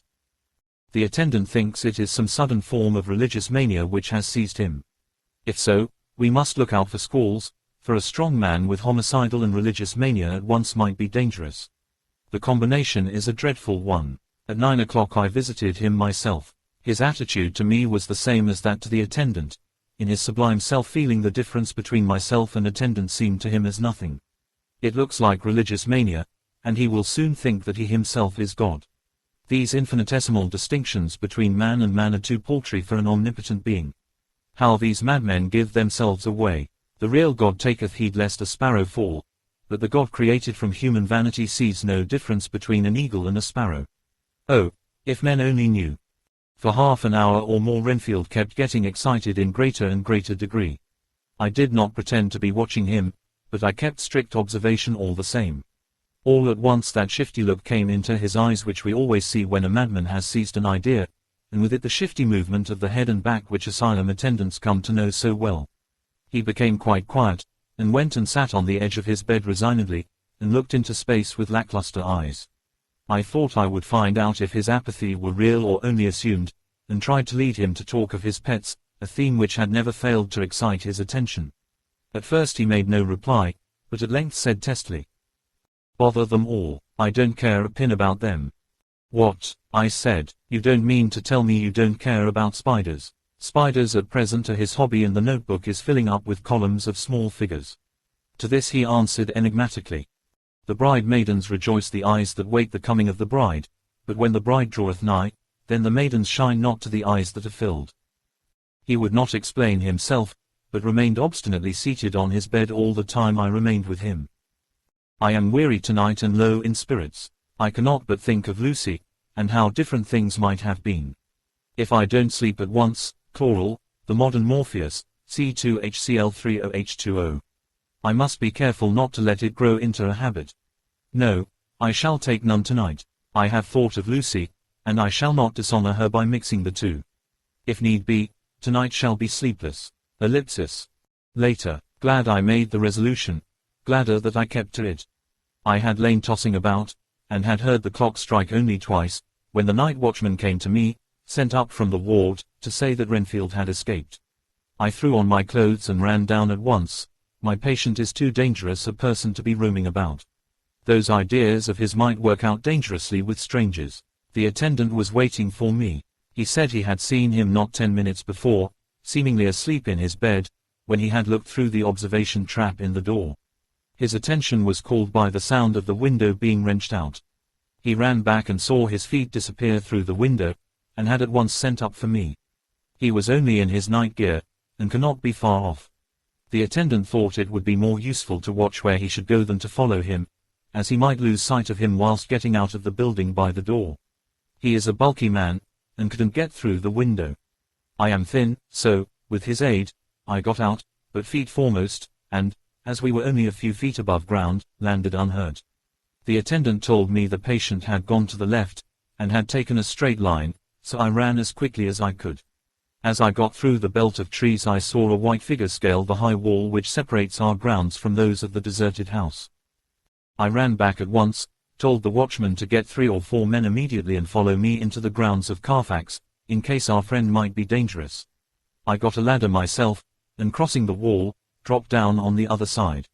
I could see Renfield's figure just disappearing behind the angle of the house, so I ran after him. On the far side of the house I found him pressed close against the old iron-bound oak door of the chapel. He was talking, apparently to someone, but I was afraid to go near enough to hear what he was saying, lest I might frighten him, and he should run off. Chasing an errant swarm of bees is nothing to following a naked lunatic, when the fit of escaping is upon him. After a few minutes, however, I could see that he did not take note of anything around him, and so ventured to draw nearer to him, the more so as my men had now crossed the wall and were closing him in. I heard him say, "I am here to do your bidding, master. I am your slave, and you will reward me, for I shall be faithful. I have worshipped you long and afar off. Now that you are near, I await your commands, and you will not pass me by, will you, dear master, in your distribution of good things?" He is a selfish old beggar anyhow.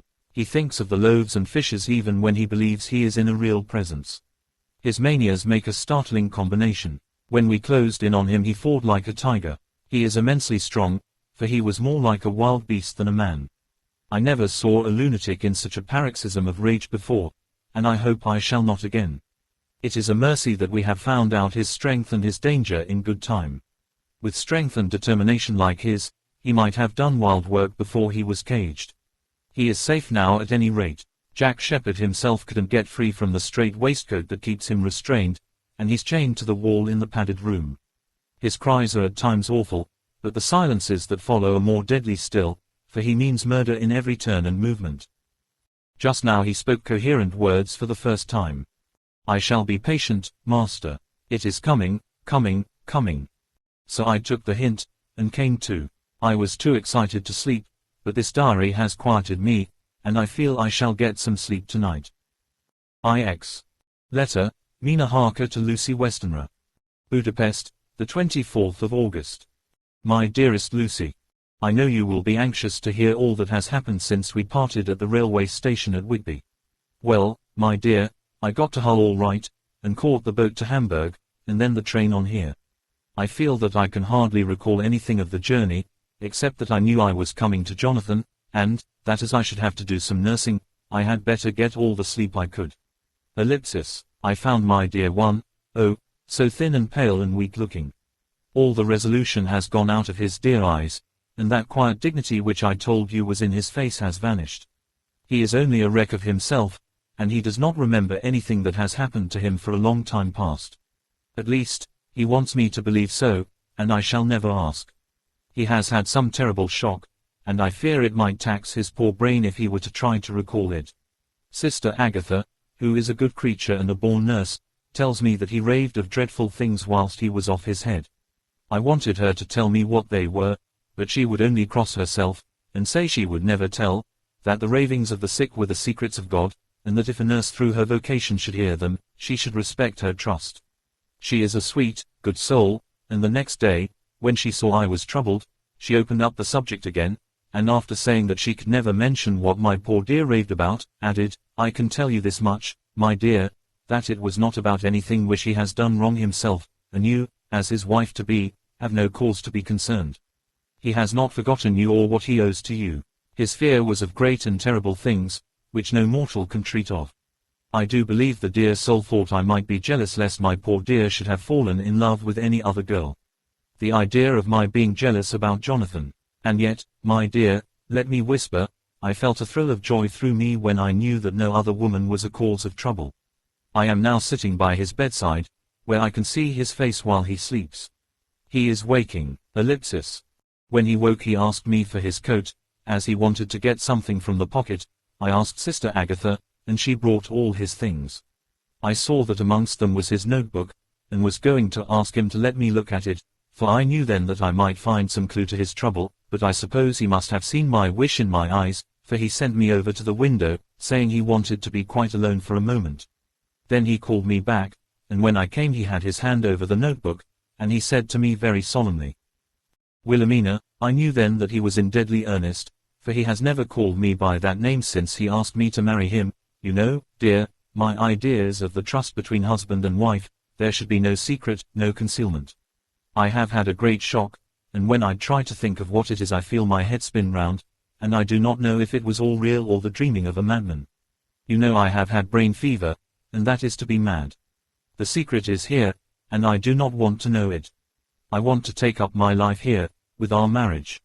For, my dear, we had decided to be married as soon as the formalities are complete.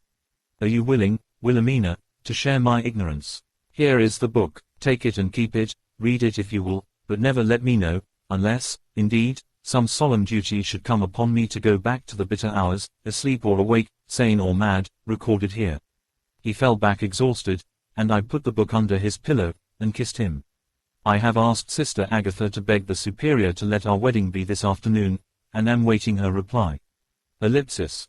She has come and told me that the chaplain of the English Mission Church has been sent for. We are to be married in an hour, or as soon after as Jonathan awakes. Ellipsis. Lucy, the time has come and gone. I feel very solemn, but very, very happy. Jonathan woke a little after the hour, and all was ready, and he sat up in bed, propped up with pillows. He answered his, "I will," firmly and strongly. I could hardly speak, my heart was so full that even those words seemed to choke me. The dear sisters were so kind. Please God, I shall never, Never forget them, nor the grave and sweet responsibilities I have taken upon me.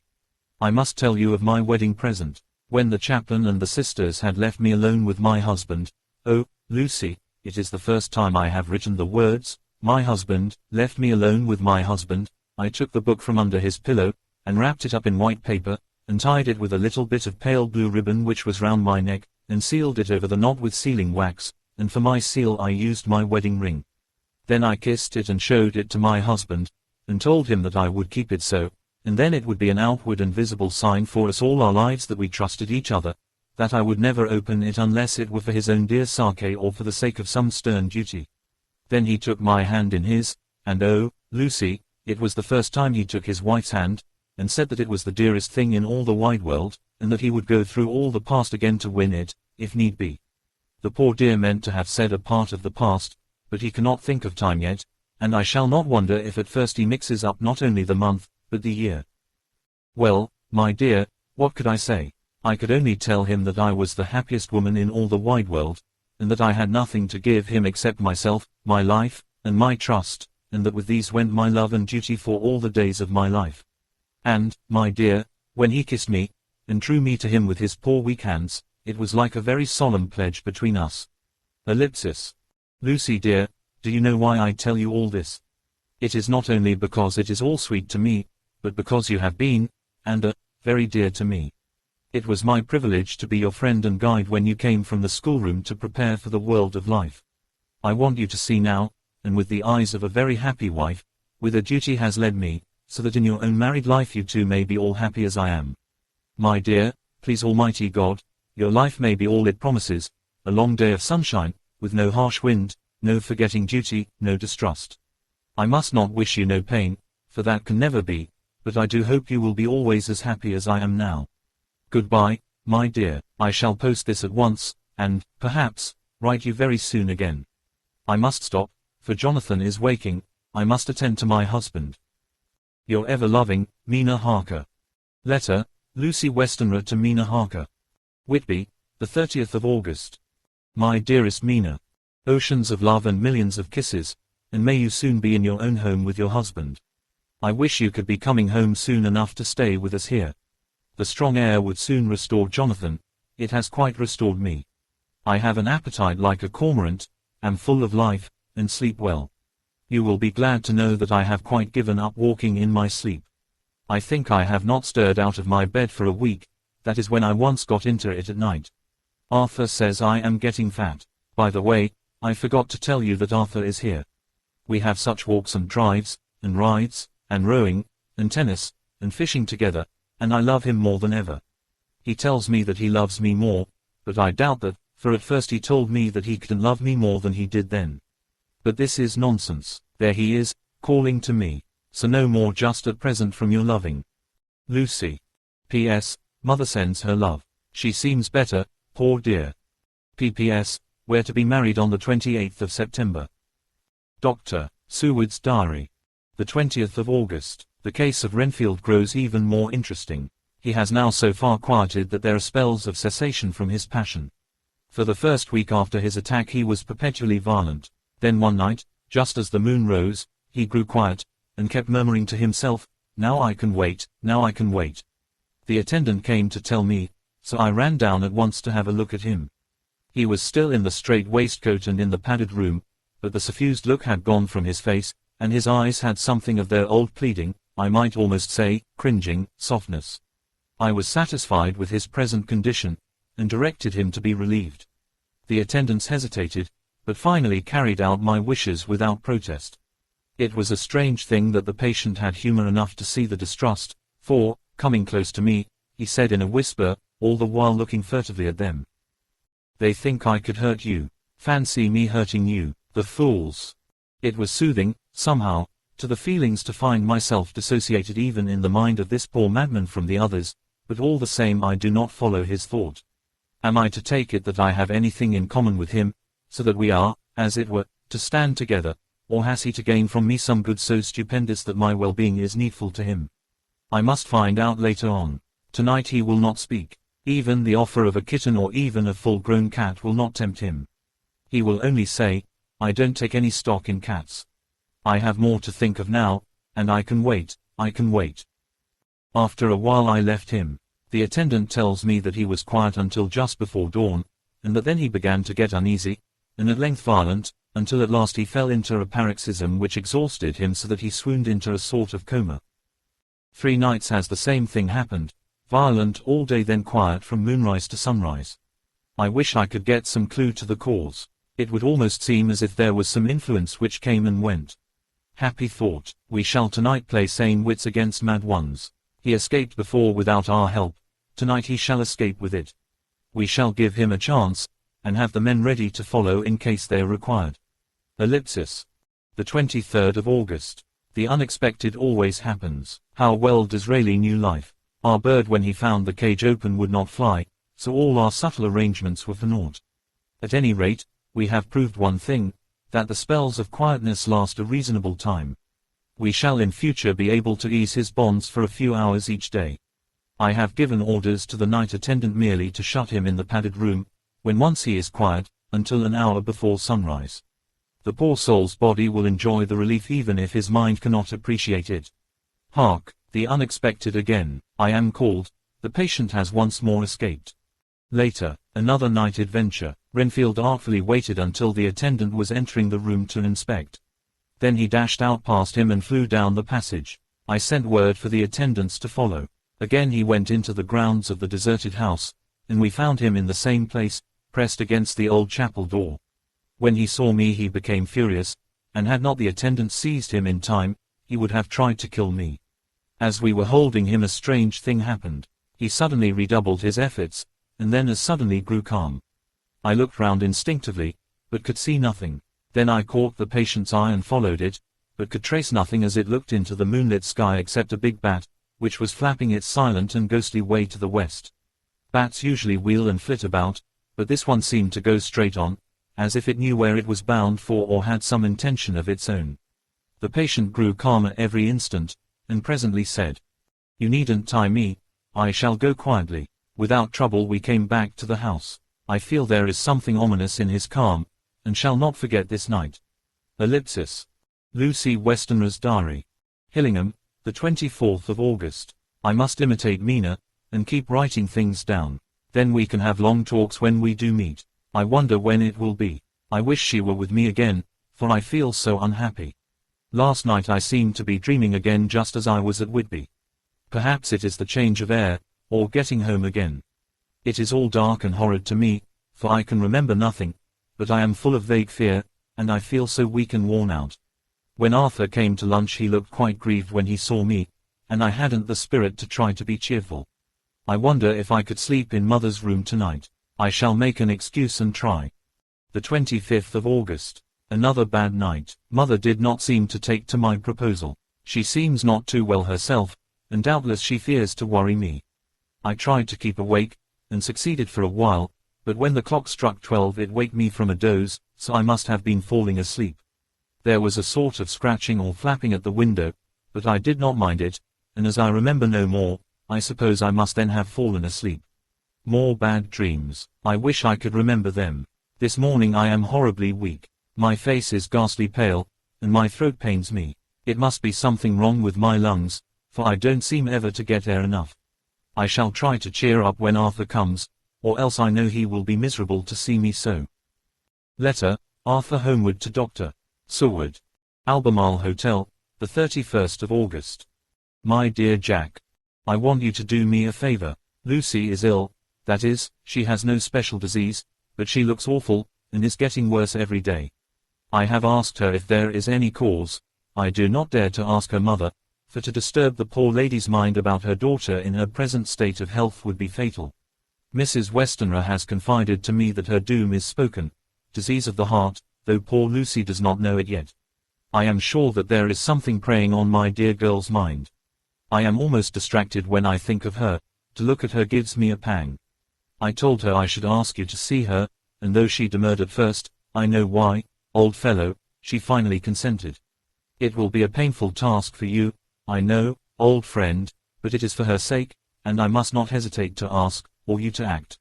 You are to come to lunch at Hillingham tomorrow, 2 o'clock, so as not to arouse any suspicion in Mrs. Westenra, and after lunch Lucy will take an opportunity of being alone with you. I shall come in for tea, and we can go away together. I am filled with anxiety, and want to consult with you alone as soon as I can after you have seen her. Do not fail. Arthur. Quote. Telegram, Arthur Homewood to Seward. The 1st of September. Am summoned to see my father, who is worse. Am writing. Write me fully by tonight's post to ring. Wire me if necessary. Letter from Dr. Seward to Arthur Homewood. The 2nd of September. My dear old fellow.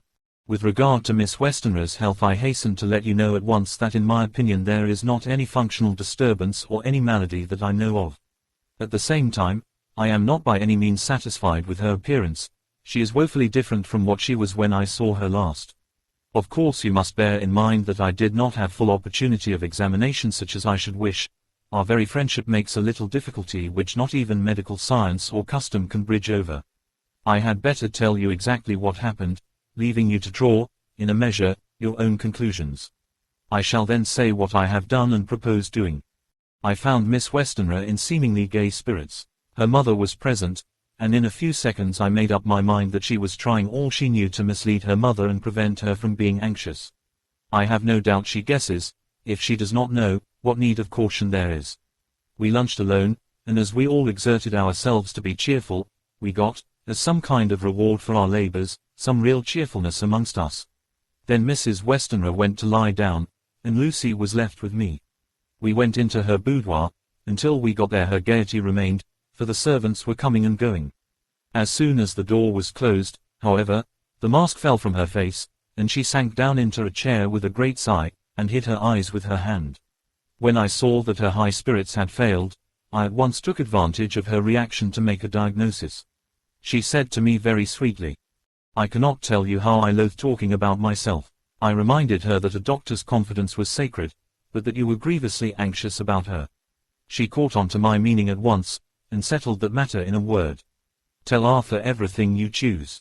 I do not care for myself, but all for him. So I am quite free. I could easily see that she is somewhat bloodless, but I could not see the usual anemic signs, and by a chance I was actually able to test the quality of her blood, for in opening a window which was stiff a cord gave way, and she cut her hand slightly with broken glass.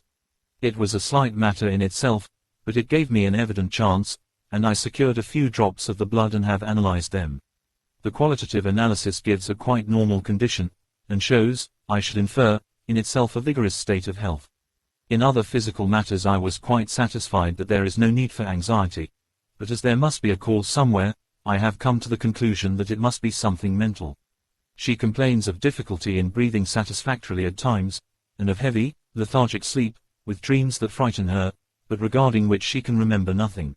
She says that as a child she used to walk in her sleep, and that when in Whitby the habit came back, and that once she walked out in the night and went to East Cliff, where Miss Murray found her, but she assures me that of late the habit has not returned. I am in doubt, and so have done the best thing I know of. I have written to my old friend and master, Professor Van Helsing, of Amsterdam, who knows as much about obscure diseases as anyone in the world. I have asked him to come over, and as you told me that all things were to be at your charge, I have mentioned to him who you are and your relations to Miss Westenra. This, my dear fellow, is in obedience to your wishes, for I am only too proud and happy to do anything I can for her. Van Helsing would, I know, do anything for me for a personal reason, so, no matter on what ground he comes, we must accept his wishes. He is a seemingly arbitrary man, but this is because he knows what he is talking about better than anyone else. He is a philosopher and a metaphysician, and one of the most advanced scientists of his day, and he has, I believe, an absolutely open mind. This, with an iron nerve, a temper of the ice brook, an indomitable resolution, self-command, and toleration exalted from virtues to blessings, and the kindliest and truest heart that beats, these form his equipment for the noble work that he is doing for mankind, work both in theory and practice, for his views are as wide as his all-embracing sympathy. I tell you these facts that you may know why I have such confidence in him. I have asked him to come at once. I shall see Miss Westenra tomorrow again. She is to meet me at the stores, so that I may not alarm her mother by too early a repetition of my call. Yours always, John Seward. Letter, Abraham Van Helsing, M.D., D. Ph.D., Litt., etc., etc., to Dr. Seward. The 2nd of September. My good friend. When I have received your letter I am already coming to you. By good fortune I can leave just at once, without wrong to any of those who have trusted me. Were fortune other, then it were bad for those who have trusted, for I come to my friend when he call me to aid those he holds dear. Tell your friend that when that time you suck from my wound so swiftly the poison of the gangrene from that knife that our other friend, too nervous, let slip, you did more for him when he wants my aids and you call for them than all his great fortune could do. But it is pleasure added to do for him, your friend, it is to you that I come. Have then rooms for me at the Great Eastern Hotel, so that I may be near to hand, and please it so arrange that we may see the young lady not too late on tomorrow, for it is likely that I may have to return here that night. But if need be I shall come again in 3 days, and stay longer if it must. Till then goodbye, my friend John. Van Helsing. Quote. Letter, Drive, Saward to Hon, Arthur Homeward. The 3rd of September. My dear Art. Van Helsing has come and gone. He came on with me to Hillingham, and found that, by Lucy's discretion, her mother was lunching out, so that we were alone with her. Van Helsing made a very careful examination of the patient. He is to report to me, and I shall advise you, for of course I was not present all the time. He is, I fear, much concerned, but says he must think. When I told him of our friendship and how you trust to me in the matter, he said, you must tell him all you think. Tell him what I think, if you can guess it, if you will. Nay, I am not jesting. This is no jest, but life and death, perhaps more. I asked what he meant by that, for he was very serious. This was when we had come back to town, and he was having a cup of tea before starting on his return to Amsterdam. He would not give me any further clue. You must not be angry with me, Art, because his very reticence means that all his brains are working for her good. He will speak plainly enough when the time comes, be sure. So I told him I would simply write an account of our visit, just as if I were doing a descriptive special article for the Daily Telegraph. He seemed not to notice, but remarked that the smuts in London were not quite so bad as they used to be when he was a student here. I am to get his report tomorrow if he can possibly make it. In any case I am to have a letter. Well, as to the visit, Lucy was more cheerful than on the day I first saw her, and certainly looked better. She had lost something of the ghastly look that so upset you, and her breathing was normal. She was very sweet to the professor, as she always is, and tried to make him feel at ease, though I could see that the poor girl was making a hard struggle for it. I believe Van Helsing saw it, too, for I saw the quick look under his bushy brows that I knew of old. Then he began to chat of all things except ourselves and diseases, and with such an infinite geniality that I could see poor Lucy's pretense of animation merge into reality. Then, without any seeming change, he brought the conversation gently round to his visit, and suavely said, My dear young miss, I have the so great pleasure because you are so much beloved. That is much, my dear, ever were there that which I do not see. They told me you were down in the spirit, and that you were of a ghastly pale. To them I say, poof, and he snapped his fingers at me and went on, but you and I shall show them how wrong they are. How can he, and he pointed at me with the same look and gesture as that with which once he pointed me out to his class, on, or rather after, a particular occasion which he never fails to remind me of, know anything of a young lady's. He has his madams to play with, and to bring them back to happiness, and to those that love them. It is much to do, and, oh, but there are rewards, in that we can bestow such happiness. But the young ladies, he has no wife nor daughter, and the young do not tell themselves to the young, but to the old, like me, who have known so many sorrows and the causes of them. So, my dear, we will send him away to smoke the cigarette in the garden, whilst you and I have little talk all to ourselves. I took the hint, and strolled about, and presently the professor came to the window and called me in.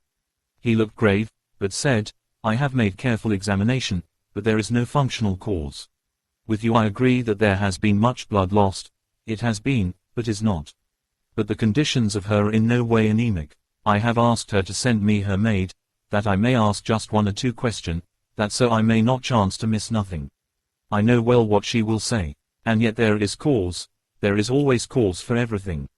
I must go back home and think. You must send to me the telegram every day, and if there be cause I shall come again. The disease, for not to be all well is a disease, interests me, and the sweet young dear, she interests me too. She charm me, and for her, if not for your disease, I come. As I tell you, He would not say a word more, even when we were alone. And so now, Art, you know all I know. I shall keep stern watch. I trust your poor father is rallying. It must be a terrible thing to you, my dear old fellow, to be placed in such a position between two people who are both so dear to you.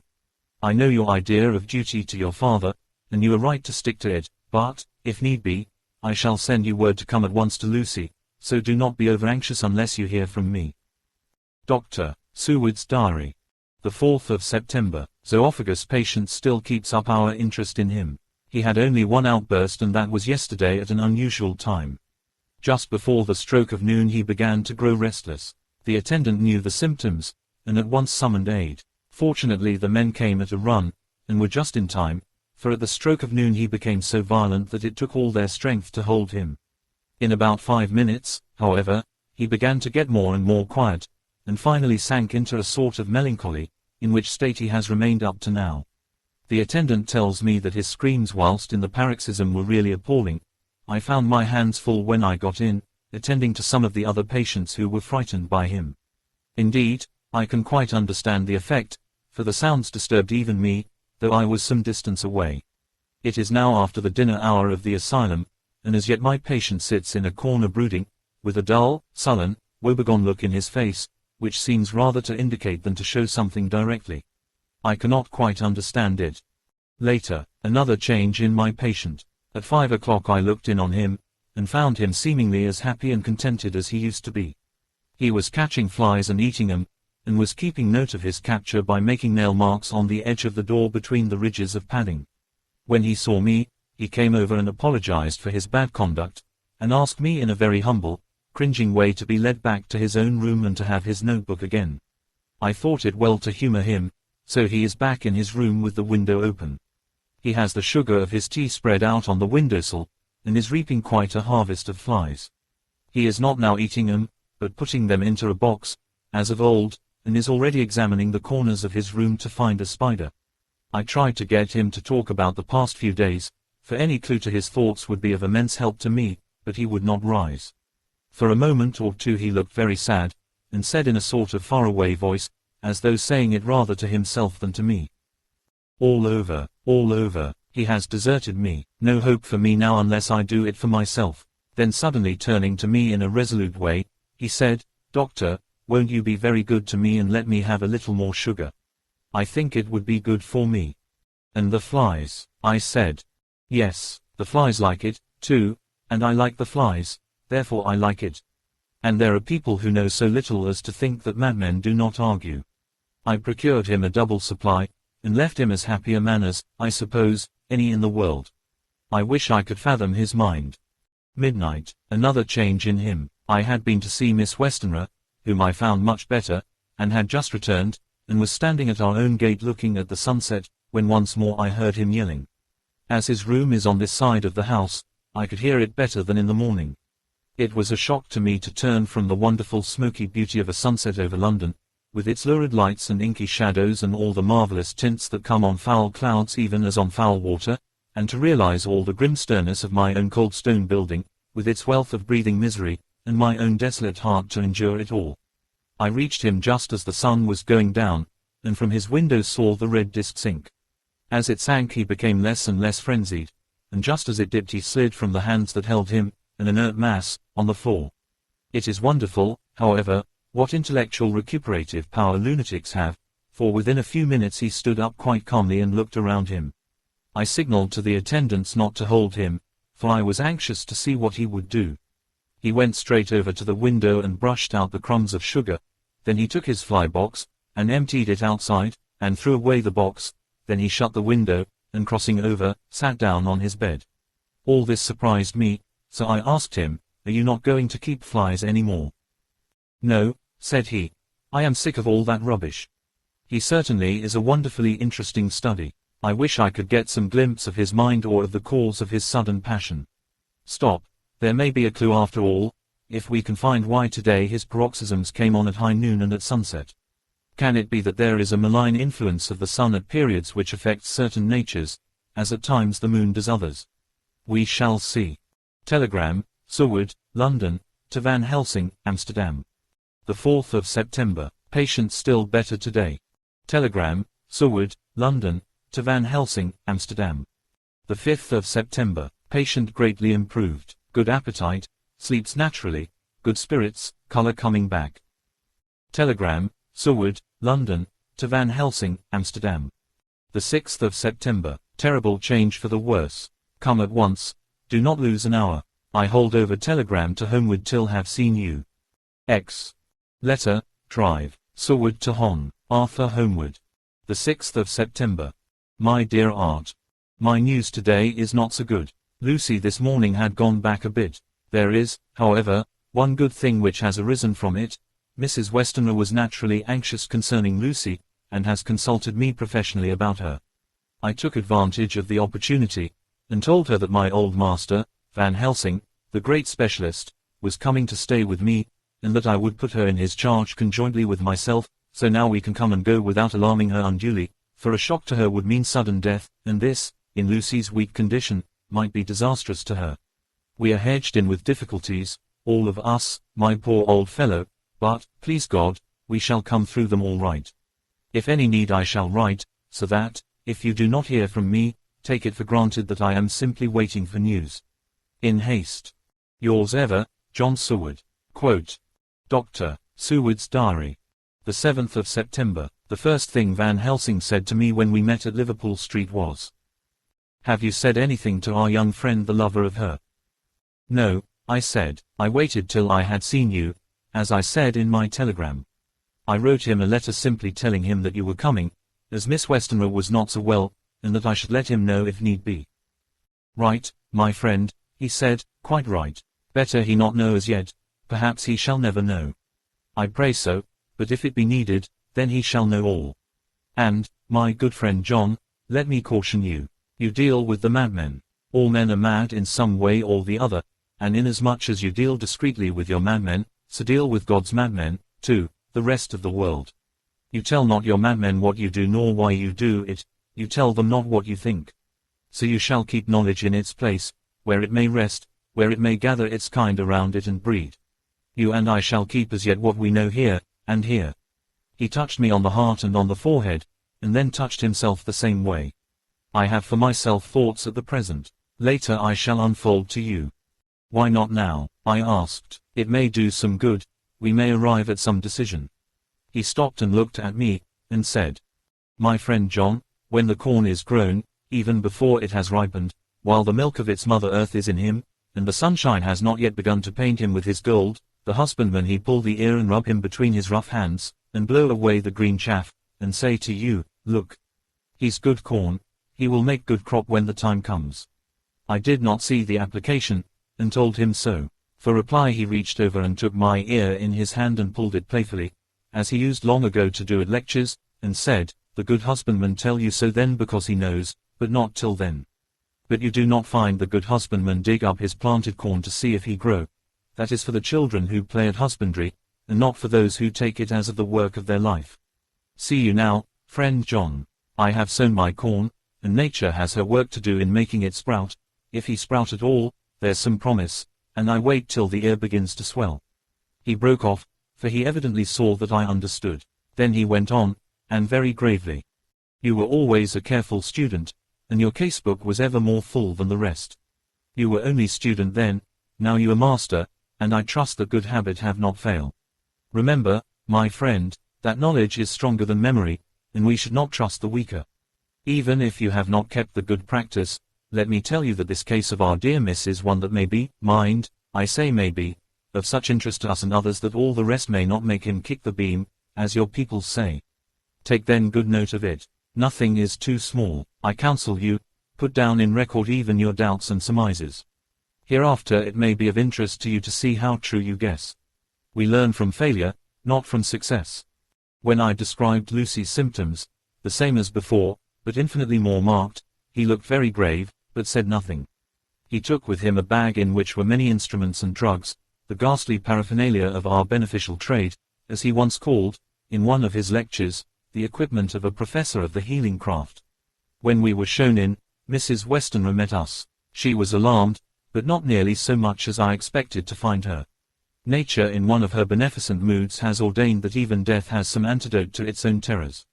Here, in a case where any shock may prove fatal, matters are so ordered that, from some cause or other, the things not personal, even the terrible change in her daughter to whom she is so attached, do not seem to reach her. It is something like the way Dame Nature gathers round a foreign body an envelope of some insensitive tissue which can protect from evil that which it would otherwise harm by contact. If this be an ordered selfishness, then we should pause before we condemn anyone for the vice of egoism, for there may be deeper root for its causes than we have knowledge of.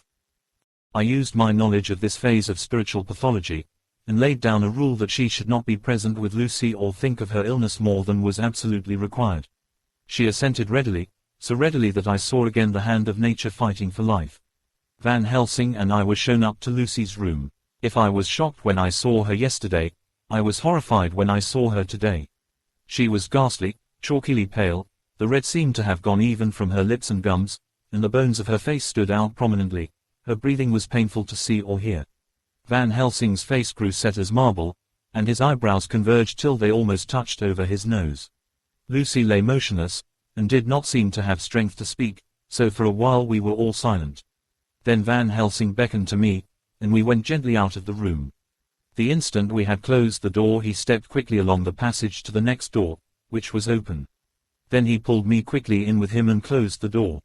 "My God," he said, "this is dreadful. There is no time to be lost. She will die for sheer want of blood to keep the heart's action as it should be. There must be transfusion of blood at once. Is it you or me? I am younger and stronger, Professor. It must be me. Then get ready at once. I will bring up my bag. I am prepared." I went downstairs with him, and as we were going there was a knock at the hall door. When we reached the hall the maid had just opened the door, and Arthur was stepping quickly in. He rushed up to me, saying in an eager whisper, "Jack, I was so anxious. I read between the lines of your letter, and have been in an agony. The dad was better, so I ran down here to see for myself. Is not that gentleman drive? Van Helsing, I am so thankful to you, sir, for coming." When first the professor's eye had lit upon him he had been angry at his interruption at such a time, but now, as he took in his stalwart proportions and recognized the strong young manhood which seemed to emanate from him, his eyes gleamed. Without a pause he said to him gravely as he held out his hand, "Sir, you have come in time. You are the lover of our dear miss. She is bad, very, very bad. Nay, my child, do not go like that," for he suddenly grew pale and sat down in a chair almost fainting. "You are to help her. You can do more than any that live, and your courage is your best help." "What can I do?" asked Arthur hoarsely. "Tell me, and I shall do it. My life is hers, and I would give the last drop of blood in my body for her." The professor has a strongly humorous side, and I could from old knowledge detect a trace of its origin in his answer. "My young sir, I do not ask so much as that, not the last." "What shall I do?" There was fire in his eyes, and his open nostril quivered with intent. Van Helsing slapped him on the shoulder. "Come," he said, "you are a man, and it is a man we want. You are better than me, better than my friend John." Arthur looked bewildered, and the professor went on by explaining in a kindly way. "Young miss is bad, very bad. She wants blood, and blood she must have or die. My friend John and I have consulted, and we are about to perform what we call transfusion of blood, to transfer from full veins of one to the empty veins which pine for him. John was to give his blood, as he is the more young and strong than me." Here Arthur took my hand and wrung it hard in silence. "But, now you are here, you are more good than us, old or young, who toil much in the world of thought. Our nerves are not so calm and our blood not so bright than yours." Arthur turned to him and said, "If you only knew how gladly I would die for her you would understand."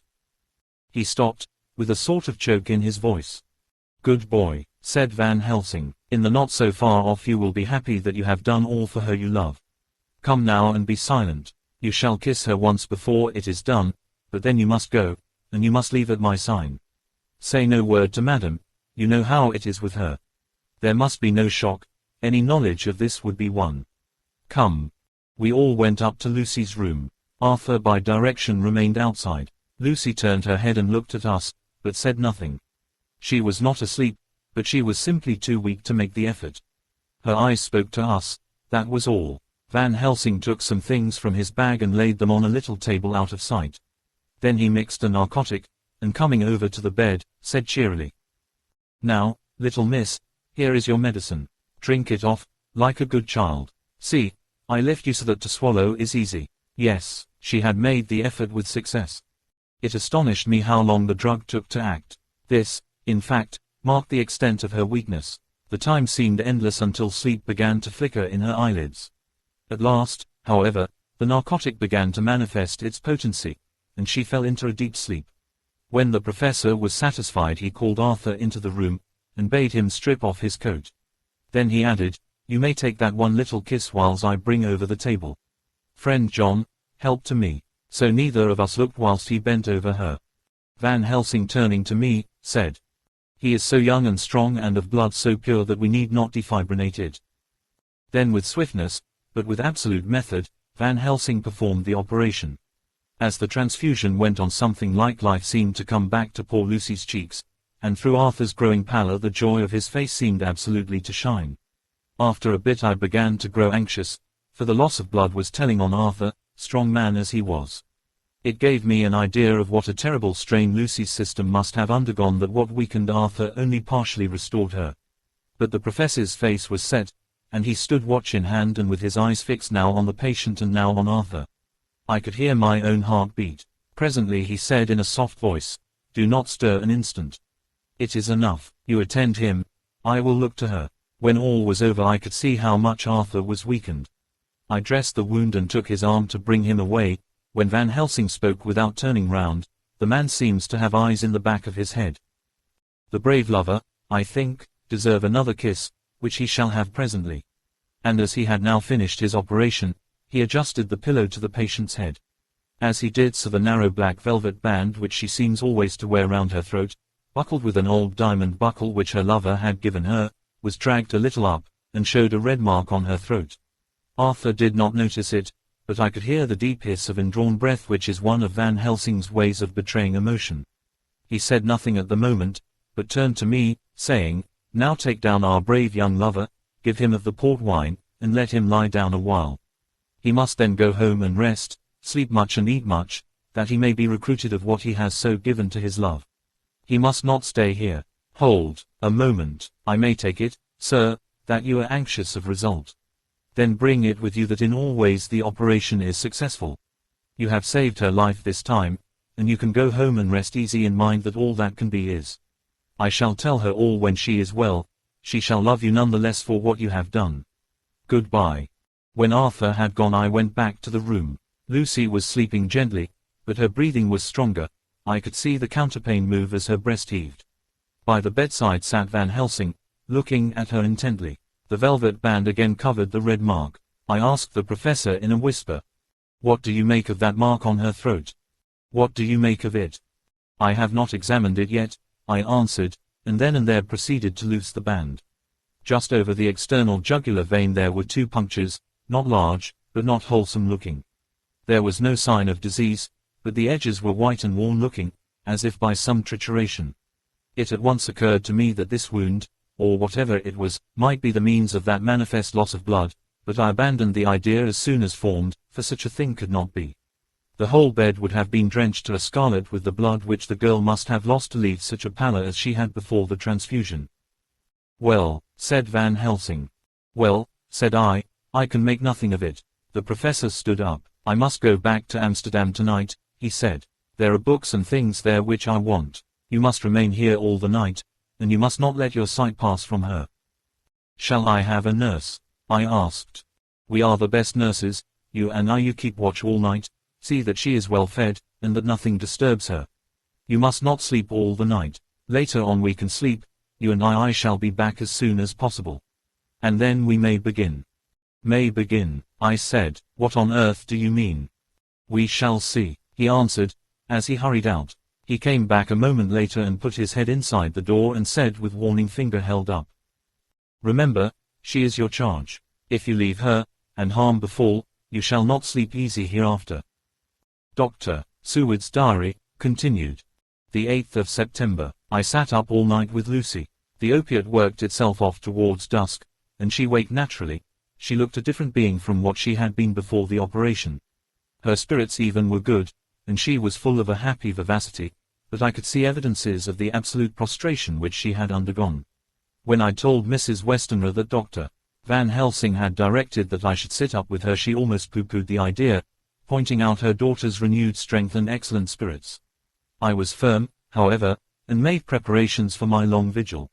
When her maid had prepared her for the night, I came in, having in the meantime had supper, and took a seat by the bedside. She did not in any way make objection, but looked at me gratefully whenever I caught her eye. After a long spell she seemed sinking off to sleep, but with an effort seemed to pull herself together and shook it off. This was repeated several times, with greater effort and with shorter pauses as the time moved on. It was apparent that she did not want to sleep, so I tackled the subject at once. "You do not want to go to sleep?" "No. I am afraid." "Afraid to go to sleep? Why so? It is the boon we all crave for." "Ah, not if you were like me, if sleep was to you a presage of horror." "A presage of horror? What on earth do you mean?" "I don't know. Oh, I don't know. And that is what is so terrible. All this weakness comes to me in sleep, until I dread the very thought." "But, my dear girl, you may sleep tonight. I am here watching you, and I can promise that nothing will happen." "Ah, I can trust you." I seized the opportunity, and said, "I promise you that if I see any evidence of bad dreams I will wake you at once." "You will? Oh, will you really? How good you are to me. Then I will sleep." And almost at the word she gave a deep sigh of relief, and sank back, asleep. All night long I watched by her. She never stirred, but slept on and on in a deep, tranquil, life-giving, health-giving sleep. Her lips were slightly parted, and her breast rose and fell with the regularity of a pendulum. There was a smile on her face, and it was evident that no bad dreams had come to disturb her peace of mind. In the early morning her maid came, and I left her in her care and took myself back home, for I was anxious about many things. I sent a short wire to Van Helsing and to Arthur, telling them of the excellent result of the operation. My own work, with its manifold arrears, took me all day to clear off. It was dark when I was able to inquire about my zoophagus patient. The report was good. He had been quite quiet for the past day and night. A telegram came from Van Helsing at Amsterdam whilst I was at dinner, suggesting that I should be at Hillingham tonight, as it might be well to be at hand, and stating that he was leaving by the night mail and would join me early in the morning. The 9th of September. I was pretty tired and worn out when I got to Hillingham. For 2 nights I had hardly had a wink of sleep, and my brain was beginning to feel that numbness which marks cerebral exhaustion.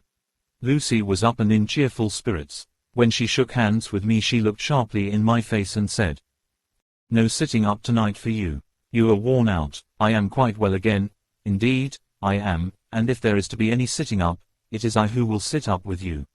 I would not argue the point, but went and had my supper. Lucy came with me, and, enlivened by her charming presence, I made an excellent meal, and had a couple of glasses of the more than excellent port. Then Lucy took me upstairs, and showed me a room next her own, where a cozy fire was burning. "Now," she said, "you must stay here. I shall leave this door open and my door too. You can lie on the sofa, for I know that nothing would induce any of you doctors to go to bed whilst there is a patient above the horizon. If I want anything I shall call out, and you can come to me at once." I could not but acquiesce, for I was dog-tired, and could not have sat up had I tried. So, on her renewing her promise to call me if she should want anything, I lay on the sofa, and forgot all about everything. Lucy Westenra's diary. The 9th of September. I feel so happy tonight. I have been so miserably weak, that to be able to think and move about is like feeling sunshine after a long spell of east wind out of a steel sky. Somehow Arthur feels very, very close to me. I seem to feel his presence warm about me. I suppose it is that sickness and weakness are selfish things and turn our inner eyes and sympathy on ourselves, whilst health and strength give love rein, and in thought and feeling he can wander where he wills. I know where my thoughts are. If Arthur only knew. My dear, your ears must tingle as you sleep, as mine do waking. Oh, the blissful rest of last night. How I slept, with that dear, good drive, Seward watching me, and tonight I shall not fear to sleep, since he is close at hand and within call. Thank everybody for being so good to me. Thank God. Good night, Arthur. Dr. Seward's diary. The 10th of September. I was conscious of the professor's hand on my head, and started awake all in a second. That is one of the things that we learn in an asylum, at any rate. And how is our patient? Well, when I left her, or rather when she left me, I answered. Come, let us see, he said, and together we went into the room. The blind was down, and I went over to raise it gently, whilst Van Helsing stepped, with his soft, cat-like tread, over to the bed. As I raised the blind, and the morning sunlight flooded the room, I heard the professor's low hiss of inspiration, and knowing its rarity, a deadly fear shot through my heart. As I passed over he moved back, and his exclamation of horror, Gott in Himmel, needed no enforcement from his agonized face. He raised his hand and pointed to the bed, and his iron face was drawn and ashen white. I felt my knees begin to tremble. There on the bed, seemingly in a swoon, lay poor Lucy, more horribly white and wan-looking than ever. Even the lips were white, and the gums seemed to have shrunken back from the teeth, as we sometimes see in a corpse after a prolonged illness. Van Helsing raised his foot to stamp in anger, but the instinct of his life and all the long years of habit stood to him, and he put it down again softly. Quick, he said, bring the brandy. I flew to the dining room, and returned with the decanter. He wetted the poor white lips with it, and together we rubbed palm and wrist and heart. He felt her heart, and after a few moments of agonizing suspense said, It is not too late. It beats, though but feebly. All our work is undone. We must begin again. There is no young Arthur here now. I have to call on you yourself this time, friend John. As he spoke, he was dipping into his bag and producing the instruments for transfusion. I had taken off my coat and rolled up my shirt sleeve. There was no possibility of an opiate just at present, and no need of one, and so, without a moment's delay, we began the operation. After a time, it did not seem a short time either, for the draining away of one's blood, no matter how willingly it be given, is a terrible feeling. Van Helsing held up a warning finger. Do not stir, he said, but I fear that with growing strength she may wake, and that would make danger, oh, so much danger. But I shall precaution take. I shall give hypodermic injection of morphia. He proceeded then, swiftly and deftly, to carry out his intent. The effect on Lucy was not bad, for the faint seemed to merge subtly into the narcotic sleep. It was with a feeling of personal pride that I could see a faint tinge of color steal back into the pallid cheeks and lips. No man knows, till he experiences it, what it is to feel his own lifeblood drawn away into the veins of the woman he loves. The professor watched me critically. That will do, he said. Already, I remonstrated, you took a great deal more from art. To which he smiled a sad sort of smile as he replied. He is her lover, her fiancé. You have work, much work, to do for her and for others, and the present will suffice. When we stopped the operation, he attended to Lucy, whilst I applied digital pressure to my own incision. I laid down, whilst I waited his leisure to attend to me, for I felt faint and a little sick. By and by he bound up my wound, and sent me downstairs to get a glass of wine for myself. As I was leaving the room, he came after me, and half whispered. Mind, nothing must be said of this. If our young lover should turn up unexpected, as before, no word to him. It would at once frighten him and enjolous him, too. There must be none. So, when I came back he looked at me carefully, and then said, You are not much the worse. Go into the room, and lie on your sofa, and rest a while, then have much breakfast, and come here to me. I followed out his orders, for I knew how right and wise they were. I had done my part, and now my next duty was to keep up my strength. I felt very weak, and in the weakness lost something of the amazement at what had occurred. I fell asleep on the sofa, however, wondering over and over again how Lucy had made such a retrograde movement, and how she could have been drained of so much blood with no sign anywhere to show for it. I think I must have continued my wonder in my dreams, for, sleeping and waking, my thoughts always came back to the little punctures in her throat and the ragged, exhausted appearance of their edges, tiny though they were. Lucy slept well into the day, and when she woke she was fairly well and strong, though not nearly so much so as the day before. When Van Helsing had seen her, he went out for a walk, leaving me in charge, with strict injunctions that I was not to leave her for a moment. I could hear his voice in the hall, asking the way to the nearest telegraph office. Lucy chatted with me freely, and seemed quite unconscious that anything had happened. I tried to keep her amused and interested. When her mother came up to see her, She did not seem to notice any change whatever, but said to me gratefully, "We owe you so much, Drive Seward, for all you have done, but you really must now take care not to overwork yourself.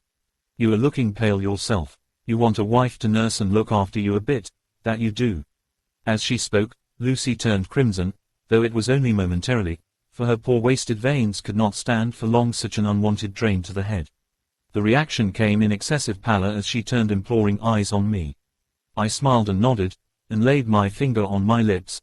With a sigh, she sank back amid her pillows. Van Helsing returned in a couple of hours, and presently said to me, "Now you go home, and eat much and drink enough. Make yourself strong. I stay here tonight, and I shall sit up with little miss myself. You and I must watch the case, and we must have none other to know. I have grave reasons. No, do not ask them, think what you will. Do not fear to think even the most not probable. Good night." In the hall 2 of the maids came to me, and asked if they or either of them might not sit up with Miss Lucy. They implored me to let them, and when I said it was Dr. Van Helsing's wish that either he or I should sit up, they asked me quite piteously to intercede with the foreign gentleman. I was much touched by their kindness. Perhaps it is because I am weak at present, and perhaps because it was on Lucy's account, that the devotion was manifested, for over and over again have I seen similar instances of woman's kindness. I got back here in time for a late dinner, went my rounds, all well, and set this down whilst waiting for sleep. It is coming. The 11th of September. This afternoon I went over to Hillingham, found Van Helsing in excellent spirits, and Lucy much better. Shortly after I had arrived, a big parcel from abroad came for the professor. He opened it with much impressment, assumed, of course, and showed a great bundle of white flowers. "These are for you, Miss Lucy," he said. "For me? Oh, Drive Van Helsing." "Yes, my dear, but not for you to play with. These are medicines." Here Lucy made a wry face. "Nay, but they are not to take in a decoction or in nauseous form, so you need not snub that so charming nose, or I shall point out to my friend Arthur what woes he may have to endure in seeing so much beauty that he so loves so much distort. Aha, my pretty miss, that bring the so nice nose all straight again. This is medicinal, but you do not know how. I put him in your window, I make pretty wreath, and hang him round your neck, so that you sleep well. Oh yes, they, like the lotus flower, make your trouble forgotten. It smells so like the waters of Lethe, and of that fountain of youth that the conquistadors sought for in the Floridas, and find him all too late." Whilst he was speaking, Lucy had been examining the flowers and smelling them. Now she threw them down, saying, with half laughter, and half disgust, "Oh, Professor, I believe you are only putting up a joke on me. Why, these flowers are only common garlic." To my surprise, Van Helsing rose up and said with all his sternness, his iron jaw set and his bushy eyebrows meeting, "No trifling with me. I never jest. There is grim purpose in all I do, and I warn you that you do not thwart me. Take care, for the sake of others if not for your own." Then seeing poor Lucy scared, as she might well be, he went on more gently, "Oh, little miss, my dear, do not fear me. I only do for your good, but there is much virtue to you in those so common flowers. See, I place them myself in your room. I make myself the wreath that you are to wear. But hush, no telling to others that make so inquisitive questions. We must obey, and silence is a part of obedience, and obedience is to bring you strong and well into loving arms that wait for you. Now sit still a while. Come with me, friend John, and you shall help me deck the room with my garlic, which is all the way from Haarlem, where my friend Vanderpool raised herb in his glasshouses all the year. I had to telegraph yesterday, or they would not have been here." We went into the room, taking the flowers with us. The professor's actions were certainly odd and not to be found in any pharmacopoeia that I ever heard of. First he fastened up the windows and latched them securely.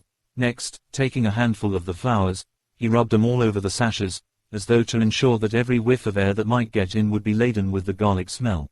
Then with the wisp he rubbed all over the jamb of the door, above, below, and at each side, and round the fireplace in the same way. It all seemed grotesque to me, and presently I said, "Well, Professor, I know you always have a reason for what you do, but this certainly puzzles me. It is well we have no skeptic here, or he would say that you were working some spell to keep out an evil spirit." "Perhaps I am," he answered quietly as he began to make the wreath which Lucy was to wear round her neck. We then waited whilst Lucy made her toilet for the night, and when she was in bed he came and himself fixed the wreath of garlic round her neck. The last words he said to her were, "Take care you do not disturb it, and even if the room feel close, do not tonight open the window or the door." "I promise," said Lucy, "and thank you both 1,000 times for all your kindness to me. Oh, what have I done to be blessed with such friends?" As we left the house in my fly, which was waiting, Van Helsing said, "Tonight I can sleep in peace, and sleep I want. 2 nights of travel, much reading in the day between, and much anxiety on the day to follow, and a night to sit up, without to wink. Tomorrow in the morning early you call for me, and we come together to see our pretty miss, so much more strong for my spell, which I have work. Ho, ho." He seemed so confident that I, remembering my own confidence 2 nights before and with the baneful result, felt awe and vague terror. It must have been my weakness that made me hesitate to tell it to my friend, but I felt it all the more, like unshed tears. 11. Lucy Westenra's Diary. The 12th of September. How good they all are to me. I quite love that dear Dr. Van Helsing. I wonder why he was so anxious about these flowers. He positively frightened me, he was so fierce. And yet he must have been right, for I feel comfort from them already. Somehow, I do not dread being alone tonight, and I can go to sleep without fear. I shall not mind any flapping outside the window. Oh, the terrible struggle that I have had against sleep so often of late, the pain of the sleeplessness, or the pain of the fear of sleep, with such unknown horrors as it has for me. How blessed are some people, whose lives have no fears, no dreads, to whom sleep is a blessing that comes nightly, and brings nothing but sweet dreams. Well, here I am tonight, hoping for sleep, and lying like Ophelia in the play, with virgin krantz and maiden struments. I never liked garlic before, but tonight it is delightful. There is peace in its smell. I feel sleep coming already. Good night, everybody. Dr. Seward's Diary. The 13th of September. Called at the Berkeley and found Van Helsing, as usual, up to time. The carriage ordered from the hotel was waiting. The professor took his bag, which he always brings with him now. Let all be put down exactly. Van Helsing and I arrived at Hillingham at 8 o'clock. It was a lovely morning. The bright sunshine and all the fresh feeling of early autumn seemed like the completion of nature's annual work. The leaves were turning to all kinds of beautiful colors, but had not yet begun to drop from the trees. When we entered we met Mrs. Westenra coming out of the morning room. She is always an early riser. She greeted us warmly and said, "You will be glad to know that Lucy is better. The dear child is still asleep." I looked into her room and saw her, but did not go in, lest I should disturb her. The professor smiled, and looked quite jubilant. He rubbed his hands together, and said, "Aha, I thought I had diagnosed the case. My treatment is working," to which she answered, "You must not take all the credit to yourself, Doctor. Lucy's state this morning is due in part to me." "How you do mean, ma'am?" asked the professor. "Well, I was anxious about the dear child in the night, and went into her room. She was sleeping soundly, so soundly that even my coming did not wake her. But the room was awfully stuffy. There were a lot of those horrible, strong-smelling flowers about everywhere, and she had actually a bunch of them round her neck. I feared that the heavy odor would be too much for the dear child in her weak state, so I took them all away and opened a bit of the window to let in a little fresh air. You will be pleased with her, I am sure." She moved off into her boudoir, where she usually breakfasted early. As she had spoken, I watched the professor's face, and saw it turn ashen grey. He had been able to retain his self-command whilst the poor lady was present, for he knew her state and how mischievous a shock would be. He actually smiled on her as he held open the door for her to pass into her room. But the instant she had disappeared he pulled me, suddenly and forcibly, into the dining room and closed the door. Then, for the first time in my life, I saw Van Helsing break down. He raised his hands over his head in a sort of mute despair, and then beat his palms together in a helpless way. Finally he sat down on a chair, and putting his hands before his face, began to sob, with loud, dry sobs that seemed to come from the very racking of his heart. Then he raised his arms again, as though appealing to the whole universe. "God, God, God," he said, "what have we done, what has this poor thing done, that we are so sore beset? Is there fate amongst us still, sent down from the pagan world of old, that such things must be, and in such way? This poor mother, all unknowing, and all for the best as she think, does such thing as lose her daughter body and soul, and we must not tell her, we must not even warn her, or she die, and then both die. Oh, how we are beset! How are all the powers of the devils against us? Suddenly he jumped to his feet. Come, he said, come, we must see and act. Devils or no devils, or all the devils at once, it matters not, we fight him all the same. He went to the hall door for his bag, and together we went up to Lucy's room. Once again I drew up the blind, whilst Van Helsing went towards the bed. This time he did not start as he looked on the poor face with the same awful, waxen pallor as before. He wore a look of stern sadness and infinite pity. As I expected, he murmured, with that hissing inspiration of his which meant so much. Without a word he went and locked the door, and then began to set out on the little table the instruments for yet another operation of transfusion of blood. I had long ago recognized the necessity, and begun to take off my coat, but he stopped me with a warning hand. No, he said, today you must operate, I shall provide, you are weakened already. As he spoke he took off his coat and rolled up his shirt sleeve. Again the operation, again the narcotic, again some return of color to the ashy cheeks, and the regular breathing of healthy sleep. This time I watched whilst Van Helsing recruited himself and rested. Presently he took an opportunity of telling Mrs. Westenra that she must not remove anything from Lucy's room without consulting him, that the flowers were of medicinal value, and that the breathing of their odor was a part of the system of cure. Then he took over the care of the case himself, saying that he would watch this night and the next and would send me word when to come. After another hour Lucy waked from her sleep, fresh and bright and seemingly not much the worse for her terrible ordeal. What does it all mean? I am beginning to wonder if my long habit of life amongst the insane is beginning to tell upon my own brain. Lucy Westenra's Diary. The 17th of September, 4 days and nights of peace. I am getting so strong again that I hardly know myself. It is as if I had passed through some long nightmare, and had just awakened to see the beautiful sunshine and feel the fresh air of the morning around me.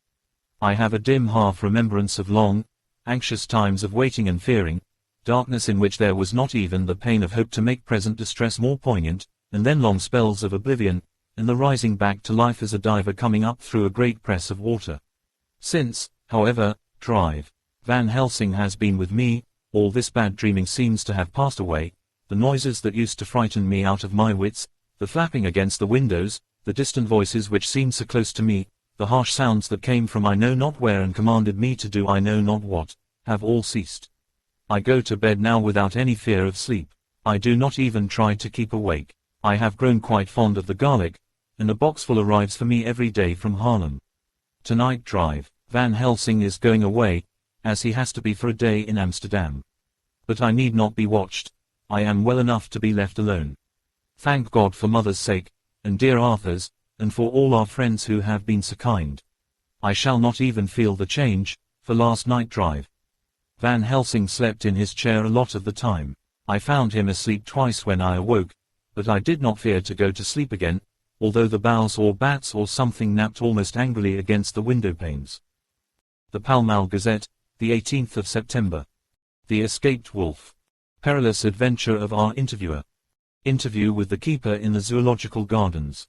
After many inquiries and almost as many refusals, and perpetually using the words, Pall Mall Gazette, as a sort of talisman, I managed to find the keeper of the section of the Zoological Gardens in which the wolf department is included. Thomas Builder lives in one of the cottages in the enclosure behind the Elephant House, and was just sitting down to his tea when I found him. Thomas and his wife are hospitable folk, elderly, and without children, and if the specimen I enjoyed of their hospitality be of the average kind, their lives must be pretty comfortable. The keeper would not enter on what he called business until the supper was over, and we were all satisfied. Then when the table was cleared, and he had lit his pipe, he said, "Now, sir, you can go on and ask me what you want. You'll excuse me refusin' to talk of professional subjects afore meals. I gives the wolves and the jackals and the hyenas in all our section their tea afore I begins to ask them questions."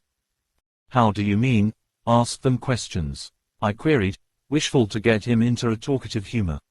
"Itin' of them over the ead with a pole is one way, scratchin' of their hears is another, when gents as is flush wants a bit of a show off to the gals.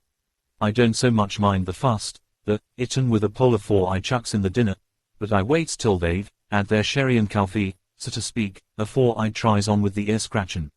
Mind you, he added philosophically, there's a deal of the same nature in us as in 'em the animals. Here's you a comin' and askin' of me questions about my business, and I that grumpy like that only for your bloomin' arf quid-eyed, seeing you blowed fast, 'fore I'd answer. Not even when you ask me sarcastic like if I'd like you to ask the superintendent if you might ask me questions. Without offense did I tell yer to go to L. You did. And, when you said you'd report me for ussin' of obscene language that was, ittin' me over the, eed, but the, arf quid made that all right. I weren't a-goin' to fight, so I waited for the food, and did with my, owl as the wolves, and lions, and tigers does.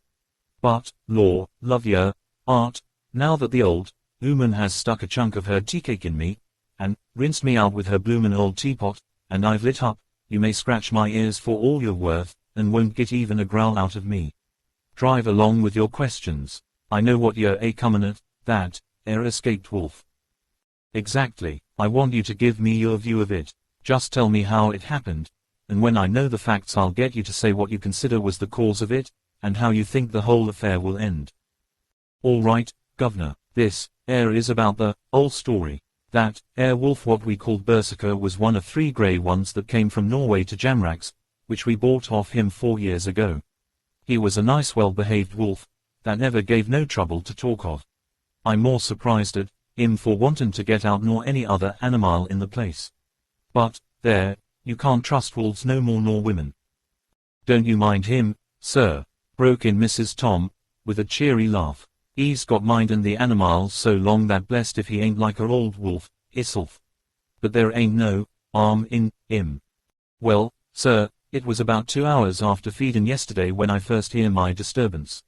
I was mackin' up a litter in the monkey house for a young puma which is ill, but when I heard the yelpin' and howlin' I came away straight.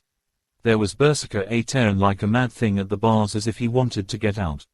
There wasn't much people about that day, and close at hand was only one man, a tall, thin chap, with a hawk nose and a pointed beard, with a few white hairs runnin' through it.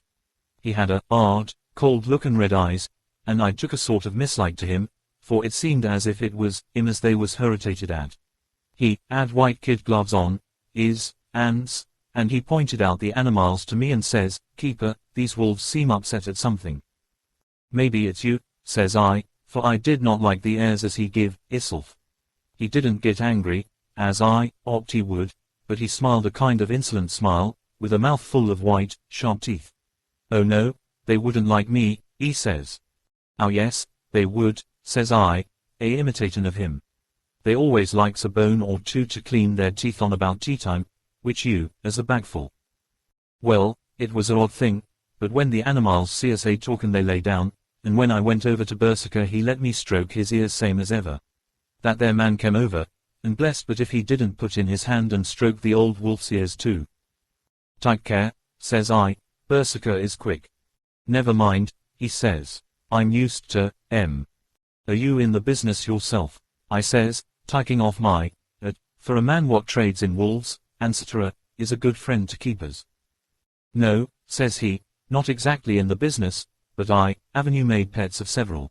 And with that he lifts his, as polite as a lord, and walks away. Old Berserker kept, lookin' arter, him till, he was out of sight, and then went and lay down in a corner and wouldn't come out the, old havening. Well, last night, so soon as the moon was up, the wolves here all began howling. There warn't nothing for them to, howl at. There warn't no one near, except someone that was evidently a-callin' a dog somewheres out back of the gardings in the park road. Once or twice I went out to see that all was right, and it was, and then the howling stopped. Just before 12 o'clock I just took a look round afore turnin' in, and, bust me, but when I came opposite to old Berserker's cage I see the rails broken and twisted about and the cage empty. And that's all I know for certain. Did anyone else see anything?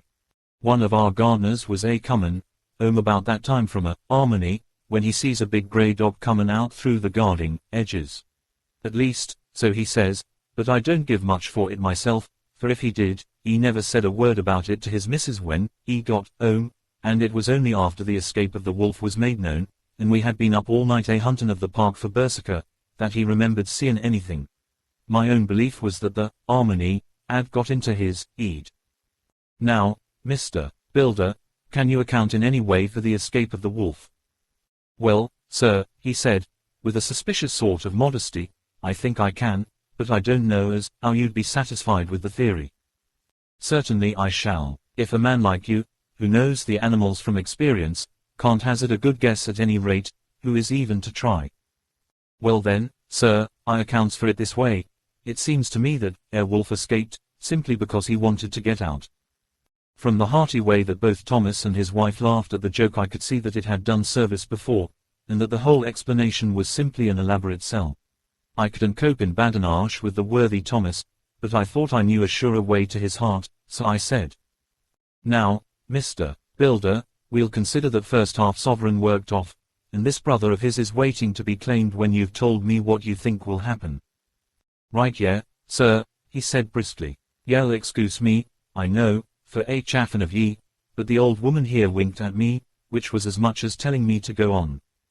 Well, I never, said the old lady.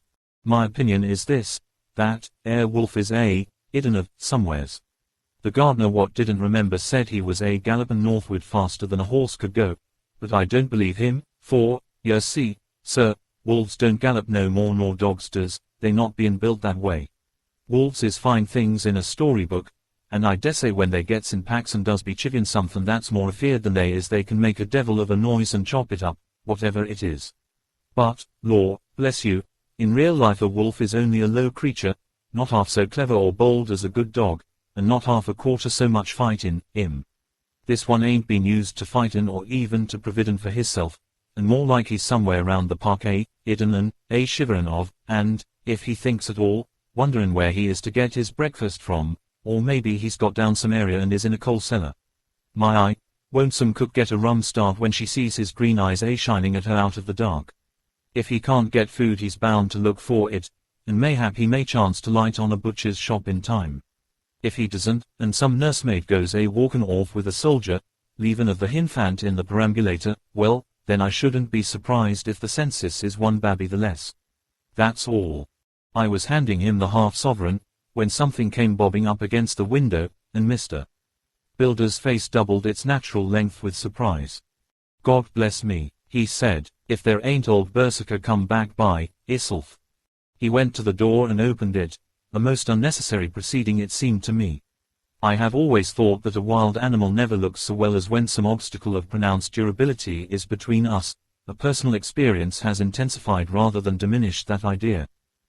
After all, however, there is nothing like custom, for neither Builder nor his wife thought any more of the wolf than I should of a dog. The animal itself was as peaceful and well behaved as that father of all picture wolves, Red Riding Hood's quondam friend, whilst moving her confidence in masquerade. The whole scene was an unutterable mixture of comedy and pathos. The wicked wolf that for half a day had paralyzed London and set all the children in the town shivering in their shoes, was there in a sort of penitent mood, and was received and petted like a sort of vulpine prodigal son. Old Builder examined him all over with most tender solicitude, and when he had finished with his penitent said, There, I knew the poor old chap would get into some kind of trouble, didn't I say it all along? Here's his head all cut and full of broken glass. He's been gettin' over some bloomin' wall or other. It's a shame that people are allowed to top their walls with broken bottles. This, here's what comes of it. Come along, Berserker. He took the wolf and locked him up in a cage, with a piece of meat that satisfied, in quantity at any rate, the elementary conditions of the fatted calf, and went off to report. I came off, too, to report the only exclusive information that is given today regarding the strange escapade at the zoo. Dr. Seward's Diary. The 17th of September, I was engaged after dinner in my study posting up my books, which, through press of other work and the many visits to Lucy, had fallen sadly into arrear. Suddenly the door was burst open, and in rushed my patient, with his face distorted with passion. I was thunderstruck, for such a thing as a patient getting of his own accord into the superintendent's study is almost unknown. Without an instant's pause he made straight at me. He had a dinner knife in his hand, and, as I saw he was dangerous, I tried to keep the table between us. He was too quick and too strong for me, however, for before I could get my balance he had struck at me and cut my left wrist rather severely. Before he could strike again, however, I got in my right and he was sprawling on his back on the floor. My wrist bled freely, and quite a little pool trickled onto the carpet. I saw that my friend was not intent on further effort, and occupied myself binding up my wrist, keeping a wary eye on the prostrate figure all the time. When the attendants rushed in, and we turned our attention to him, his employment positively sickened me. He was lying on his belly on the floor licking up, like a dog, the blood which had fallen from my wounded wrist. He was easily secured, and, to my surprise, went with the attendants quite placidly, simply repeating over and over again, "The blood is the life. The blood is the life. I cannot afford to lose blood just at present. I have lost too much of late for my physical good, and then the prolonged strain of Lucy's illness and its horrible phases is telling on me. I am overexcited and weary, and I need rest, rest, rest. Happily Van Helsing has not summoned me, so I need not forego my sleep. Tonight I could not well do without it." Telegram, Van Helsing, Antwerp, to Seward, Carfax. Sent to Carfax, Sussex, as no county given, delivered late by 22 hours. The 17th of September, do not fail to be at Hillingham tonight. If not watching all the time frequently, visit and see that flowers are as placed, very important, do not fail. Shall be with you as soon as possible after arrival. Dr. Seward's Diary.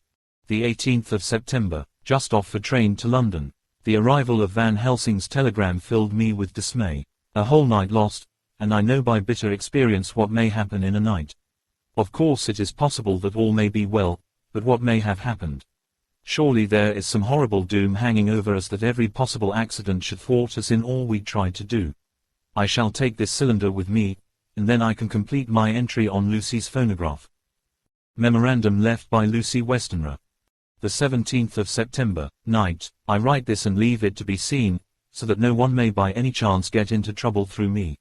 This is an exact record of what took place tonight. I feel I am dying of weakness, and have barely strength to write, but it must be done if I die in the doing. I went to bed as usual, taking care that the flowers were placed as Dr.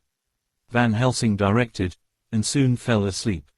I was waked by the flapping at the window, which had begun after that sleepwalking on the cliff at Whitby when Mina saved me, and which now I know so well. I was not afraid, but I did wish that Dr. Seward was in the next room, as Dr. Van Helsing said he would be, so that I might have called him. I tried to go to sleep, but could not. Then there came to me the old fear of sleep, and I determined to keep awake. Perversely sleep would try to come then when I did not want it, so, as I feared to be alone, I opened my door and called out, "Is there anybody there?" There was no answer. I was afraid to wake Mother, and so closed my door again. Then outside in the shrubbery I heard a sort of howl like a dog's, but more fierce and deeper. I went to the window and looked out, but could see nothing, except a big bat, which had evidently been buffeting its wings against the window. So I went back to bed again, but determined not to go to sleep. Presently the door opened, and Mother looked in, seeing by my moving that I was not asleep, came in, and sat by me. She said to me even more sweetly and softly than her wont, "I was uneasy about you, darling, and came in to see that you were all right." I feared she might catch cold sitting there, and asked her to come in and sleep with me, so she came into bed, and lay down beside me. She did not take off her dressing gown, for she said she would only stay a while and then go back to her own bed. As she lay there in my arms, and I in hers, the flapping and buffeting came to the window again. She was startled and a little frightened, and cried out, "What is that?" I tried to pacify her, and at last succeeded, and she lay quiet, but I could hear her poor dear heart still beating terribly. After a while there was the low howl again out in the shrubbery, and shortly after there was a crash at the window, and a lot of broken glass was hurled on the floor. The window blind blew back with the wind that rushed in, and in the aperture of the broken panes there was the head of a great, gaunt grey wolf. Mother cried out in a fright, and struggled up into a sitting posture, and clutched wildly at anything that would help her. Amongst other things, she clutched the wreath of flowers that Dr. Van Helsing insisted on my wearing round my neck, and tore it away from me. For a second or two she sat up, pointing at the wolf, and there was a strange and horrible gurgling in her throat. Then she fell over, as if struck with lightning, and her head hit my forehead and made me dizzy for a moment or two. The room and all round seemed to spin round. I kept my eyes fixed on the window, but the wolf drew his head back, and a whole myriad of little specks seemed to come blowing in through the broken window, and wheeling and circling round like the pillar of dust that travelers describe when there is a simoon in the desert. I tried to stir, but there was some spell upon me, and dear mother's poor body, which seemed to grow cold already, for her dear heart had ceased to beat, weighed me down, and I remembered no more for a while. The time did not seem long, but very, very awful, till I recovered consciousness again. Somewhere near, a passing bell was tolling, the dogs all round the neighborhood were howling, and in our shrubbery, seemingly just outside, a nightingale was singing. I was dazed and stupid with pain and terror and weakness, but the sound of the nightingale seemed like the voice of my dead mother come back to comfort me. The sound seemed to have awakened the maids, too, for I could hear their bare feet pattering outside my door. I called to them, and they came in, and when they saw what had happened, and what it was that lay over me on the bed, they screamed out. The wind rushed in through the broken window, and the door slammed to. They lifted off the body of my dear mother, and laid her, covered up with a sheet, on the bed after I had got up. They were all so frightened and nervous that I directed them to go to the dining room and have each a glass of wine. The door flew open for an instant and closed again. The maids shrieked, and then went in a body to the dining room, and I laid what flowers I had on my dear mother's breast. When they were there I remembered what drive Van Helsing had told me, but I didn't like to remove them, and, besides, I would have some of the servants to sit up with me now. I was surprised that the maids did not come back. I called them, but got no answer, so I went to the dining room to look for them. My heart sank when I saw what had happened. They all four lay helpless on the floor, breathing heavily. The decanter of sherry was on the table half full, but there was a queer, acrid smell about. I was suspicious, and examined the decanter. It smelt of laudanum, and looking on the sideboard, I found that the bottle which mother's doctor uses for her, was empty. What am I to do? What am I to do? I am back in the room with mother. I cannot leave her, and I am alone, save for the sleeping servants, whom someone has drugged. Alone with the dead. I dare not go out, for I can hear the low howl of the wolf through the broken window. The air seems full of specks, floating and circling in the draught from the window, and the lights burn blue and dim. What am I to do? God shield me from harm this night. I shall hide this paper in my breast, where they shall find it when they come to lay me out. My dear mother gone, it is time that I go too. Goodbye, dear Arthur, if I should not survive this night. God keep you, dear, and God help me. 12. Dr. Seward's Diary. The 18th of September, I drove at once to Hillingham and arrived early. Keeping my cab at the gate, I went up the avenue alone. I knocked gently and rang as quietly as possible, for I feared to disturb Lucy or her mother, and hoped to only bring a servant to the door. After a while, finding no response, I knocked and rang again, still no answer.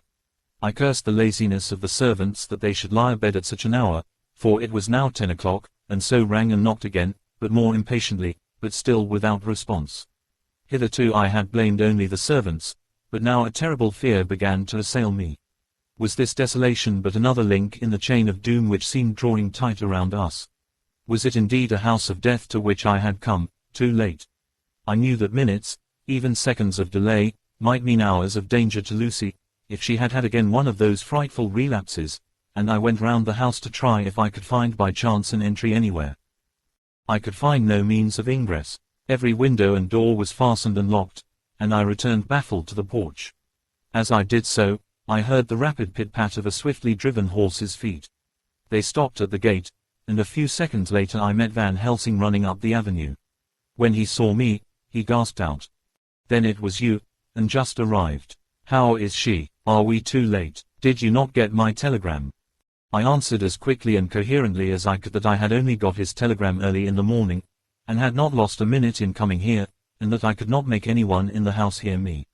He paused and raised his hat as he said solemnly, "Then I fear we are too late. God's will be done." With his usual recuperative energy, he went on, "Come. If there be no way open to get in, we must make one. Time is all in all to us now." We went round to the back of the house, where there was a kitchen window. The professor took a small surgical saw from his case, and handing it to me, pointed to the iron bars which guarded the window. I attacked them at once and had very soon cut through 3 of them. Then with a long, thin knife we pushed back the fastening of the sashes and opened the window. I helped the professor in, and followed him. There was no one in the kitchen or in the servants' rooms, which were close at hand. We tried all the rooms as we went along, and in the dining room, dimly lit by rays of light through the shutters, found 4 servant women lying on the floor. There was no need to think them dead, for their stertorous breathing and the acrid smell of laudanum in the room left no doubt as to their condition. Van Helsing and I looked at each other, and as we moved away he said, "We can attend to them later." Then we ascended to Lucy's room. For an instant or two we paused at the door to listen, but there was no sound that we could hear. With white faces and trembling hands, we opened the door gently, and entered the room. How shall I describe what we saw? On the bed lay 2 women, Lucy and her mother. The latter lay farthest in, and she was covered with a white sheet, the edge of which had been blown back by the draught through the broken window, showing the drawn, white face, with a look of terror fixed upon it. By her side lay Lucy, with face white and still more drawn. The flowers which had been round her neck we found upon her mother's bosom, and her throat was bare, showing the 2 little wounds which we had noticed before, but looking horribly white and mangled. Without a word the professor bent over the bed, his head almost touching poor Lucy's breast. Then he gave a quick turn of his head, as of one who listens, and leaping to his feet, he cried out to me. "It is not yet too late. Quick, quick, bring the brandy." I flew downstairs and returned with it, taking care to smell and taste it, lest it, too, were drugged like the decanter of sherry which I found on the table. The maids were still breathing, but more restlessly, and I fancied that the narcotic was wearing off. I did not stay to make sure, but returned to Van Helsing. He rubbed the brandy, as on another occasion, on her lips and gums and on her wrists and the palms of her hands. He said to me, "I can do this, all that can be at the present. You go wake those maids. Flick them in the face with a wet towel, and flick them hard. Make them get heat and fire and a warm bath. This poor soul is nearly as cold as that beside her. She will need be heated before we can do anything more." I went at once, and found little difficulty in waking 3 of the women. The 4th was only a young girl, and the drug had evidently affected her more strongly, so I lifted her on the sofa and let her sleep. The others were dazed at first, but as remembrance came back to them they cried and sobbed in a hysterical manner. I was stern with them, however, and would not let them talk. I told them that one life was bad enough to lose, and that if they delayed they would sacrifice Miss Lucy. So, sobbing and crying, they went about their way, half clad as they were, and prepared fire and water. Fortunately, the kitchen and boiler fires were still alive, and there was no lack of hot water. We got a bath and carried Lucy out as she was and placed her in it. Whilst we were busy chafing her limbs there was a knock at the hall door. One of the maids ran off, hurried on some more clothes, and opened it. Then she returned and whispered to us that there was a gentleman who had come with a message from Mr. Homeward. I bade her simply tell him that he must wait, for we could see no one now. She went away with the message, and, engrossed with our work, I clean forgot all about him. I never saw in all my experience the professor work in such deadly earnest. I knew, as he knew, that it was a stand-up fight with death, and in a pause told him so. He answered me in a way that I did not understand, but with the sternest look that his face could wear. If that were all, I would stop here where we are now, and let her fade away into peace, for I see no light in life over her horizon. He went on with his work with, if possible, renewed and more frenzied vigor. Presently we both began to be conscious that the heat was beginning to be of some effect. Lucy's heart beat a trifle more audibly to the stethoscope, and her lungs had a perceptible movement. Van Helsing's face almost beamed, and as we lifted her from the bath and rolled her in a hot sheet to dry her he said to me, "The first gain is ours. Check to the king." We took Lucy into another room, which had by now been prepared, and laid her in bed and forced a few drops of brandy down her throat. I noticed that Van Helsing tied a soft silk handkerchief round her throat. She was still unconscious, and was quite as bad as, if not worse than, we had ever seen her. Van Helsing called in one of the women, and told her to stay with her and not to take her eyes off her till we returned, and then beckoned me out of the room. "We must consult as to what is to be done," he said as we descended the stairs. In the hall he opened the dining room door, and we passed in, he closing the door carefully behind him. The shutters had been opened, but the blinds were already down, with that obedience to the etiquette of death which the British woman of the lower classes always rigidly observes. The room was, therefore, dimly dark. It was, however, light enough for our purposes. Van Helsing's sternness was somewhat relieved by a look of perplexity. He was evidently torturing his mind about something, so I waited for an instant, and he spoke. "What are we to do now? Where are we to turn for help? We must have another transfusion of blood, and that soon, or that poor girl's life won't be worth an hour's purchase. You are exhausted already. I am exhausted too. I fear to trust those women, even if they would have courage to submit. What are we to do for someone who will open his veins for her? What's the matter with me, anyhow?" The voice came from the sofa across the room, and its tones brought relief and joy to my heart, for they were those of Quincy Morris. Van Helsing started angrily at the first sound, but his face softened and a glad look came into his eyes as I cried out, "Quincy Morris!" and rushed towards him with outstretched hands. "What brought you here?" I cried as our hands met. "I guess art is the cause." He handed me a telegram. "Have not heard from Seward for 3 days, and am terribly anxious. Cannot leave. Father still in same condition. Send me word how Lucy is. Do not delay. Homeward." I think I came just in the nick of time. "You know you have only to tell me what to do." Van Helsing strode forward, and took his hand, looking him straight in the eyes as he said, "A brave man's blood is the best thing on this earth when a woman is in trouble. You're a man and no mistake. Well, the devil may work against us for all he's worth, but God sends us men when we want them.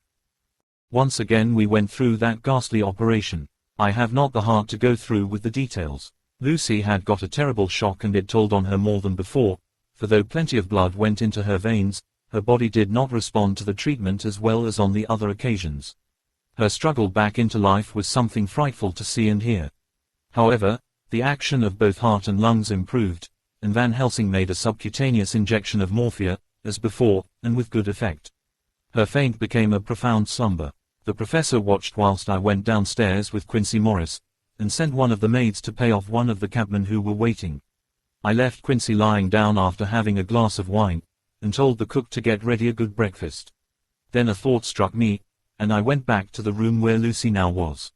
When I came softly in, I found Van Helsing with a sheet or two of notepaper in his hand.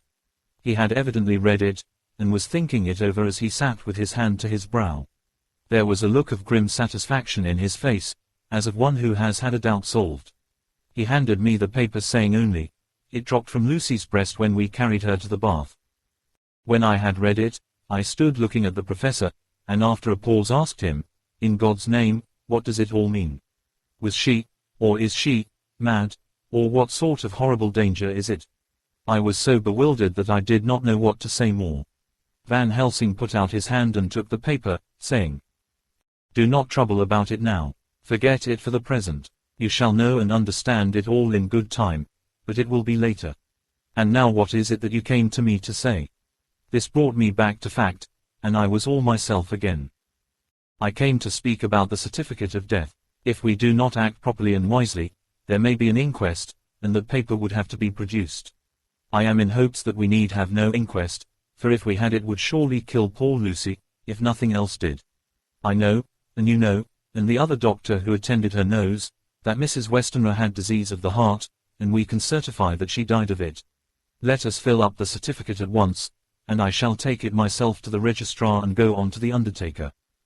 "Good. Oh my friend John. Well thought of. Truly Miss Lucy, if she be sad in the foes that beset her, is at least happy in the friends that love her. 1, 2, 3, all open their veins for her, besides one old man. Ah yes, I know, friend John, I am not blind. I love you all the more for it. Now go." In the hall I met Quincy Morris, with a telegram for Arthur telling him that Mrs. Westenra was dead, that Lucy also had been ill, but was now going on better, and that Van Helsing and I were with her. I told him where I was going, and he hurried me out, but as I was going said, "When you come back, Jack, may I have 2 words with you all to ourselves?" I nodded in reply and went out. I found no difficulty about the registration, and arranged with the local undertaker to come up in the evening to measure for the coffin and to make arrangements. When I got back Quincy was waiting for me. I told him I would see him as soon as I knew about Lucy, and went up to her room. She was still sleeping, and the professor seemingly had not moved from his seat at her side. From his putting his finger to his lips, I gathered that he expected her to wake before long and was afraid of forestalling nature. So I went down to Quincy and took him into the breakfast room, where the blinds were not drawn down, and which was a little more cheerful, or rather less cheerless, than the other rooms. When we were alone, he said to me, "Jack Seward, I don't want to shove myself in anywhere where I've no right to be, but this is no ordinary case. You know I loved that girl and wanted to marry her, but, although that's all past and gone, I can't help feeling anxious about her all the same. What is it that's wrong with her?" The Dutchman, and a fine old fellow he is, I can see that, said, "That time you two came into the room, that you must have another transfusion of blood, and that both you and he were exhausted. Now I know well that you medical men speak in camera, and that a man must not expect to know what they consult about in private. But this is no common matter, and, whatever it is, I have done my part. Is not that so?" "That's so," I said, and he went on.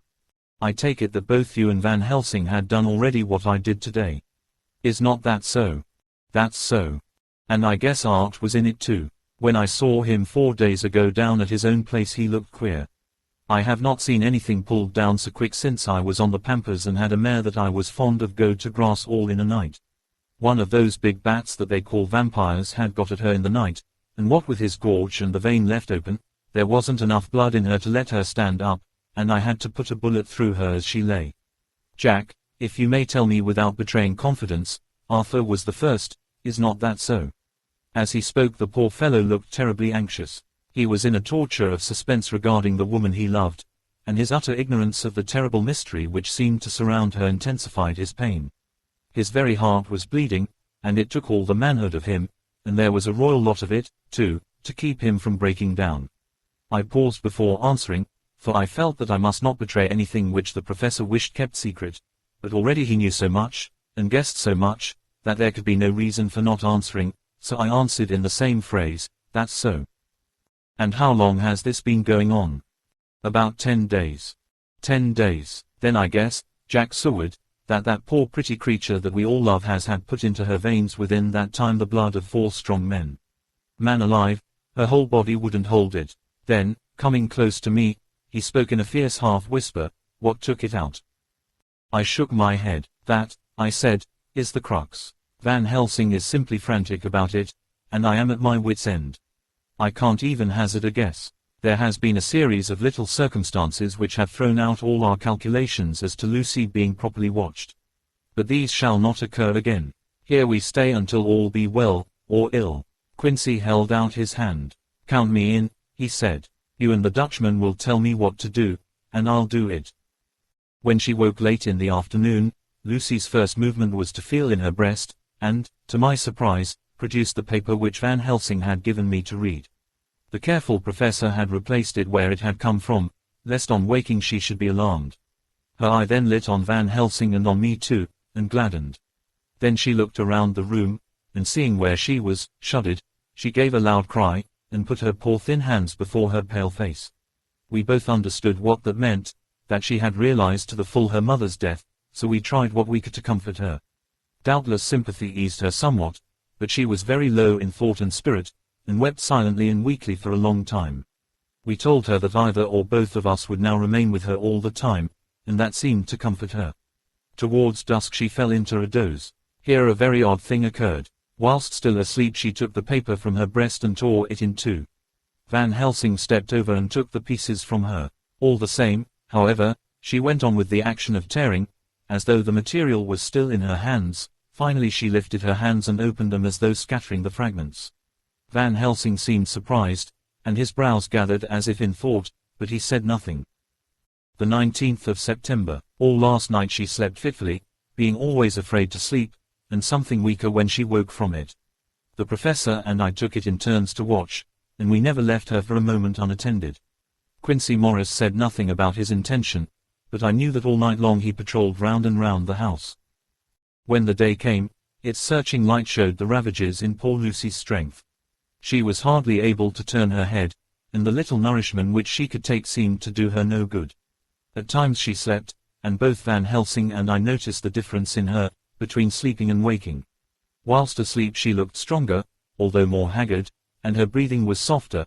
Her open mouth showed the pale gums drawn back from the teeth, which thus looked positively longer and sharper than usual.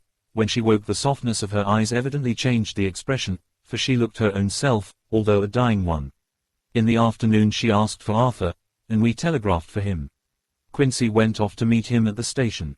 When he arrived it was nearly 6 o'clock, and the sun was setting full and warm, and the red light streamed in through the window and gave more color to the pale cheeks. When he saw her, Arthur was simply choking with emotion, and none of us could speak. In the hours that had passed, the fits of sleep, or the comatose condition that passed for it, had grown more frequent, so that the pauses when conversation was possible were shortened. Arthur's presence, however, seemed to act as a stimulant. She rallied a little, and spoke to him more brightly than she had done since we arrived. He too pulled himself together, and spoke as cheerily as he could, so that the best was made of everything. It was now nearly 1 o'clock, and he and Van Helsing are sitting with her. I am to relieve them in a quarter of an hour, and I am entering this on Lucy's phonograph. Until 6 o'clock they are to try to rest. I fear that tomorrow will end our watching, for the shock has been too great, the poor child cannot rally. God help us all. Letter, Mina Harker to Lucy Westenra. Unopened by her. The 17th of September. My dearest Lucy. It seems an age since I heard from you, or indeed since I wrote. You will pardon me, I know, for all my faults when you have read all my budget of news. Well, I got my husband back all right. When we arrived at Exeter there was a carriage waiting for us, and in it, though he had an attack of gout, Mr. Hawkins, he took us to his house, where there were rooms for us all nice and comfortable, and we dined together. After dinner Mr. Hawkins said, "My dears, I want to drink your health and prosperity, and may every blessing attend you both. I know you both from children, and have, with love and pride, seen you grow up. Now I want you to make your home here with me. I have left to me neither chick nor child, all are gone, and in my will I have left you everything." I cried, "Lucy dear," as Jonathan and the old man clasped hands. Our evening was a very, very happy one. So here we are, installed in this beautiful old house, and from both my bedroom and the drawing room I can see the great elms of the cathedral close, with the great black stems standing out against the old yellow stone of the cathedral, and I can hear the rooks overhead cawing and chattering and gossiping all day, after the manner of rooks and humans. I am busy, I need not tell you, arranging things and housekeeping. Jonathan and Mr. Hawkins are busy all day, for, now that Jonathan is a partner, Mr. Hawkins wants to tell him all about the clients. How is your dear mother getting on? I wish I could run up to town for a day or two to see you, dear, but I dare not go yet, with so much on my shoulders, and Jonathan wants looking after still. He is beginning to put some flesh on his bones again, but he was terribly weakened by the long illness. Even now he sometimes starts out of his sleep in a sudden way and awakes all trembling until I can coax him back to his usual placidity. However, thank God, these occasions grow less frequent as the days go on, and they will in time pass away altogether, I trust. And now I have told you my news, let me ask yours. When are you to be married, and where, and who is to perform the ceremony, and what are you to wear, and is it to be a public or a private wedding? Tell me all about it, dear, tell me all about everything, for there is nothing which interests you which will not be dear to me. Jonathan asks me to send his respectful duty, but I do not think that is good enough from the junior partner of the important firm Hawkins and Harker, and sir, as you love me, and he loves me, and I love you with all the moods and tenses of the verb, I send you simply his love instead. Goodbye, my dearest Lucy, and all blessings on you. Yours, Mina Harker. Report from Patrick Hennessy, M.D., MRCSLKQCPI, etc., etc., to John Seward, M.D. The 20th of September. My dear Sir, in accordance with your wishes, I enclose report of the conditions of everything left in my charge. Ellipsis. With regard to patient, Renfield, there is more to say. He has had another outbreak, which might have had a dreadful ending, but which, as it fortunately happened, was unattended with any unhappy results. This afternoon a carrier's cart with 2 men made a call at the empty house whose grounds abut on ours, the house to which, you will remember, the patient twice ran away. The men stopped at our gate to ask the porter their way, as they were strangers. I was myself looking out of the study window, having a smoke after dinner, and saw one of them come up to the house. As he passed the window of Renfield's room, the patient began to rate him from within, and called him all the foul names he could lay his tongue to. The man, who seemed a decent fellow enough, contented himself by telling him to shut up for a foul-mouthed beggar, whereon our man accused him of robbing him and wanting to murder him and said that he would hinder him if he were to swing for it. I opened the window and signed to the man not to notice, so he contented himself after looking the place over and making up his mind as to what kind of a place he had got to by saying, "Law, bless yer, sir, I wouldn't mind what was said to me in a bloomin' madhouse. I pity ye and the governor for havin' to live in the house with a wild beast like that." Then he asked his way civilly enough, and I told him where the gate of the empty house was. He went away, followed by threats and curses and revilings from our man. I went down to see if I could make out any cause for his anger, since he is usually such a well-behaved man, and except his violent fits nothing of the kind had ever occurred. I found him, to my astonishment, quite composed and most genial in his manner. I tried to get him to talk of the incident, but he blandly asked me questions as to what I meant, and led me to believe that he was completely oblivious of the affair. It was, I am sorry to say, however, only another instance of his cunning, for within half an hour I heard of him again. This time he had broken out through the window of his room, and was running down the avenue. I called to the attendants to follow me, and ran after him, for I feared he was intent on some mischief. My fear was justified when I saw the same cart which had passed before coming down the road, having on it some great wooden boxes. The men were wiping their foreheads, and were flushed in the face, as if with violent exercise. Before I could get up to him the patient rushed at him, and pulling one of them off the cart, began to knock his head against the ground. If I had not seized him just at the moment I believe he would have killed the man there and then. The other fellow jumped down and struck him over the head with the butt end of his heavy whip. It was a terrible blow, but he did not seem to mind it, but seized him also, and struggled with the three of us, pulling us to and fro as if we were kittens. You know I am no light weight, and the others were both burly men. At first he was silent in his fighting, but as we began to master him, and the attendants were putting a straight waistcoat on him, he began to shout, "I'll frustrate them.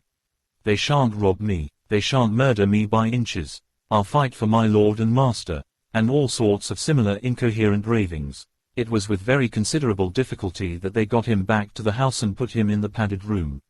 One of the attendants, Hardy, had a finger broken. However, I set it all right, and he is going on well.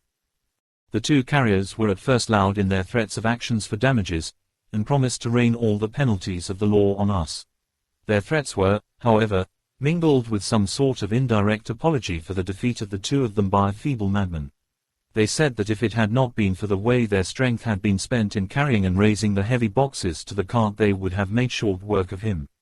They gave as another reason for the defeat the extraordinary state of drought to which they had been reduced by the dusty nature of their occupation and the reprehensible distance from the scene of their labors of any place of public entertainment. I quite understood the drift, and after a stiff glass of grog, or rather more of the same, and with each a sovereign in hand, they made light of the attack, and swore that they would encounter a worse madman any day for the pleasure of meeting so bloomin' good a bloke as your correspondent. I took the names and addresses, in case they might be needed. They are as follows: Jack Smollett, of Dudding's Rents, King George's Road, Great Walworth, and Thomas Snelling, Peter Farley's Row, Guide Court, Bethnal Green. They are both in the employment of Harris & Sons, Moving and Shipment Company, Orange Masters Yard, Soho. I shall report to you any matter of interest occurring here, and shall wire you at once if there is anything of importance.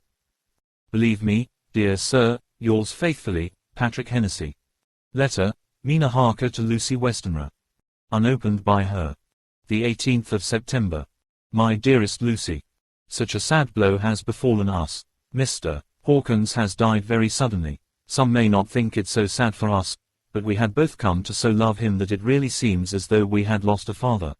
I never knew either father or mother, so that the dear old man's death is a real blow to me.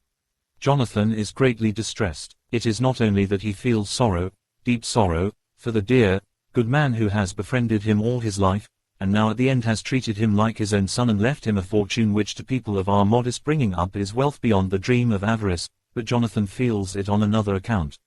He says the amount of responsibility which it puts upon him makes him nervous. He begins to doubt himself. I try to cheer him up, and my belief in him helps him to have a belief in himself. But it is here that the grave shock that he experienced tells upon him the most. Oh, it is too hard that a sweet, simple, noble, strong nature such as his, a nature which enabled him by our dear, good friend's aid to rise from clerk to master in a few years, should be so injured that the very essence of its strength is gone.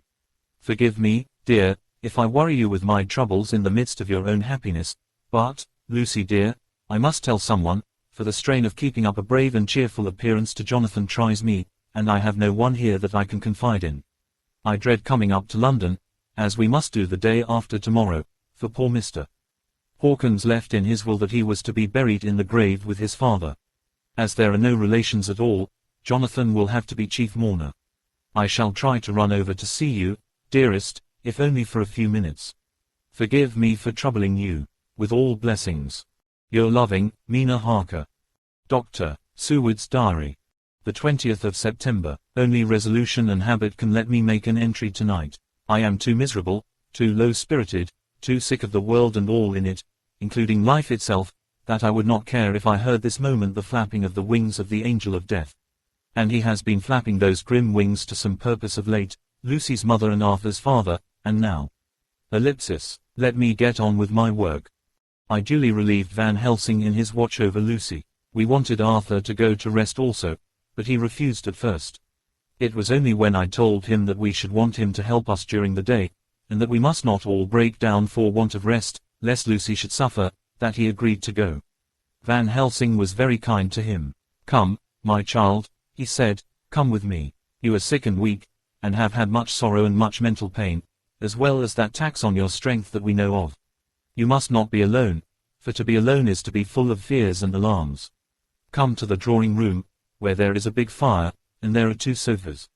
You shall lie on one, and I on the other, and our sympathy will be comfort to each other, even though we do not speak, and even if we sleep. Arthur went off with him, casting back a longing look on Lucy's face, which lay in her pillow, almost whiter than the lawn. She lay quite still, and I looked round the room to see that all was as it should be. I could see that the professor had carried out in this room, as in the other, his purpose of using the garlic. The whole of the window sashes reeked with it, and round Lucy's neck, over the silk handkerchief which Van Helsing made her keep on, was a rough chaplet of the same odorous flowers. Lucy was breathing somewhat stertorously, and her face was at its worst, for the open mouth showed the pale gums. Her teeth, in the dim, uncertain light, seemed longer and sharper than they had been in the morning. In particular, by some trick of the light, the canine teeth looked longer and sharper than the rest. I sat down by her, and presently she moved uneasily. At the same moment there came a sort of dull flapping or buffeting at the window. I went over to it softly, and peeped out by the corner of the blind. There was a full moonlight, and I could see that the noise was made by a great bat, which wheeled round, doubtless attracted by the light, although so dim, and every now and again struck the window with its wings. When I came back to my seat, I found that Lucy had moved slightly, and had torn away the garlic flowers from her throat. I replaced them as well as I could, and sat watching her. Presently she woke, and I gave her food, as Van Helsing had prescribed. She took but a little, and that languidly. There did not seem to be with her now the unconscious struggle for life and strength that had hitherto so marked her illness. It struck me as curious that the moment she became conscious she pressed the garlic flowers close to her. It was certainly odd that whenever she got into that lethargic state, with the stertorous breathing, she put the flowers from her, but that when she waked she clutched them close.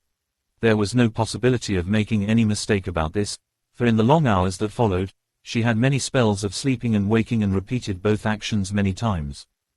At 6 o'clock Van Helsing came to relieve me. Arthur had then fallen into a doze, and he mercifully let him sleep on. When he saw Lucy's face I could hear the hissing indraw of his breath, and he said to me in a sharp whisper, "Draw up the blind, I want light." Then he bent down, and, with his face almost touching Lucy's, examined her carefully. He removed the flowers and lifted the silk handkerchief from her throat. As he did so he started back, and I could hear his ejaculation, "Mein Gott!" as it was smothered in his throat. I bent over and looked, too, and as I noticed some queer chill came over me. The wounds on the throat had absolutely disappeared. For fully 5 minutes Van Helsing stood looking at her, with his face at its sternest. Then he turned to me and said calmly, "She is dying. It will not be long now. It will be much difference, mark me, whether she dies conscious or in her sleep.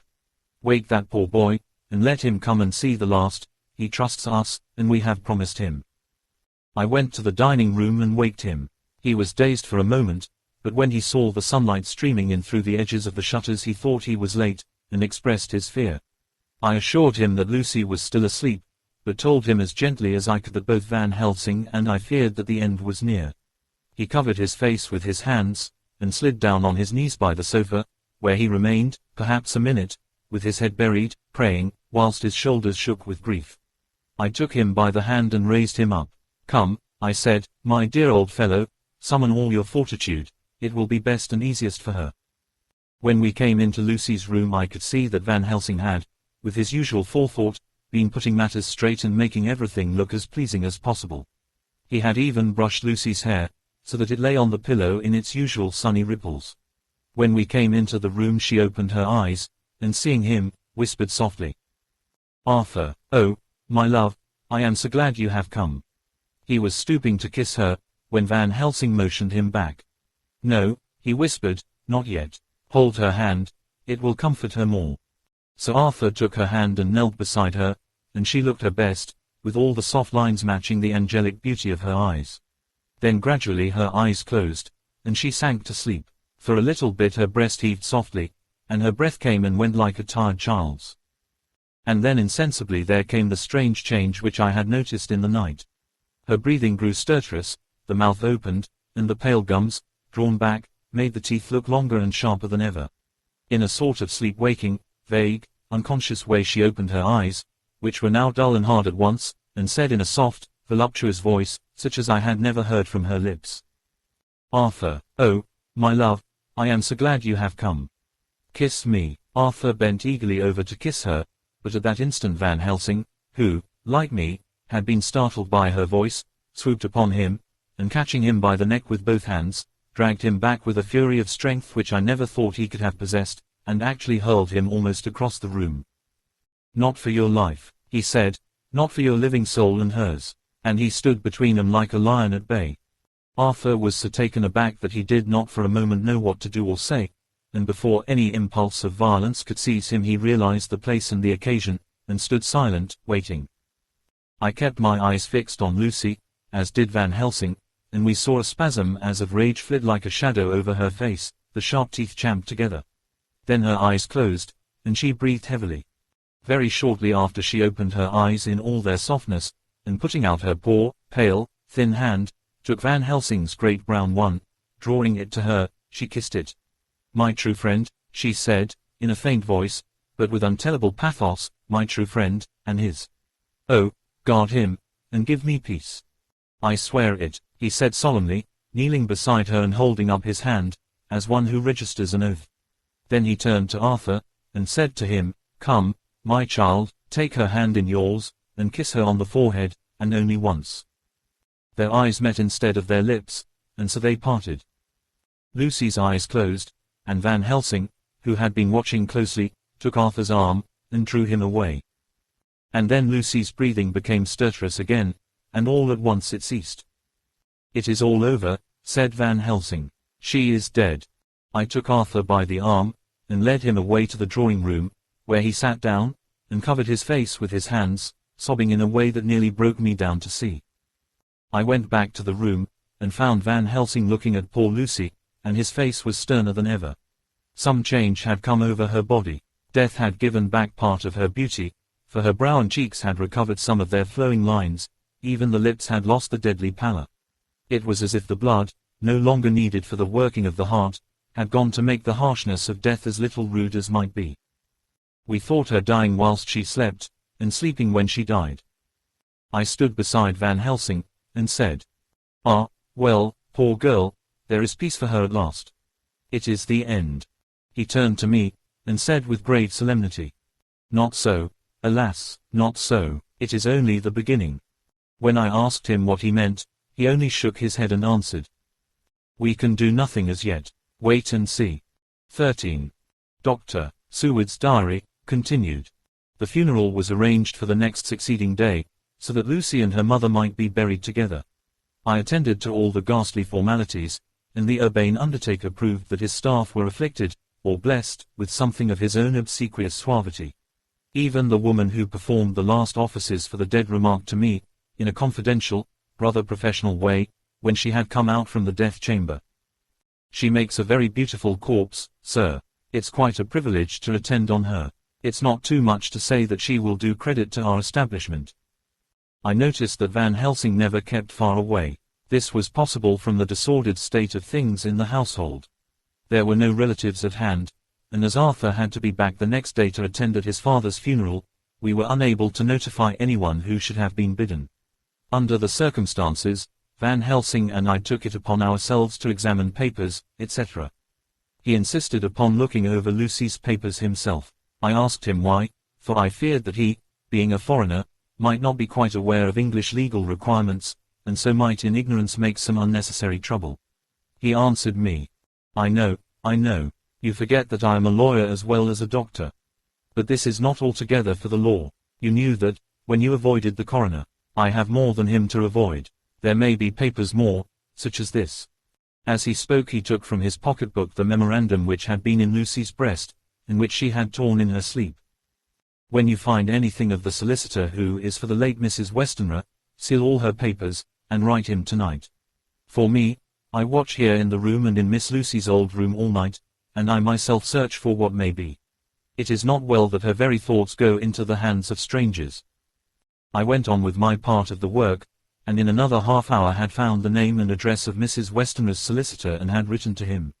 All the poor lady's papers were in order. Explicit directions regarding the place of burial were given.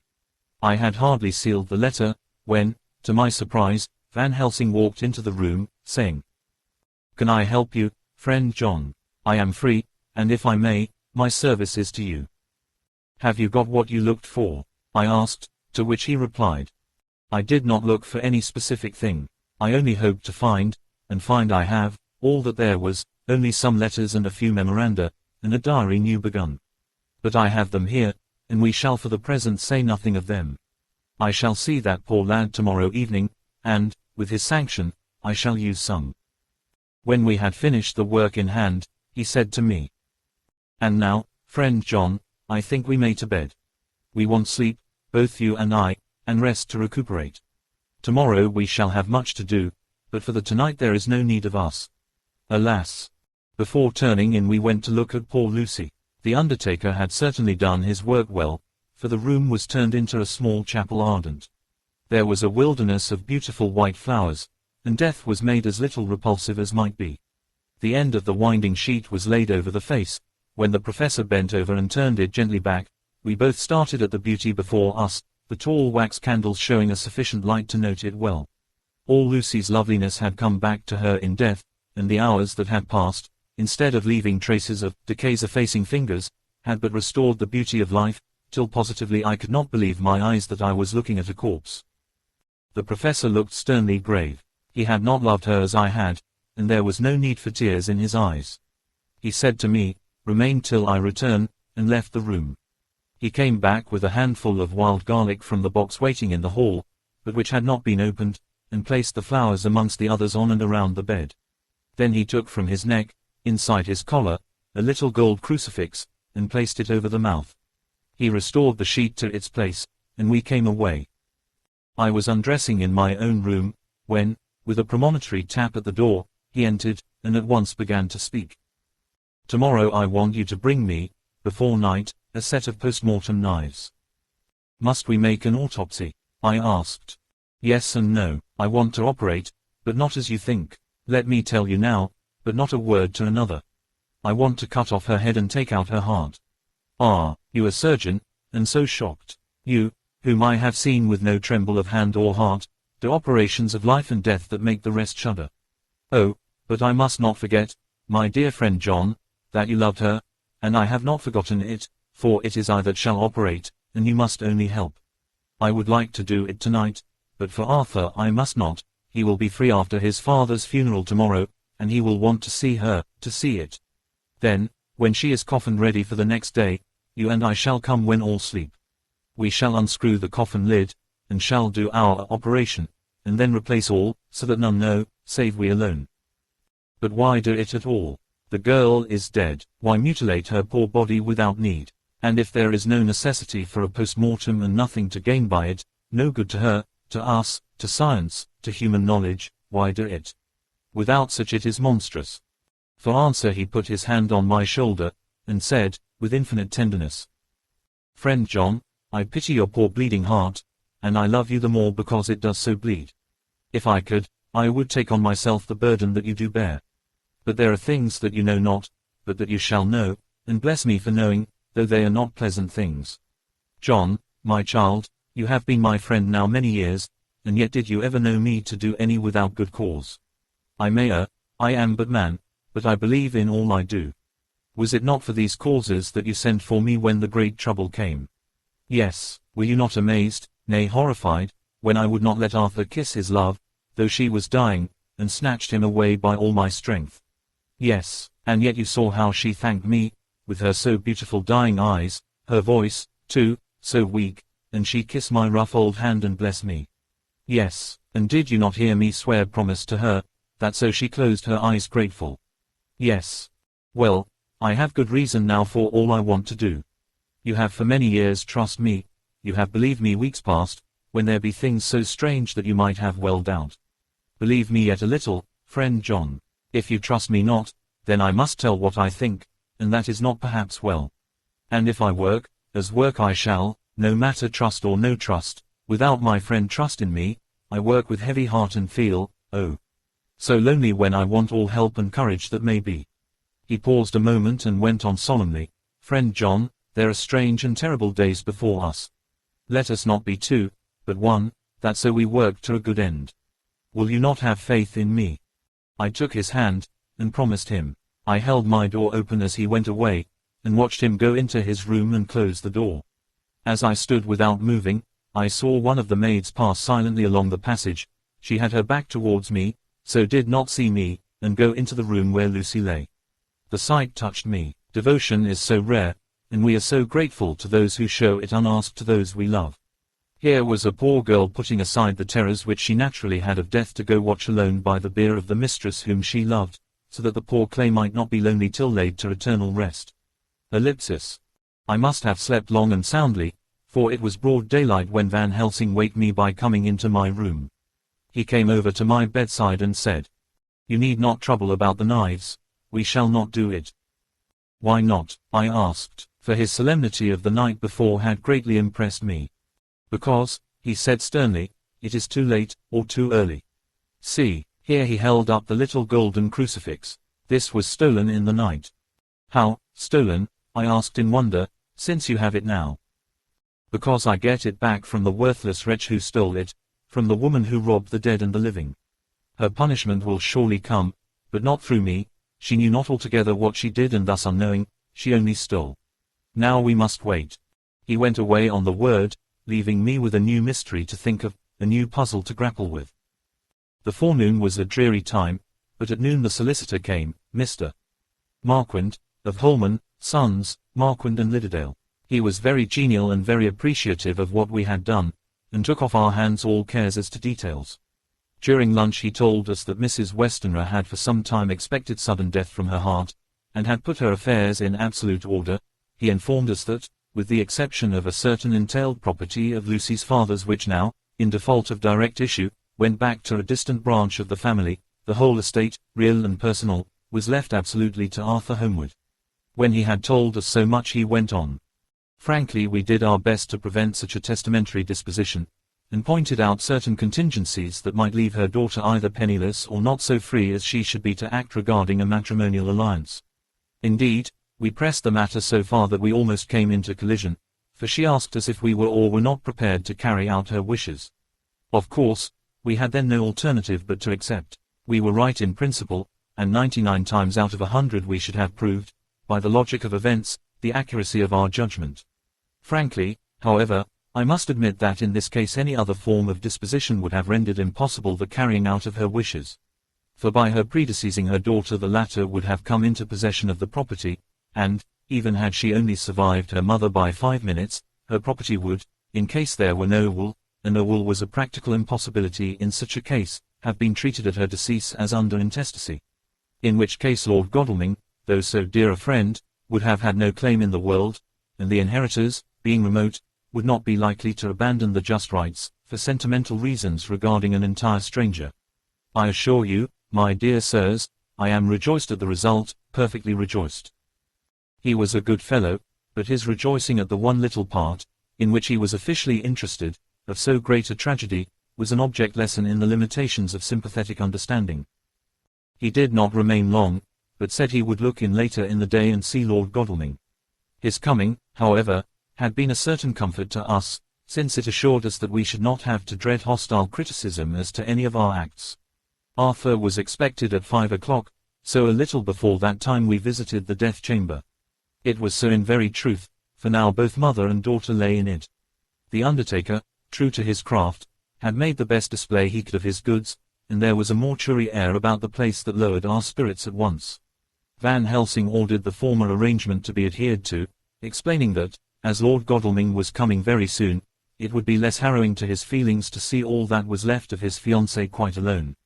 The undertaker seemed shocked at his own stupidity and exerted himself to restore things to the condition in which we left them the night before, so that when Arthur came such shocks to his feelings as we could avoid were saved. Poor fellow, he looked desperately sad and broken. Even his stalwart manhood seemed to have shrunk somewhat under the strain of his much-tried emotions.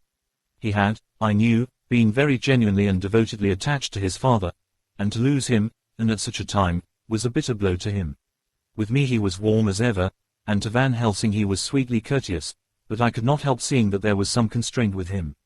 The professor noticed it, too, and motioned me to bring him upstairs. I did so, and left him at the door of the room, as I felt he would like to be quite alone with her, but he took my arm and led me in, saying huskily, "You loved her too, old fellow, she told me all about it, and there was no friend had a closer place in her heart than you.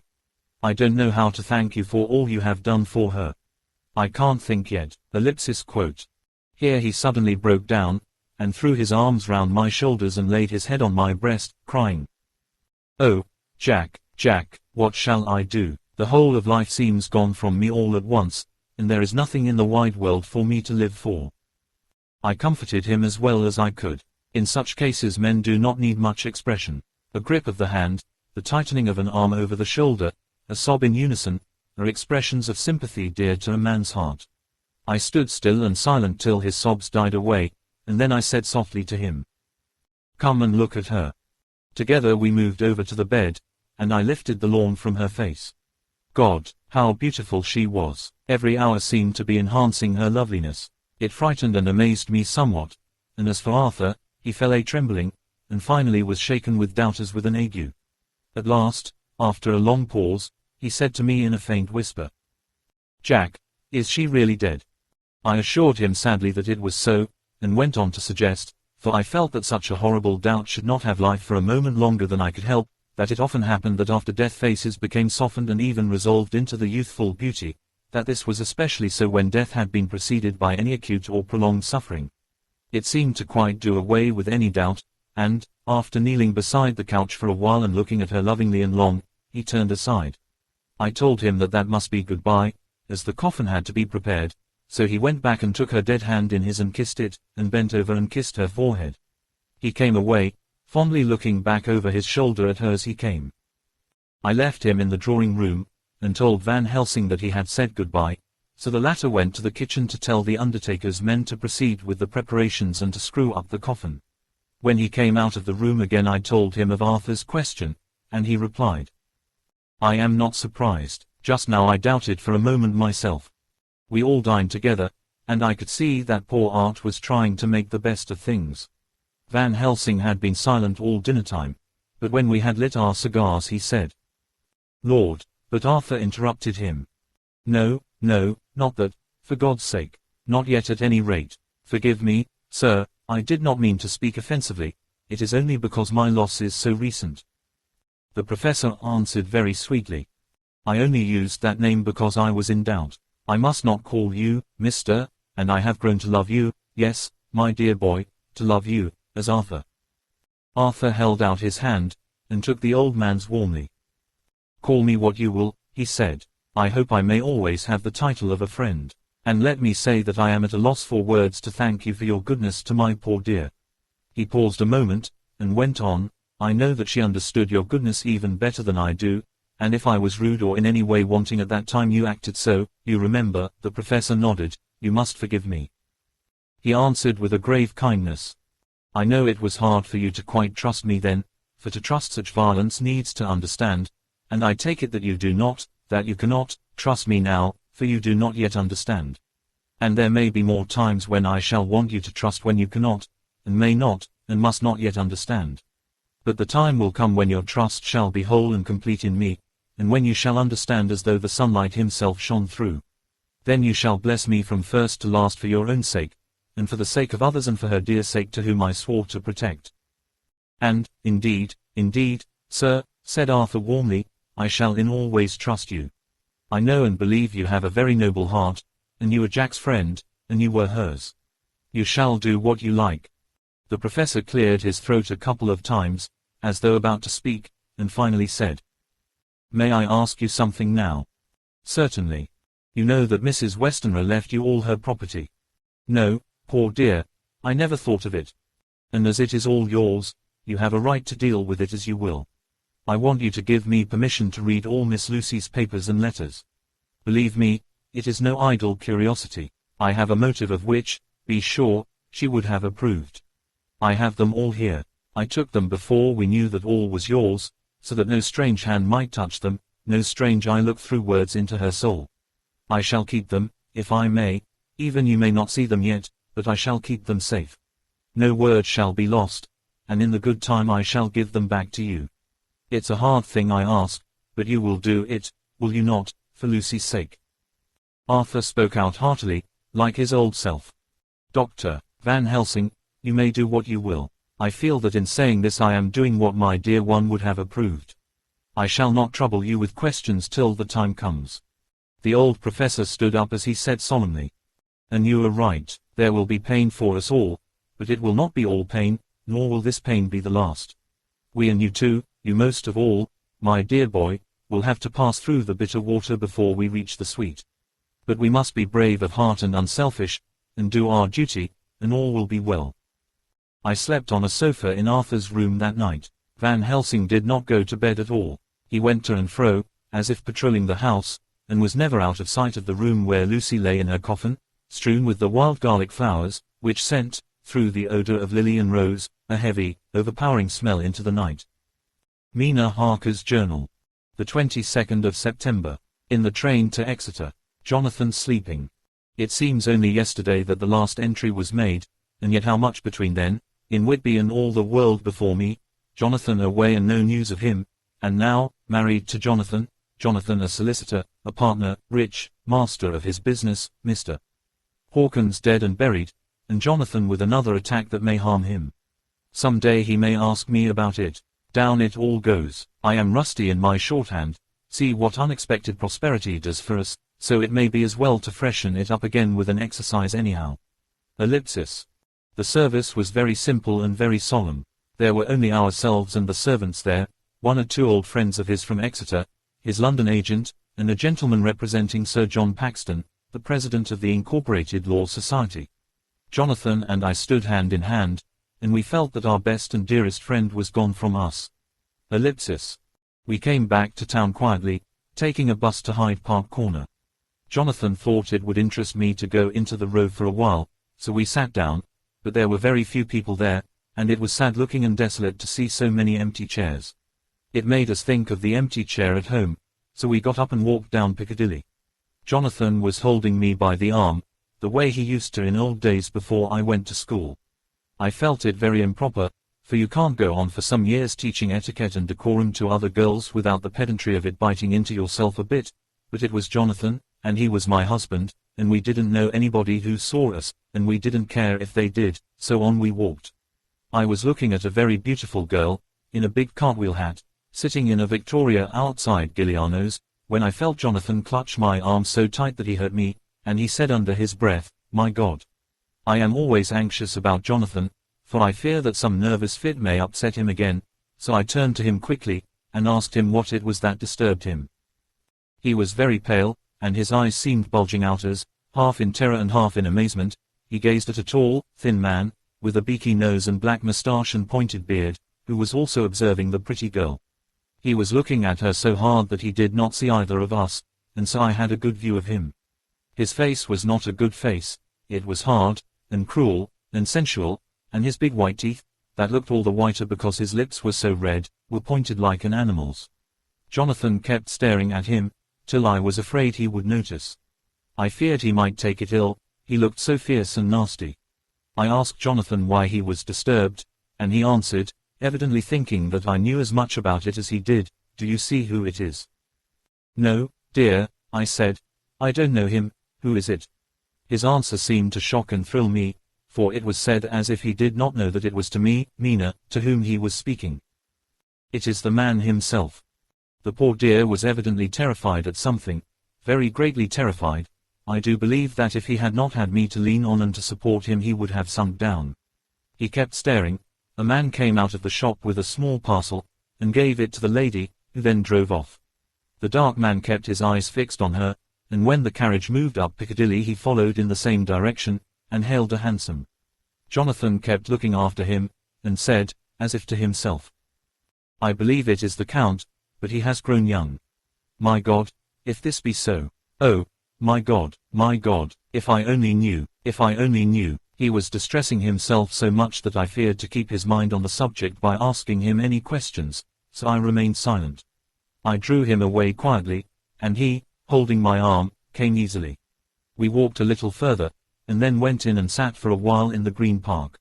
It was a hot day for autumn, and there was a comfortable seat in a shady place. After a few minutes staring at nothing, Jonathan's eyes closed, and he went quietly into a sleep, with his head on my shoulder. I thought it was the best thing for him, so did not disturb him. In about 20 minutes he woke up, and said to me quite cheerfully, "Why, Mina, have I been asleep? Oh, do forgive me for being so rude.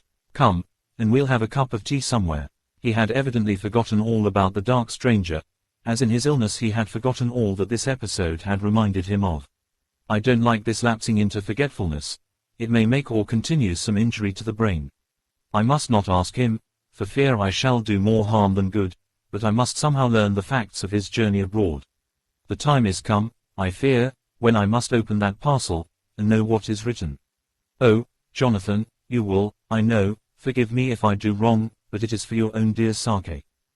Later, a sad homecoming in every way, the house empty of the dear soul who was so good to us, Jonathan still pale and dizzy under a slight relapse of his malady, and now a telegram from Van Helsing, whoever he may be.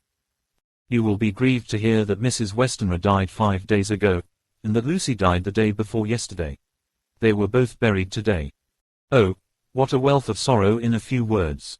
Poor Mrs. Westenra, poor Lucy, gone, never to return to us, and poor Arthur, to have lost such sweetness out of his life. God help us all to bear our troubles." Dr. Seward's Diary.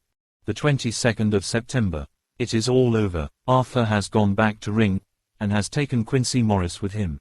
What a fine fellow is Quincy. I believe in my heart of hearts that he suffered as much about Lucy's death as any of us, but he bore himself through it like a moral Viking. If America can go on breeding men like that, she will be a power in the world indeed. Van Helsing is lying down, having a rest preparatory to his journey. He goes over to Amsterdam tonight, but says he returns tomorrow night, that he only wants to make some arrangements which can only be made personally. He is to stop with me then, if he can. He says he has work to do in London which may take him some time. Poor old fellow, I fear that the strain of the past week has broken down even his iron strength. All the time of the burial he was, I could see, putting some terrible restraint on himself. When it was all over, we were standing beside Arthur, who, poor fellow, was speaking of his part in the operation where his blood had been transfused to his Lucy's veins. I could see Van Helsing's face grow white and purple by turns. Arthur was saying that he felt since then as if they two had been really married and that she was his wife in the sight of God. None of us said a word of the other operations, and none of us ever shall.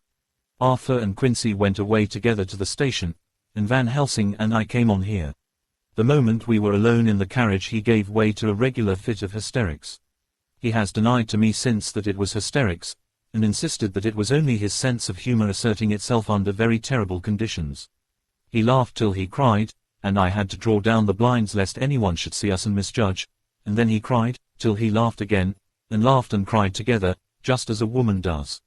I tried to be stern with him, as one is to a woman under the circumstances, but it had no effect. Men and women are so different in manifestations of nervous strength or weakness.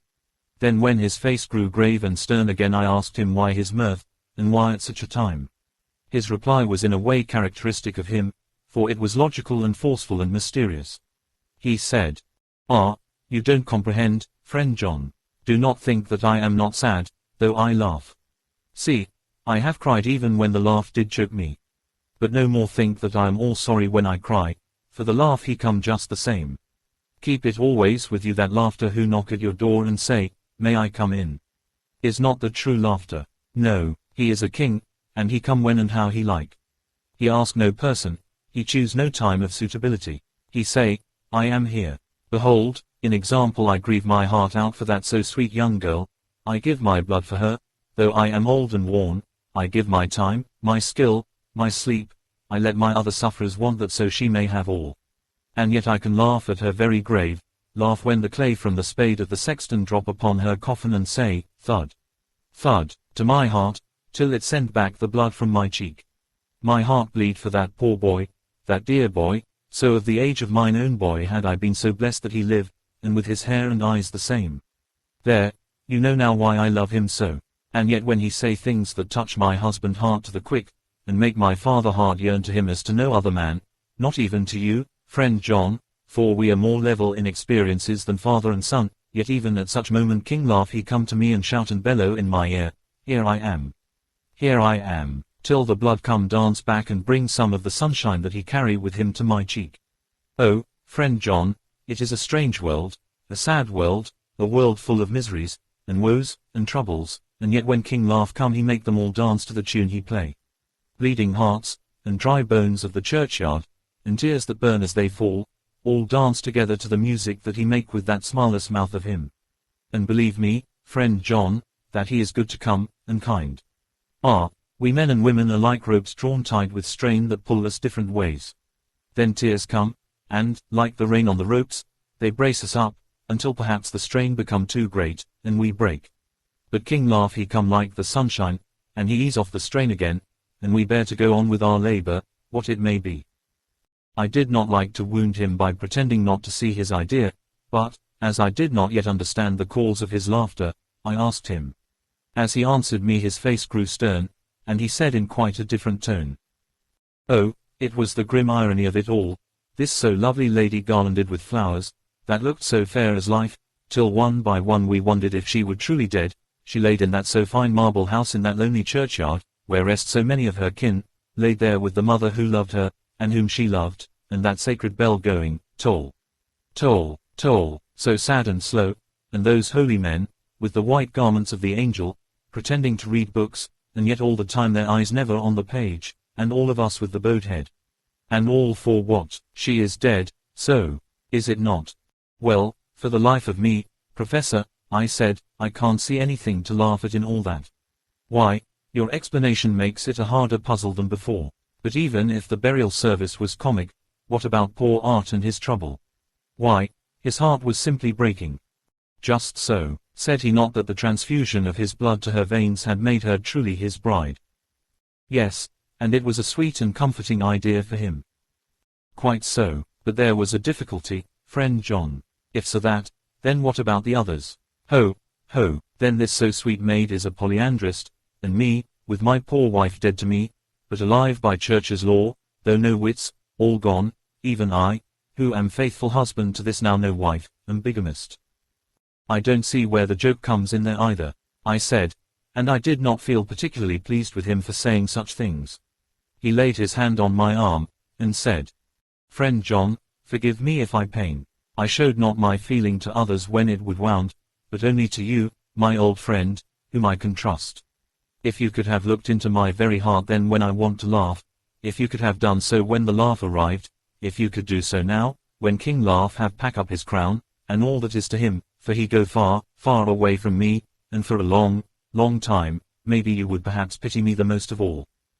I was touched by the tenderness of his tone, and asked why. Because I know. And now we are all scattered, and for many a long day loneliness will sit over our roofs with brooding wings. Lucy lies in the tomb of her kin, a lordly death house in a lonely churchyard, away from teeming London, where the air is fresh, and the sun rises over Hampstead Hill, and where wildflowers grow of their own accord. So I can finish this diary, and God only knows if I shall ever begin another. If I do, or if I even open this again, it will be to deal with different people and different themes, for here at the end, where the romance of my life is told, ere I go back to take up the thread of my life work, I say sadly and without hope. Finis. The Westminster Gazette, the 25th of September. A Hampstead Mystery. The neighborhood of Hampstead is just at present exercised with a series of events which seem to run on lines parallel to those of what was known to the writers of headlines as the Kensington Horror, or the Stabbing Woman, or the Woman in Black. During the past 2 or 3 days several cases have occurred of young children straying from home or neglecting to return from their playing on the heath. In all these cases the children were too young to give any properly intelligible account of themselves, but the consensus of their excuses is that they had been with a loafer lady. It has always been late in the evening when they have been missed, and on 2 occasions the children have not been found until early in the following morning. It is generally supposed in the neighborhood that, as the first child missed gave as his reason for being away that a loafer lady had asked him to come for a walk, the others had picked up the phrase and used it as occasion served. This is the more natural as the favorite game of the little ones at present is luring each other away by wiles. A correspondent writes us that to see some of the tiny tots pretending to be the loafer lady is supremely funny.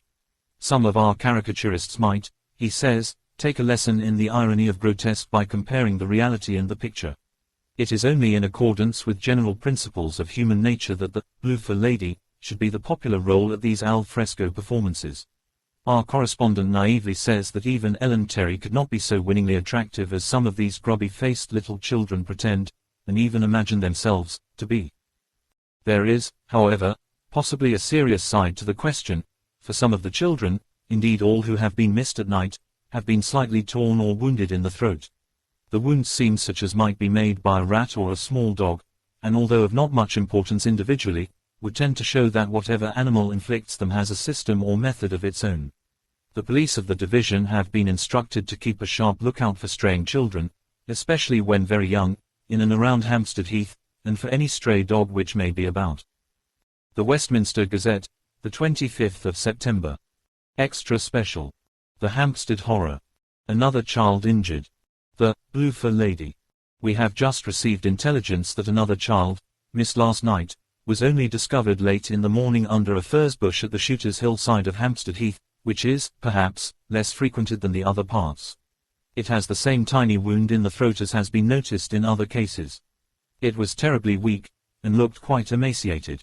It too, when partially restored, had the common story to tell of being lured away by the loafer lady. 14. Mina Harker's Journal. The 23rd of September. Jonathan is better after a bad night. I am so glad that he has plenty of work to do, for that keeps his mind off the terrible things, and oh, I am rejoiced that he is not now weighed down with the responsibility of his new position. I knew he would be true to himself, and now how proud I am to see my Jonathan rising to the height of his advancement and keeping pace in all ways with the duties that come upon him. He will be away all day till late, for he said he could not lunch at home. My household work is done, so I shall take his foreign journal, and lock myself up in my room and read it. Ellipsis. The 24th of September. I hadn't the heart to write last night, that terrible record of Jonathan's upset me so. Poor dear, how he must have suffered, whether it be true or only imagination. I wonder if there is any truth in it at all. Did he get his brain fever, and then write all those terrible things, or had he some cause for it all? I suppose I shall never know, for I dare not open the subject to him. Ellipsis. And yet that man we saw yesterday, he seemed quite certain of him. Ellipsis. Poor fellow, I suppose it was the funeral upset him and sent his mind back on some train of thought. Ellipsis. He believes it all himself. I remember how on our wedding day he said, unless some solemn duty come upon me to go back to the bitter hours, asleep or awake, mad or sane. There seems to be through it all some thread of continuity. Ellipsis. That fearful Count was coming to London. Ellipsis. If it should be, and he came to London, with his teeming millions. Ellipsis. There may be a solemn duty, and if it come we must not shrink from it. Ellipsis. I shall be prepared. I shall get my typewriter this very hour and begin transcribing. Then we shall be ready for other eyes if required, and if it be wanted, Then, perhaps, if I am ready, poor Jonathan may not be upset, for I can speak for him and never let him be troubled or worried with it at all. If ever Jonathan quite gets over the nervousness, he may want to tell me of it all, and I can ask him questions and find out things, and see how I may comfort him. Letter, Van Helsing to Mrs. Harker. The 24th of September. Confidence. Dear Madam, I pray you to pardon my writing, in that I am so far friend as that I sent to you sad news of Miss Lucy Westenra's death. By the kindness of Lord Godalming, I am empowered to read her letters and papers, for I am deeply concerned about certain matters vitally important. In 'em I find some letters from you, which show how great friends you were and how you love her. Oh, Madam Mina, by that love, I implore you, help me. It is for others' good that I ask, to redress great wrong, and to lift much and terrible troubles, that may be more great than you can know. May it be that I see you. You can trust me. I am friend of Dr. John Seward and of Lord Godalming, that was Arthur of Miss Lucy. I must keep it private for the present from all. I should come to Exeter to see you at once if you tell me I am privileged to come, and where and when. I implore your pardon, Madam. I have read your letters to poor Lucy, and know how good you are and how your husband suffer, so I pray you, if it may be, enlighten him not, lest it may harm. Again your pardon, and forgive me. Van Helsing. Quote. Telegram, Mrs. Harker to Van Helsing. The 25th of September. Come today by 10:15 train if you can catch it. Can see you any time you call. Wilhelmina Harker. Quote. Mina Harker's Journal. The 25th of September. I cannot help feeling terribly excited as the time draws near for the visit of Dr. Van Helsing, for somehow I expect that it will throw some light upon Jonathan's sad experience, and as he attended poor dear Lucy in her last illness, he can tell me all about her. That is the reason of his coming. It is concerning Lucy and her sleepwalking, and not about Jonathan. Then I shall never know the real truth now. How silly I am. That awful journal gets hold of my imagination and tinges everything with something of its own color. Of course it is about Lucy. That habit came back to the poor dear, and that awful night on the cliff must have made her ill. I had almost forgotten in my own affairs how ill she was afterwards. She must have told him of her sleepwalking adventure on the cliff, and that I knew all about it, and now he wants me to tell him what she knows, so that he may understand. I hope I did right in not saying anything of it to Mrs. Westenra. I should never forgive myself if any act of mine, were it even a negative one, wrought harm on poor dear Lucy. I hope, too, Van Helsing will not blame me. I have had so much trouble and anxiety of late that I feel I cannot bear more just at present. I suppose a cry does us all good at times, clears the air as other rain does. Perhaps it was reading the journal yesterday that upset me, and then Jonathan went away this morning to stay away from me a whole day and night, the first time we have been parted since our marriage. I do hope the dear fellow will take care of himself, and that nothing will occur to upset him. It is 2 o'clock, and the doctor will be here soon now. I shall say nothing of Jonathan's journal unless he asks me.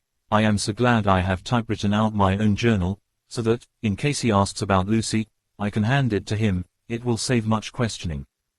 Later, he has come and gone. Oh, what a strange meeting, and how it all makes my head whirl round. I feel like one in a dream. Can it be all possible, or even a part of it? If I had not read Jonathan's journal first, I should never have accepted even a possibility. Poor, dear Jonathan. How he must have suffered. Please the good God, all this may not upset him again. I shall try to save him from it, but it may be even a consolation and a help to him, terrible though it be and awful in its consequences, to know for certain that his eyes and ears and brain did not deceive him, and that it is all true. It may be that it is the doubt which haunts him, that when the doubt is removed, no matter which, waking or dreaming, may prove the truth, he will be more satisfied and better able to bear the shock.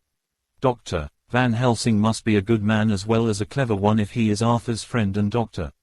Seward's, and if they brought him all the way from Holland to look after Lucy. I feel from having seen him that he is good and kind and of a noble nature. When he comes tomorrow I shall ask him about Jonathan, and then, please God, all this sorrow and anxiety may lead to a good end. I used to think I would like to practice interviewing. Jonathan's friend on the Exeter News told him that memory was everything in such work, that you must be able to put down exactly almost every word spoken, even if you had to refine some of it afterwards. Here was a rare interview. I shall try to record it verbatim. It was 2:30 when the knock came. I took my courage à deux mains and waited. In a few minutes Mary opened the door, and announced, "Drive. Van Helsing." I rose and bowed, and he came towards me, a man of medium weight, strongly built, with his shoulders set back over a broad, deep chest and a neck well balanced on the trunk as the head is on the neck. The poise of the head strikes one at once as indicative of thought and power. The head is noble, well-sized, broad, and large behind the ears. The face, clean-shaven, shows a hard, square chin, a large, resolute, mobile mouth, a good-sized nose, rather straight, but with quick, sensitive nostrils, that seem to broaden as the big, bushy brows come down and the mouth tightens. The forehead is broad and fine, rising at first almost straight and then sloping back above two bumps or ridges wide apart, such a forehead that the reddish hair cannot possibly tumble over it, but falls naturally back and to the sides. Big, dark blue eyes are set widely apart, and are quick and tender or stern with the man's moods. He said to me, "Mrs. Harker, is it not?" I bowed assent. "That was Miss Mina Murray." Again I assented. "It is Mina Murray that I came to see, that was friend of that poor dear child Lucy Westenra." "Madam Mina, it is on account of the dead I come." "Sir," I said, "you could have no better claim on me than that you were a friend and helper of Lucy Westenra." And I held out my hand. He took it and said tenderly, "Oh, Madam Mina, I knew that the friend of that poor Lily girl must be good, but I had yet to learn." He finished his speech with a courtly bow. I asked him what it was that he wanted to see me about, so he at once began.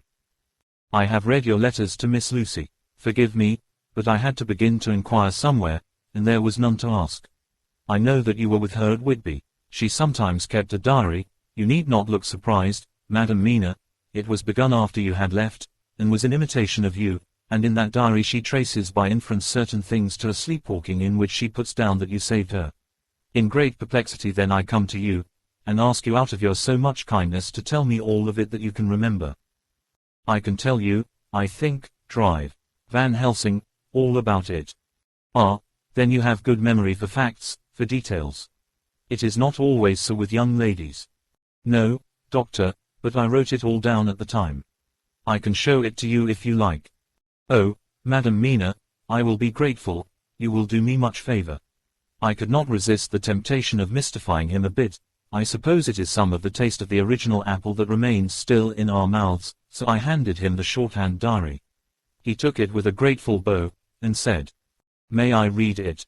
"If you wish," I answered as demurely as I could. He opened it, and for an instant his face fell. Then he stood up and bowed. "Oh, you so clever woman," he said. "I knew long that Mr. Jonathan was a man of much thankfulness, but see, his wife have all the good things.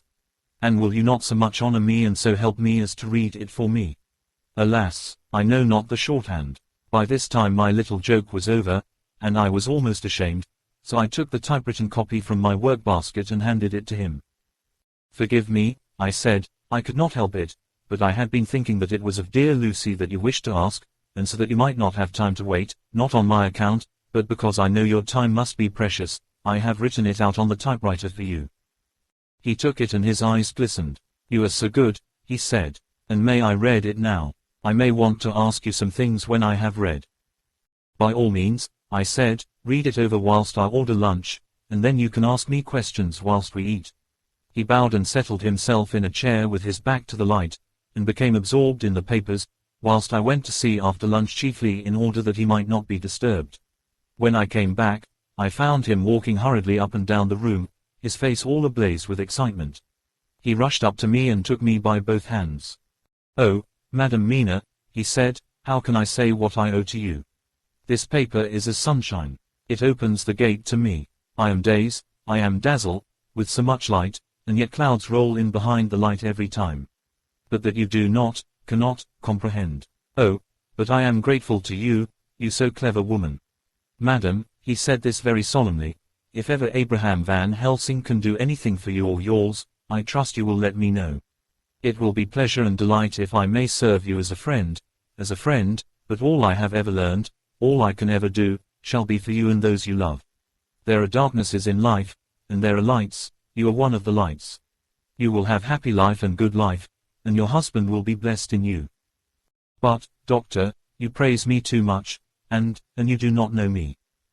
Not know you, I, who am old, and who have studied all my life men and women, I, who have made my specialty the brain and all that belongs to him and all that follow from him. And I have read your diary that you have so goodly written for me, in which breathes out truth in every line. I, who have read your so sweet letter to poor Lucy of your marriage and your trust, not know you. Oh, Madam Mina, good women tell all their lives, and by day and by hour and by minute, such things that angels can read, and we men who wish to know have in us something of angels' eyes. Your husband is noble nature, and you are noble too, for you trust, and trust cannot be where there is mean nature. And your husband, tell me of him. Is he quite well? Is all that fever gone, and is he strong and hearty? I saw here an opening to ask him about Jonathan, so I said. He was almost recovered, but he has been greatly upset by Mr. Hawkins' death. He interrupted. Oh, yes, I know. I have read your last 2 letters. I went on. I suppose this upset him, for when we were in town on Thursday last he had a sort of shock. A shock, and after brain fever so soon. That was not good. What kind of a shock was it? He thought he saw someone who recalled something terrible, something which led to his brain fever. And here the whole thing seemed to overwhelm me in a rush. The pity for Jonathan, the horror which he experienced, the whole fearful mystery of his diary, and the fear that has been brooding over me ever since, all came in a tumult.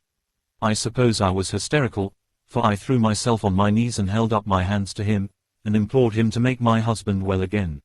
He took my hands and raised me up, and made me sit on the sofa, and sat by me. He held my hand in his, and said to me with, oh, such infinite sweetness, my life is a barren and lonely one, and so full of work that I have not had much time for friendships, but since I have been summoned to here by my friend John Seward I have known so many good people and seen such nobility that I feel more than ever, and it has grown with my advancing years, the loneliness of my life.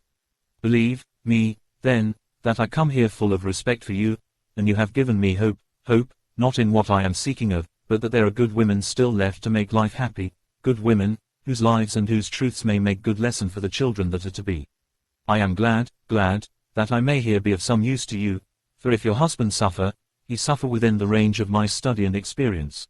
I promise you that I will gladly do all for him that I can, all to make his life strong and manly, and your life a happy one. Now you must eat. You are overwrought and perhaps over-anxious. Husband Jonathan would not like to see you so pale, and what he like not where he love, is not to his good. Therefore for his sake you must eat and smile. You have told me all about Lucy, and so now we shall not speak of it, lest it distress. I shall stay in Exeter tonight, for I want to think much over what you have told me, and when I have thought I will ask you questions, if I may. And then, too, you will tell me of husband Jonathan's trouble so far as you can, but not yet. You must eat now, afterwards you shall tell me all. After lunch, when we went back to the drawing room, he said to me, and now tell me all about him. When it came to speaking to this great learned man, I began to fear that he would think me a weak fool, and Jonathan a madman. That journal is all so strange, and I hesitated to go on. But he was so sweet and kind, and he had promised to help, and I trusted him, so I said, Dr. Van Helsing, what I have to tell you is so queer that you must not laugh at me or at my husband. I have been since yesterday in a sort of fever of doubt. You must be kind to me, and not think me foolish that I have even half believed some very strange things. He reassured me by his manner as well as his words when he said, oh, my dear, if you only know how strange is the matter regarding which I am here, it is you who would laugh. I have learned not to think little of anyone's belief, no matter how strange it be. I have tried to keep an open mind, and it is not the ordinary things of life that could close it, but the strange things, the extraordinary things, the things that make one doubt if they be mad or sane. Thank you, 1,000 times. You have taken a weight off my mind. If you will let me, I shall give you a paper to read. It is long, but I have typewritten it out. It will tell you my trouble and Jonathan's. It is the copy of his journal when abroad, and all that happened. I dare not say anything of it. You will read for yourself and judge. And then when I see you, perhaps, you will be very kind and tell me what you think. I promise, he said as I gave him the papers, I shall in the morning, so soon as I can, come to see you and your husband, if I may. Jonathan will be here at 11:30, and you must come to lunch with us and see him then. You could catch the quick 3:34 train, which will leave you at Paddington before 8. He was surprised at my knowledge of the trains offhand, but he does not know that I have made up all the trains to and from Exeter, so that I may help Jonathan in case he is in a hurry. So he took the papers with him and went away, and I sit here thinking I don't know what. Letter by hand, Van Helsing to Mrs. Harker. The 25th of September, 6 o'clock. Dear Madam Mina, I have read your husband's so wonderful diary. You may sleep without doubt. Strange and terrible as it is true. I will pledge my life on it. It may be worse for others, but for him and you there is no dread. He is a noble fellow, and let me tell you from experience of men, that one who would do as he did in going down that wall into that room, and going a second time, is not one to be injured in permanence by a shock. His brain and his heart are all right, this I swear, before I have even seen him, so be at rest. I shall have much to ask him of other things. I am blessed that today I come to see you, for I have learned all at once so much that again I am dazzled more than ever, and I must think. Yours the most faithful, Abraham Van Helsing. Quote. Letter, Mrs. Harker to Van Helsing. The 25th of September, 6:30 p.m. My dear Dr. Van Helsing. 1,000 thanks for your kind letter, which has taken a great weight off my mind. And yet, if it be true, what terrible things there are in the world, and what an awful thing if that man, that monster, be really in London. I fear to think, I have this moment, whilst writing, had a wire from Jonathan, saying that he leaves by the 6:25 tonight from Launceston and will be here at 10:18, so that I shall have no fear tonight. Will you, therefore, instead of lunching with us, please come to breakfast at 8 o'clock, if this be not too early for you. You can get away, if you are in a hurry, by the 10:30 train, which will bring you to Paddington by 2:35. Do not answer this, as I shall take it that, if I do not hear, you will come to breakfast. Believe me, your faithful and grateful friend, Mina Harker. Jonathan Harker's Journal. The 26th of September. I thought never to write in this diary again, but the time has come. When I got home last night Mina had supper ready, and when we had supped she told me of Van Helsing's visit, and of her having given him the 2 diaries copied out, and of how anxious she has been about me. She showed me in the doctor's letter that all I wrote down was true. It seems to have made a new man of me. It was the doubt as to the reality of the whole thing that knocked me over. I felt impotent, and in the dark, and distrustful. But, now that I know, I am not afraid, even of the Count. He has succeeded after all, then, in his design in getting to London, and it was he I saw. He has got younger, and how. Van Helsing is the man to unmask him and hunt him out, if he is anything like what Mina says. We sat late, and talked it all over. Mina is dressing, and I shall call at the hotel in a few minutes and bring him over. Ellipsis. He was, I think, surprised to see me. When I came into the room where he was, and introduced myself, he took me by the shoulder, and turned my face round to the light, and said, after a sharp scrutiny, "But Madam Mina told me you were ill, that you had had a shock." It was so funny to hear my wife called, Madam Mina, by this kindly, strong-faced old man. I smiled, and said, "I was ill, I have had a shock, but you have cured me already." "And how?" "By your letter to Mina last night. I was in doubt, and then everything took a hue of unreality, and I did not know what to trust, even the evidence of my own senses. Not knowing what to trust, I did not know what to do, and so had only to keep on working in what had hitherto been the groove of my life. The groove ceased to avail me, and I mistrusted myself. Doctor, you don't know what it is to doubt everything, even yourself. No, you don't, you couldn't with eyebrows like yours." He seemed pleased, and laughed as he said, "So, you a physiognomist. I learn more here with each hour. I am with so much pleasure coming to you to breakfast, and, oh, sir, you will pardon praise from an old man, but you are blessed in your wife." I would listen to him go on praising Mina for a day, so I simply nodded and stood silent. She is one of God's women, fashioned by his own hand to show us men and other women that there is a heaven where we can enter, and that its light can be here on earth. So true, so sweet, so noble, so little an egoist, and that, let me tell you, is much in this age, so skeptical and selfish. And you, sir, I have read all the letters to poor Miss Lucy, and some of them speak of you, so I know you since some days from the knowing of others, but I have seen your true self since last night. You will give me your hand, will you not, and let us be friends for all our lives." We shook hands, and he was so earnest and so kind that it made me quite choky. "And now," he said, "may I ask you for some more help? I have a great task to do, and at the beginning it is to know. You can help me here. Can you tell me what went before your going to Transylvania? Later on I may ask more help, and of a different kind, but at first this will do." "Look here, sir," I said, "does what you have to do concern the Count?" "It does," he said solemnly. "Then I am with you heart and soul. As you go by the 10:30 train, you will not have time to read them, but I shall get the bundle of papers. You can take them with you and read them in the train." After breakfast I saw him to the station. When we were parting he said, "Perhaps you will come to town if I send to you, and take Madam Mina too." "We shall both come when you will," I said. I had got him the morning papers and the London papers of the previous night, and while we were talking at the carriage window, waiting for the train to start, he was turning them over. His eyes suddenly seemed to catch something in one of them, the Westminster Gazette. I knew it by the color, and he grew quite white. He read something intently, groaning to himself, mein Gott, so soon, so soon." I do not think he remembered me at the moment. Just then the whistle blew, and the train moved off. This recalled him to himself, and he leaned out of the window and waved his hand, calling out, "Love to Madam Mina, I shall write so soon as ever I can." Dr. Seward's Diary. The 26th of September. Truly there is no such thing as finality. Not a week since I said, finis, and yet here I am starting fresh again, or rather going on with the same record. Until this afternoon I had no cause to think of what is done. Renfield had become, to all intents, as sane as he ever was. He was already well ahead with his fly business, and he had just started in the spider line also, so he had not been of any trouble to me. I had a letter from Arthur, written on Sunday, and from it I gather that he is bearing up wonderfully well. Quincy Morris is with him, and that is much of a help, for he himself is a bubbling well of good spirits. Quincy wrote me a line too, and from him I hear that Arthur is beginning to recover something of his old buoyancy, so as to them all my mind is at rest.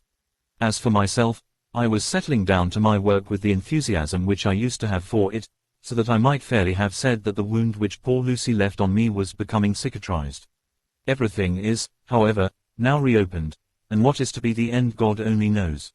I have an idea that Van Helsing thinks he knows, too, but he will only let out enough at a time to whet curiosity. He went to Exeter yesterday, and stayed there all night. Today he came back, and almost bounded into the room at about 5:30, and thrust last night's Westminster Gazette into my hand. "What do you think of that?" he asked as he stood back and folded his arms. I looked over the paper, for I really did not know what he meant, but he took it from me and pointed out a paragraph about children being decoyed away at Hampstead. It did not convey much to me, until I reached a passage where it described small punctured wounds on their throats. An idea struck me, and I looked up. "Well," he said, "it is like poor Lucy's." "And what do you make of it?" "Simply that there is some cause in common. Whatever it was that injured her has injured them." I did not quite understand his answer. "That is true indirectly, but not directly." "How do you mean, Professor?" I asked. I was a little inclined to take his seriousness lightly, for, after all, 4 days of rest and freedom from burning, harrowing anxiety does help to restore one's spirits, but when I saw his face, it sobered me. Never, even in the midst of our despair about poor Lucy, had he looked more stern. "Tell me," I said. "I can hazard no opinion. I do not know what to think, and I have no data on which to found a conjecture." "Do you mean to tell me, friend John, that you have no suspicion as to what poor Lucy died of, not after all the hints given, not only by events, but by me?" "Of nervous prostration following on great loss or waste of blood." "And how the blood lost or waste?" I shook my head. He stepped over and sat down beside me, and went on. "You are a clever man, friend John, you reason well, and your wit is bold, but you are too prejudiced.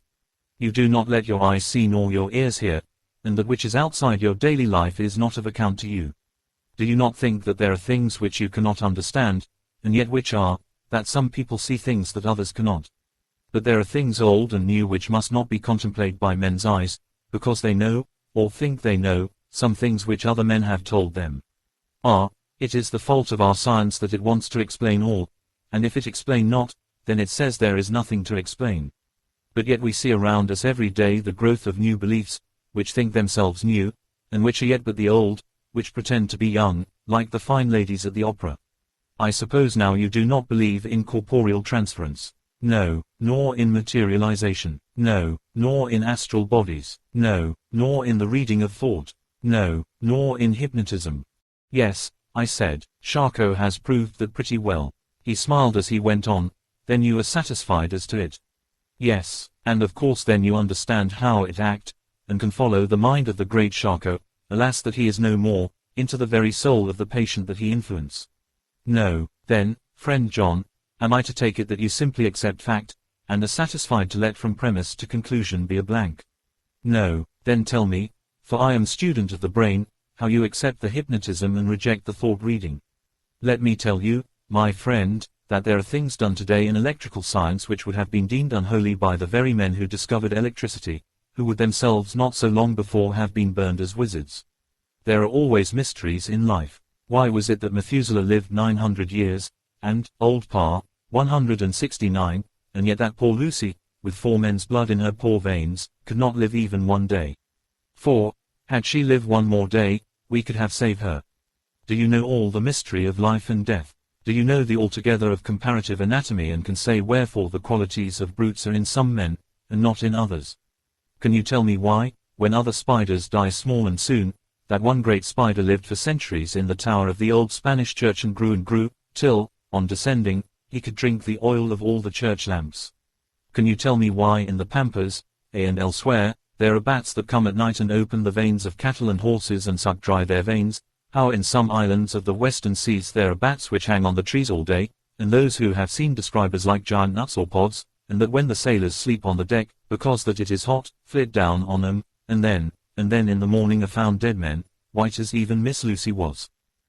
Good God, Professor, I said, starting up, do you mean to tell me that Lucy was bitten by such a bat, and that such a thing is here in London in the 19th century? He waved his hand for silence, and went on. Can you tell me why the tortoise lives more long than generations of men, why the elephant goes on and on till he have seen dynasties, and why the parrot never die only of bite of cat or dog or other complaint? Can you tell me why men believe in all ages and places that there are some few who live on always if they be permit, that there are men and women who cannot die? We all know, because science has vouched for the fact, that there have been toads shut up in rocks for thousands of years, shut in one so small hole that only hold him since the youth of the world. Can you tell me how the Indian fakir can make himself to die and have been buried, and his grave sealed and corn sowed on it, and the corn reaped and be cut and sown and reaped and cut again, and then men come and take away the unbroken seal and that there lie the Indian fakir, not dead, but that rise up and walk amongst them as before? Here I interrupted him. I was getting bewildered. He so crowded on my mind his list of nature's eccentricities and possible impossibilities that my imagination was getting fired. I had a dim idea that he was teaching me some lesson, as long ago he used to do in his study at Amsterdam, but he used then to tell me the thing, so that I could have the object of thought in mind all the time. But now I was without this help, yet I wanted to follow him, so I said, Professor, let me be your pet student again. Tell me the thesis, so that I may apply your knowledge as you go on. At present I am going in my mind from point to point as a madman, and not a sane one, follows an idea. I feel like a novice lumbering through a bog in a mist, jumping from one tussock to another in the mere blind effort to move on without knowing where I am going. That is good image, he said. Well, I shall tell you. My thesis is this: I want you to believe. To believe what? To believe in things that you cannot. Let me illustrate. I heard once of an American who so defined faith, that faculty which enables us to believe things which we know to be untrue. For one, I follow that man. He meant that we shall have an open mind, and not let a little bit of truth check the rush of a big truth, like a small rock does a railway truck. We get the small truth first. Good, we keep him, and we value him, but all the same we must not let him think himself all the truth in the universe. Then you want me not to let some previous conviction injure the receptivity of my mind with regard to some strange matter. Do I read your lesson aright? Ah, you are my favorite pupil still. It is worth to teach you. Now that you are willing to understand, you have taken the first step to understand. You think then that those so small holes in the children's throats were made by the same that made the hole in Miss Lucy? I suppose so. He stood up and said solemnly. Then you are wrong. Oh, would it were so. But alas, no, it is worse, far, far worse. In God's name, Professor Van Helsing, what do you mean? I cried. He threw himself with a despairing gesture into a chair, and placed his elbows on the table, covering his face with his hands as he spoke. They were made by Miss Lucy. 15. Dr. Seward's diary continued. For a while sheer anger mastered me. It was as if he had during her life struck Lucy on the face. I smote the table hard and rose up as I said to him, Dr. Van Helsing, are you mad? He raised his head and looked at me, and somehow the tenderness of his face calmed me at once. Would I were, he said, madness were easy to bear compared with truth like this. Oh, my friend, why, think you, did I go so far round, why take so long to tell you so simple a thing? Was it because I hate you and have hated you all my life? Was it because I wished to give you pain? Was it that I wanted, now so late, revenge for that time when you saved my life, and from a fearful death? Ah no. Forgive me, said I. He went on. My friend, it was because I wished to be gentle in the breaking to you, for I know you have loved that so sweet lady. But even yet I do not expect you to believe. It is so hard to accept at once any abstract truth, that we may doubt such to be possible when we have always believed that, no, of it is more hard still to accept so sad a concrete truth, and of such a one as Miss Lucy. Tonight I go to prove it. Dare you come with me? This staggered me. A man does not like to prove such a truth. Byron accepted from the category, jealousy. And proved the very truth he most abhorred. He saw my hesitation, and spoke. The logic is simple, no madman's logic this time, jumping from tussock to tussock in a misty bog. If it be not true, then proof will be relief, at worst it will not harm. If it be true, there is the dread, yet very dread should help my cause, for in it is some need of belief. Come, I tell you what I propose, first, that we go off now and see that child in the hospital. Dr. Vincent, of the North Hospital, where the papers say the child is friend of mine, and I think of yours since you were in class at Amsterdam. He will let 2 scientists see his case, if he will not let 2 friends. We shall tell him nothing, but only that we wish to learn. And then, he took a key from his pocket and held it up. And then we spend the night, you and I, in the churchyard where Lucy lies. This is the key that locked the tomb. I had it from the coffin man to give to Arthur. My heart sank within me, for I felt that there was some fearful ordeal before us. I could do nothing, however, so I plucked up what heart I could and said that we had better hasten, as the afternoon was passing. Ellipsis. We found the child awake. It had had a sleep and taken some food, and altogether was going on well. Dr. Vincent took the bandage from its throat, and showed us the punctures. There was no mistaking the similarity to those which had been on Lucy's throat. They were smaller, and the edges looked fresher, that was all. We asked Vincent to what he attributed them, and he replied that it must have been a bite of some animal, perhaps a rat, but, for his own part, he was inclined to think that it was one of the bats which are so numerous on the northern heights of London. Out of so many harmless ones, he said, there may be some wild specimen from the south of a more malignant species. Some sailor may have brought one home, and it managed to escape, or even from the zoological gardens a young one may have got loose, or one be bred there from a vampire. These things do occur, you know. Only 10 days ago a wolf got out, and was, I believe, traced up in this direction. For a week after, the children were playing nothing but Red Riding Hood on the heath and in every alley in the place until this, Bloofer lady, scare came along, since when it has been quite a gala time with them. Even this poor little mite, when he woke up today, asked the nurse if he might go away. When she asked him why he wanted to go, he said he wanted to play with the Bloofer lady. Quote, I hope, said Van Helsing, that when you are sending the child home you will caution its parents to keep strict watch over it. These fancies to stray are most dangerous, and if the child were to remain out another night, it would probably be fatal. But in any case I suppose you will not let it away for some days.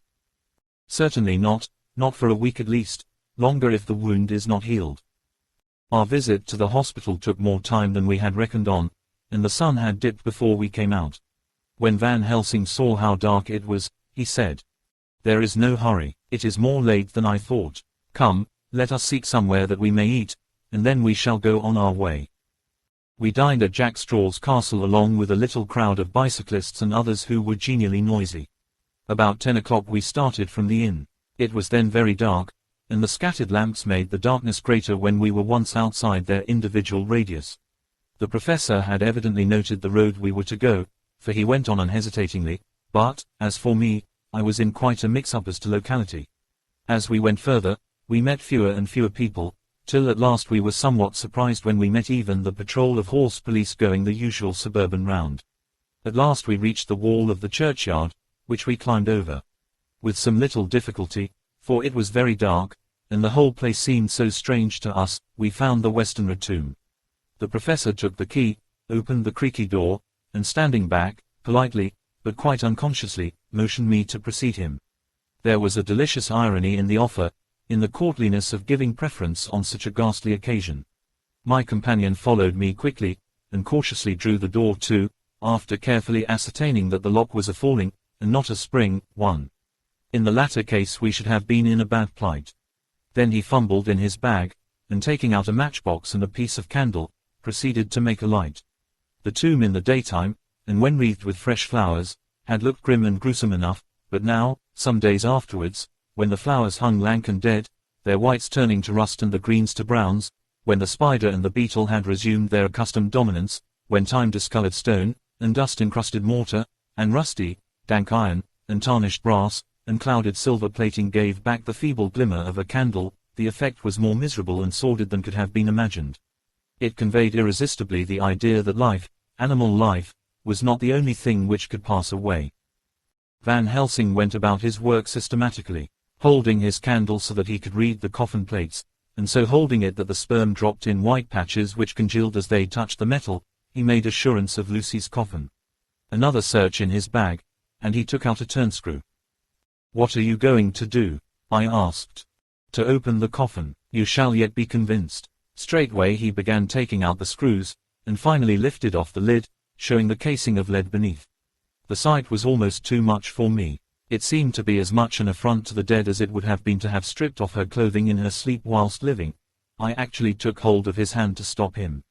He only said, "You shall see," and again fumbling in his bag, took out a tiny fretsaw. Striking the turnscrew through the lead with a swift downward stab, which made me wince, he made a small hole, which was, however, big enough to admit the point of the saw. I had expected a rush of gas from the weak old corpse. We doctors, who have had to study our dangers, have to become accustomed to such things, and I drew back towards the door. But the professor never stopped for a moment. He sawed down a couple of feet along one side of the lead coffin, and then across, and down the other side. Taking the edge of the loose flange, he bent it back towards the foot of the coffin, and holding up the candle into the aperture, motioned to me to look. I drew near and looked. The coffin was empty. It was certainly a surprise to me, and gave me a considerable shock, but Van Helsing was unmoved. He was now more sure than ever of his ground, and so emboldened to proceed in his task. "Are you satisfied now, friend John?" he asked.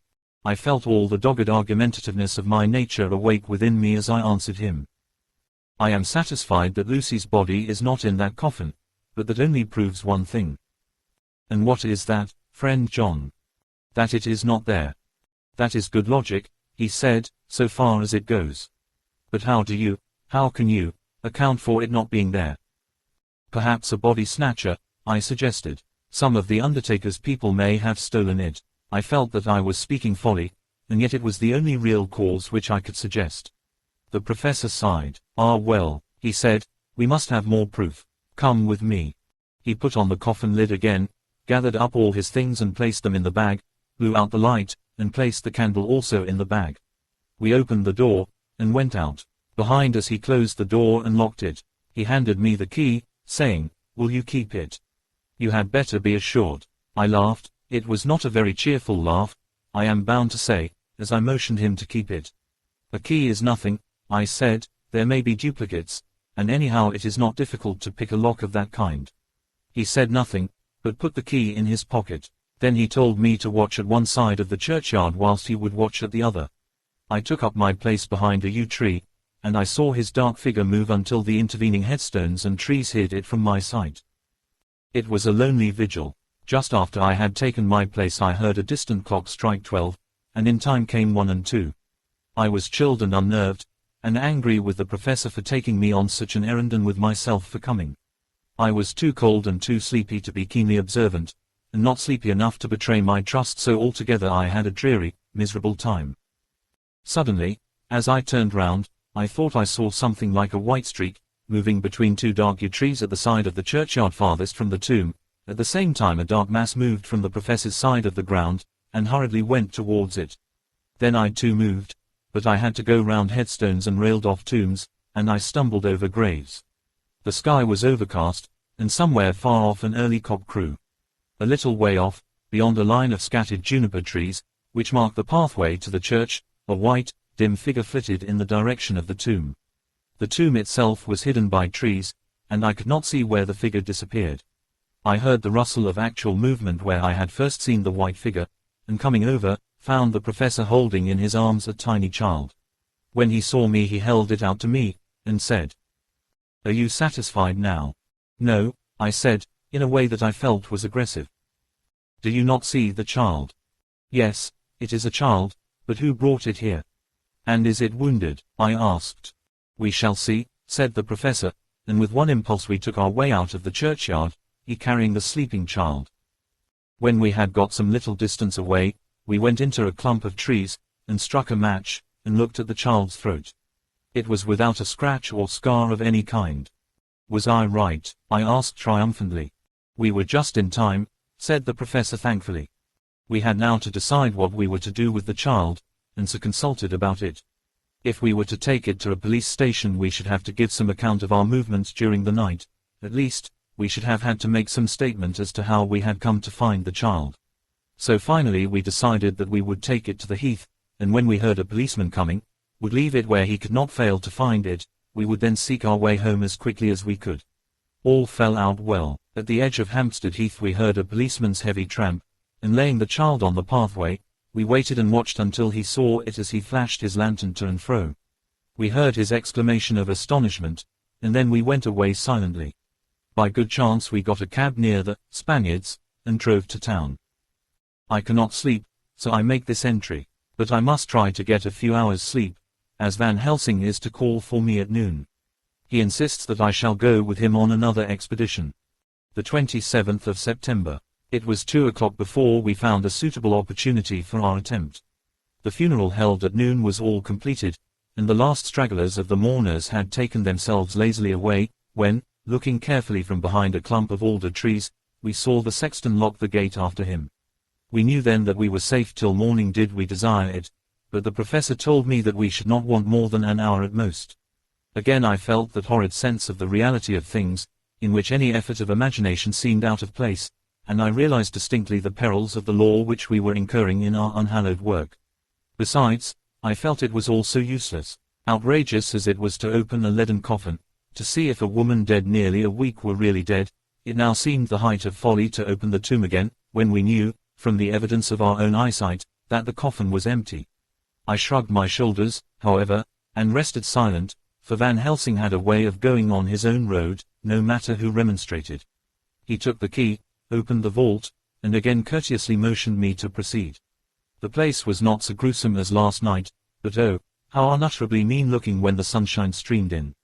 Van Helsing walked over to Lucy's coffin, and I followed. He bent over and again forced back the leaden flange, and then a shock of surprise and dismay shot through me. There lay Lucy, seemingly just as we had seen her the night before her funeral. She was, if possible, more radiantly beautiful than ever, and I could not believe that she was dead. The lips were red, nay redder than before, and on the cheeks was a delicate bloom. "Is this a juggle?" I said to him. "Are you convinced now?" said the professor in response, and as he spoke he put over his hand, and in a way that made me shudder, pulled back the dead lips and showed the white teeth. "See," he went on, "see, they are even sharper than before. With this, and he touched one of the canine teeth and that below it, the little children can be bitten. Are you of belief now, friend John?" Once more, argumentative hostility woke within me. I could not accept such an overwhelming idea as he suggested, so, with an attempt to argue of which I was even at the moment ashamed, I said, She may have been placed here since last night. Indeed, that is so, and by whom?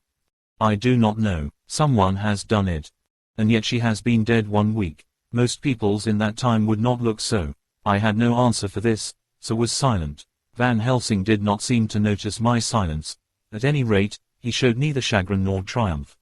He was looking intently at the face of the dead woman, raising the eyelids and looking at the eyes, and once more opening the lips and examining the teeth. Then he turned to me and said, "Here, there is one thing which is different from all recorded. Here is some dual life that is not as the common. She was bitten by the vampire when she was in a trance, sleepwalking." "Oh, you start. You do not know that, friend John, but you shall know it all later. And in trance could he best come to take more blood. In trance she died, and in trance she is undead, too.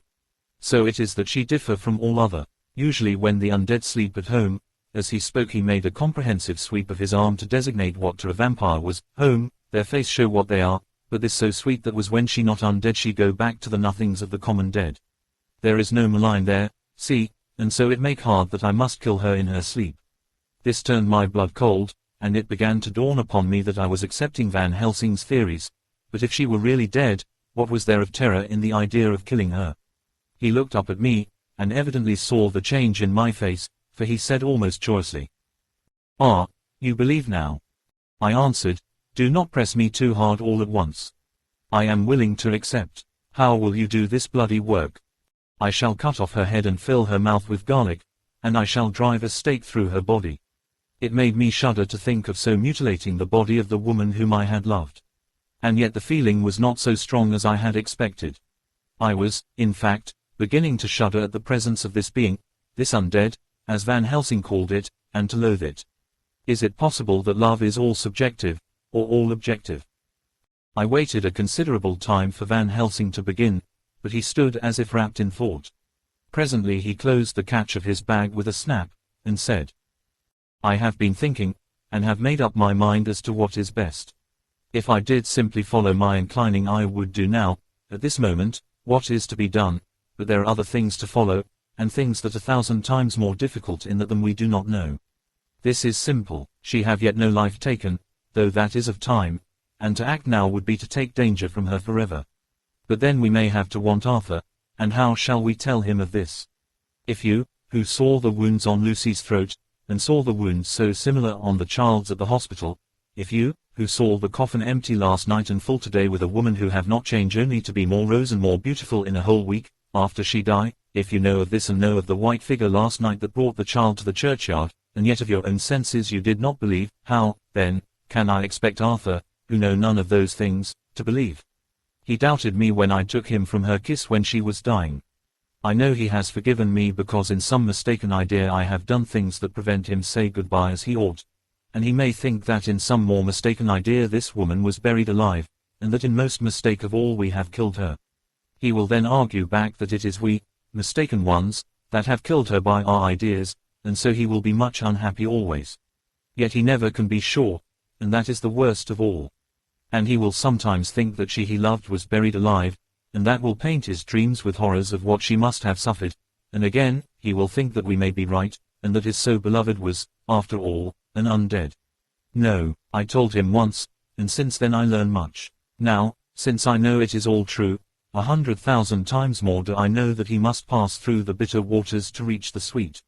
He, poor fellow, must have 1 hour that will make the very face of heaven grow black to him, then we can act for good all round and send him peace.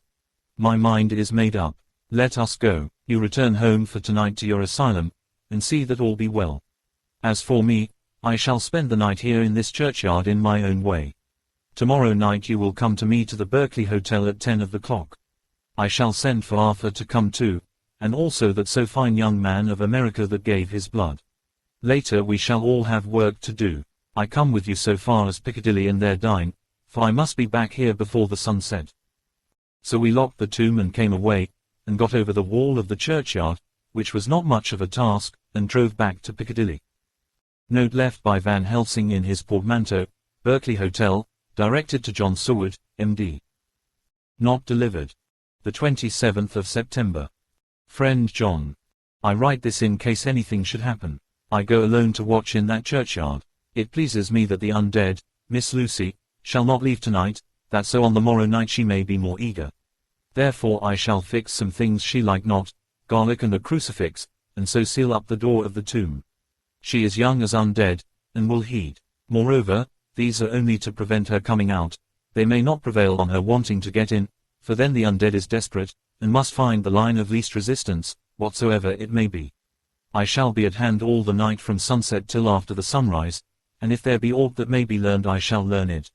For Miss Lucy or from her, I have no fear, but that other to whom is there that she is undead, he have now the power to seek her tomb and find shelter. He is cunning, as I know from Mr. Jonathan and from the way that all along he have fooled us when he played with us for Miss Lucy's life, and we lost, and in many ways the undead are strong. He have always the strength in his hand of 20 men, even we 4 who gave our strength to Miss Lucy, it also is all to him. Besides, he can summon his wolf and I know not what. So if it be that he come thither on this night he shall find me, but none other shall, until it be too late. But it may be that he will not attempt the place. There is no reason why he should. His hunting ground is more full of game than the churchyard where the undead women sleep, and the one old man watch. Therefore I write this in case. Ellipsis. Take the papers that are with this, the diaries of Harker and the rest, and read them, and then find this great undead, and cut off his head and burn his heart or drive a stake through it, so that the world may rest from him. If it be so, farewell. Van Helsing. Quote. Dr. Seward's Diary.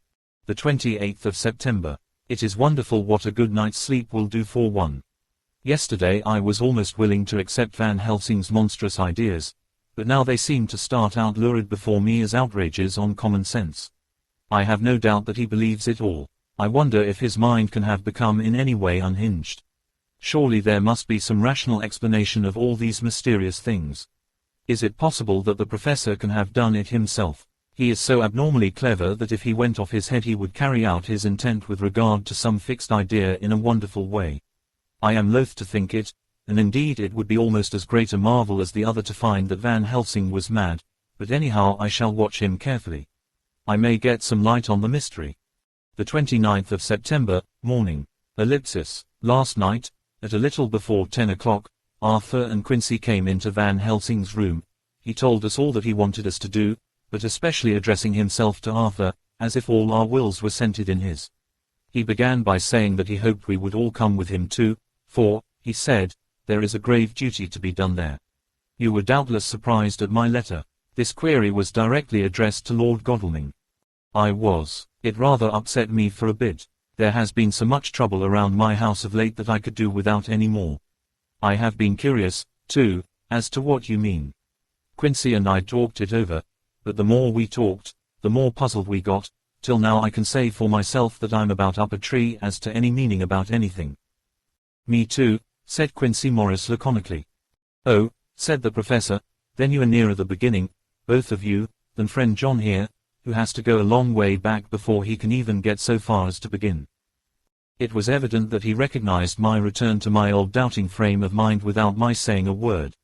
Then, turning to the other two, he said with intense gravity, I want your permission to do what I think good this night. It is, I know, much to ask, and when you know what it is I propose to do you will know, and only then, how much. Therefore may I ask that you promise me in the dark, so that afterwards, though you may be angry with me for a time, I must not disguise from myself the possibility that such may be, you shall not blame yourselves for anything. That's frank anyhow, broke in Quincy. I'll answer for the professor. I don't quite see his drift, but I swear he's honest, and that's good enough for me. I thank you, sir, said Van Helsing proudly. I have done myself the honor of counting you one trusting friend, and such endorsement is dear to me. He held out a hand, which Quincy took. Then Arthur spoke out. Dr. Van Helsing, I don't quite like to buy a pig in a poke, as they say in Scotland, and if it be anything in which my honor as a gentleman or my faith as a Christian is concerned, I cannot make such a promise. If you can assure me that what you intend does not violate either of these two, then I give my consent at once, though for the life of me, I cannot understand what you are driving at. I accept your limitation, said Van Helsing, and all I ask of you is that if you feel it necessary to condemn any act of mine, you will first consider it well and be satisfied that it does not violate your reservations. Agreed, said Arthur, that is only fair. And now that the pourparlers are over, may I ask what it is we are to do? I want you to come with me, and to come in secret, to the churchyard at Kingstead. Arthur's face fell as he said in an amazed sort of way, "Where poor Lucy is buried." The professor bowed. Arthur went on, "And when there to enter the tomb." Arthur stood up. "Professor, are you in earnest, or it is some monstrous joke?" "Pardon me, I see that you are in earnest." He sat down again, but I could see that he sat firmly and proudly, as one who is on his dignity. There was silence until he asked again, "And when in the tomb to open the coffin?" "This is too much," he said, angrily rising again. "I am willing to be patient in all things that are reasonable, but in this desecration of the grave, of one who," he fairly choked with indignation. The professor looked pityingly at him. "If I could spare you one pang, my poor friend," he said, "God knows I would. But this night our feet must tread in thorny paths, or later, and forever, the feet you love must walk in paths of flame." Arthur looked up with set white face and said, "Take care, sir, take care. Would it not be well to hear what I have to say?" Said Van Helsing, "And then you will at least know the limit of my purpose." "Shall I go on?" "That's fair enough," broke in Morris. After a pause Van Helsing went on, evidently with an effort. "Miss Lucy is dead, is it not so?" "Yes." "Then there can be no wrong to her. But if she be not dead?" Arthur jumped to his feet. "Good God," he cried, "what do you mean? Has there been any mistake? Has she been buried alive?" He groaned in anguish that not even hope could soften. "I did not say she was alive, my child, I did not think it. I go no further than to say that she might be undead." "Undead, not alive, what do you mean? Is this all a nightmare, or what is it?" "There are mysteries which men can only guess at, which age by age they may solve only in part. Believe me, we are now on the verge of one. But I have not done. May I cut off the head of dead Miss Lucy?" "Heavens and earth, no!" cried Arthur in a storm of passion. "Not for the wide world will I consent to any mutilation of her dead body. Dr. Van Helsing, you try me too far. What have I done to you that you should torture me so? What did that poor, sweet girl do that you should want to cast such dishonor on her grave? Are you mad that speak such things, or am I mad to listen to them? Don't dare to think more of such a desecration. I shall not give my consent to anything you do. I have a duty to do in protecting her grave from outrage, and, by God, I shall do it." Van Helsing rose up from where he had all the time been seated, and said, gravely and sternly, "My Lord Godalming, I, too, have a duty to do, a duty to others, a duty to you, a duty to the dead, and, by God, I shall do it. All I ask you now is that you come with me, that you look and listen, and if when later I make the same request you do not be more eager for its fulfillment even than I am, then I shall do my duty, whatever it may seem to me. And then, to follow of your lordship's wishes I shall hold myself at your disposal to render an account to you, when and where you will." His voice broke a little, and he went on with a voice full of pity. "But, I beseech you, do not go forth in anger with me. In a long life of acts which were often not pleasant to do, and which sometimes did wring my heart, I have never had so heavy a task as now. Believe me that if the time comes for you to change your mind towards me, one look from you will wipe away all this so sad hour, for I would do what a man can to save you from sorrow. Just think, for why should I give myself so much of labor and so much of sorrow? I have come here from my own land to do what I can of good, at the first to please my friend John, and then to help a sweet young lady, whom, too, I came to love. For her, I am ashamed to say so much, but I say it in kindness, I gave what you gave, the blood of my veins, I gave it, I, who was not, like you, her lover, but only her physician and her friend. I gave to her my nights and days, before death, after death, and if my death can do her good even now, when she is the dead undead, she shall have it freely." He said this with a very grave, sweet pride, and Arthur was much affected by it. He took the old man's hand and said in a broken voice, "Oh, it is hard to think of it, and I cannot understand, but at least I shall go with you and wait.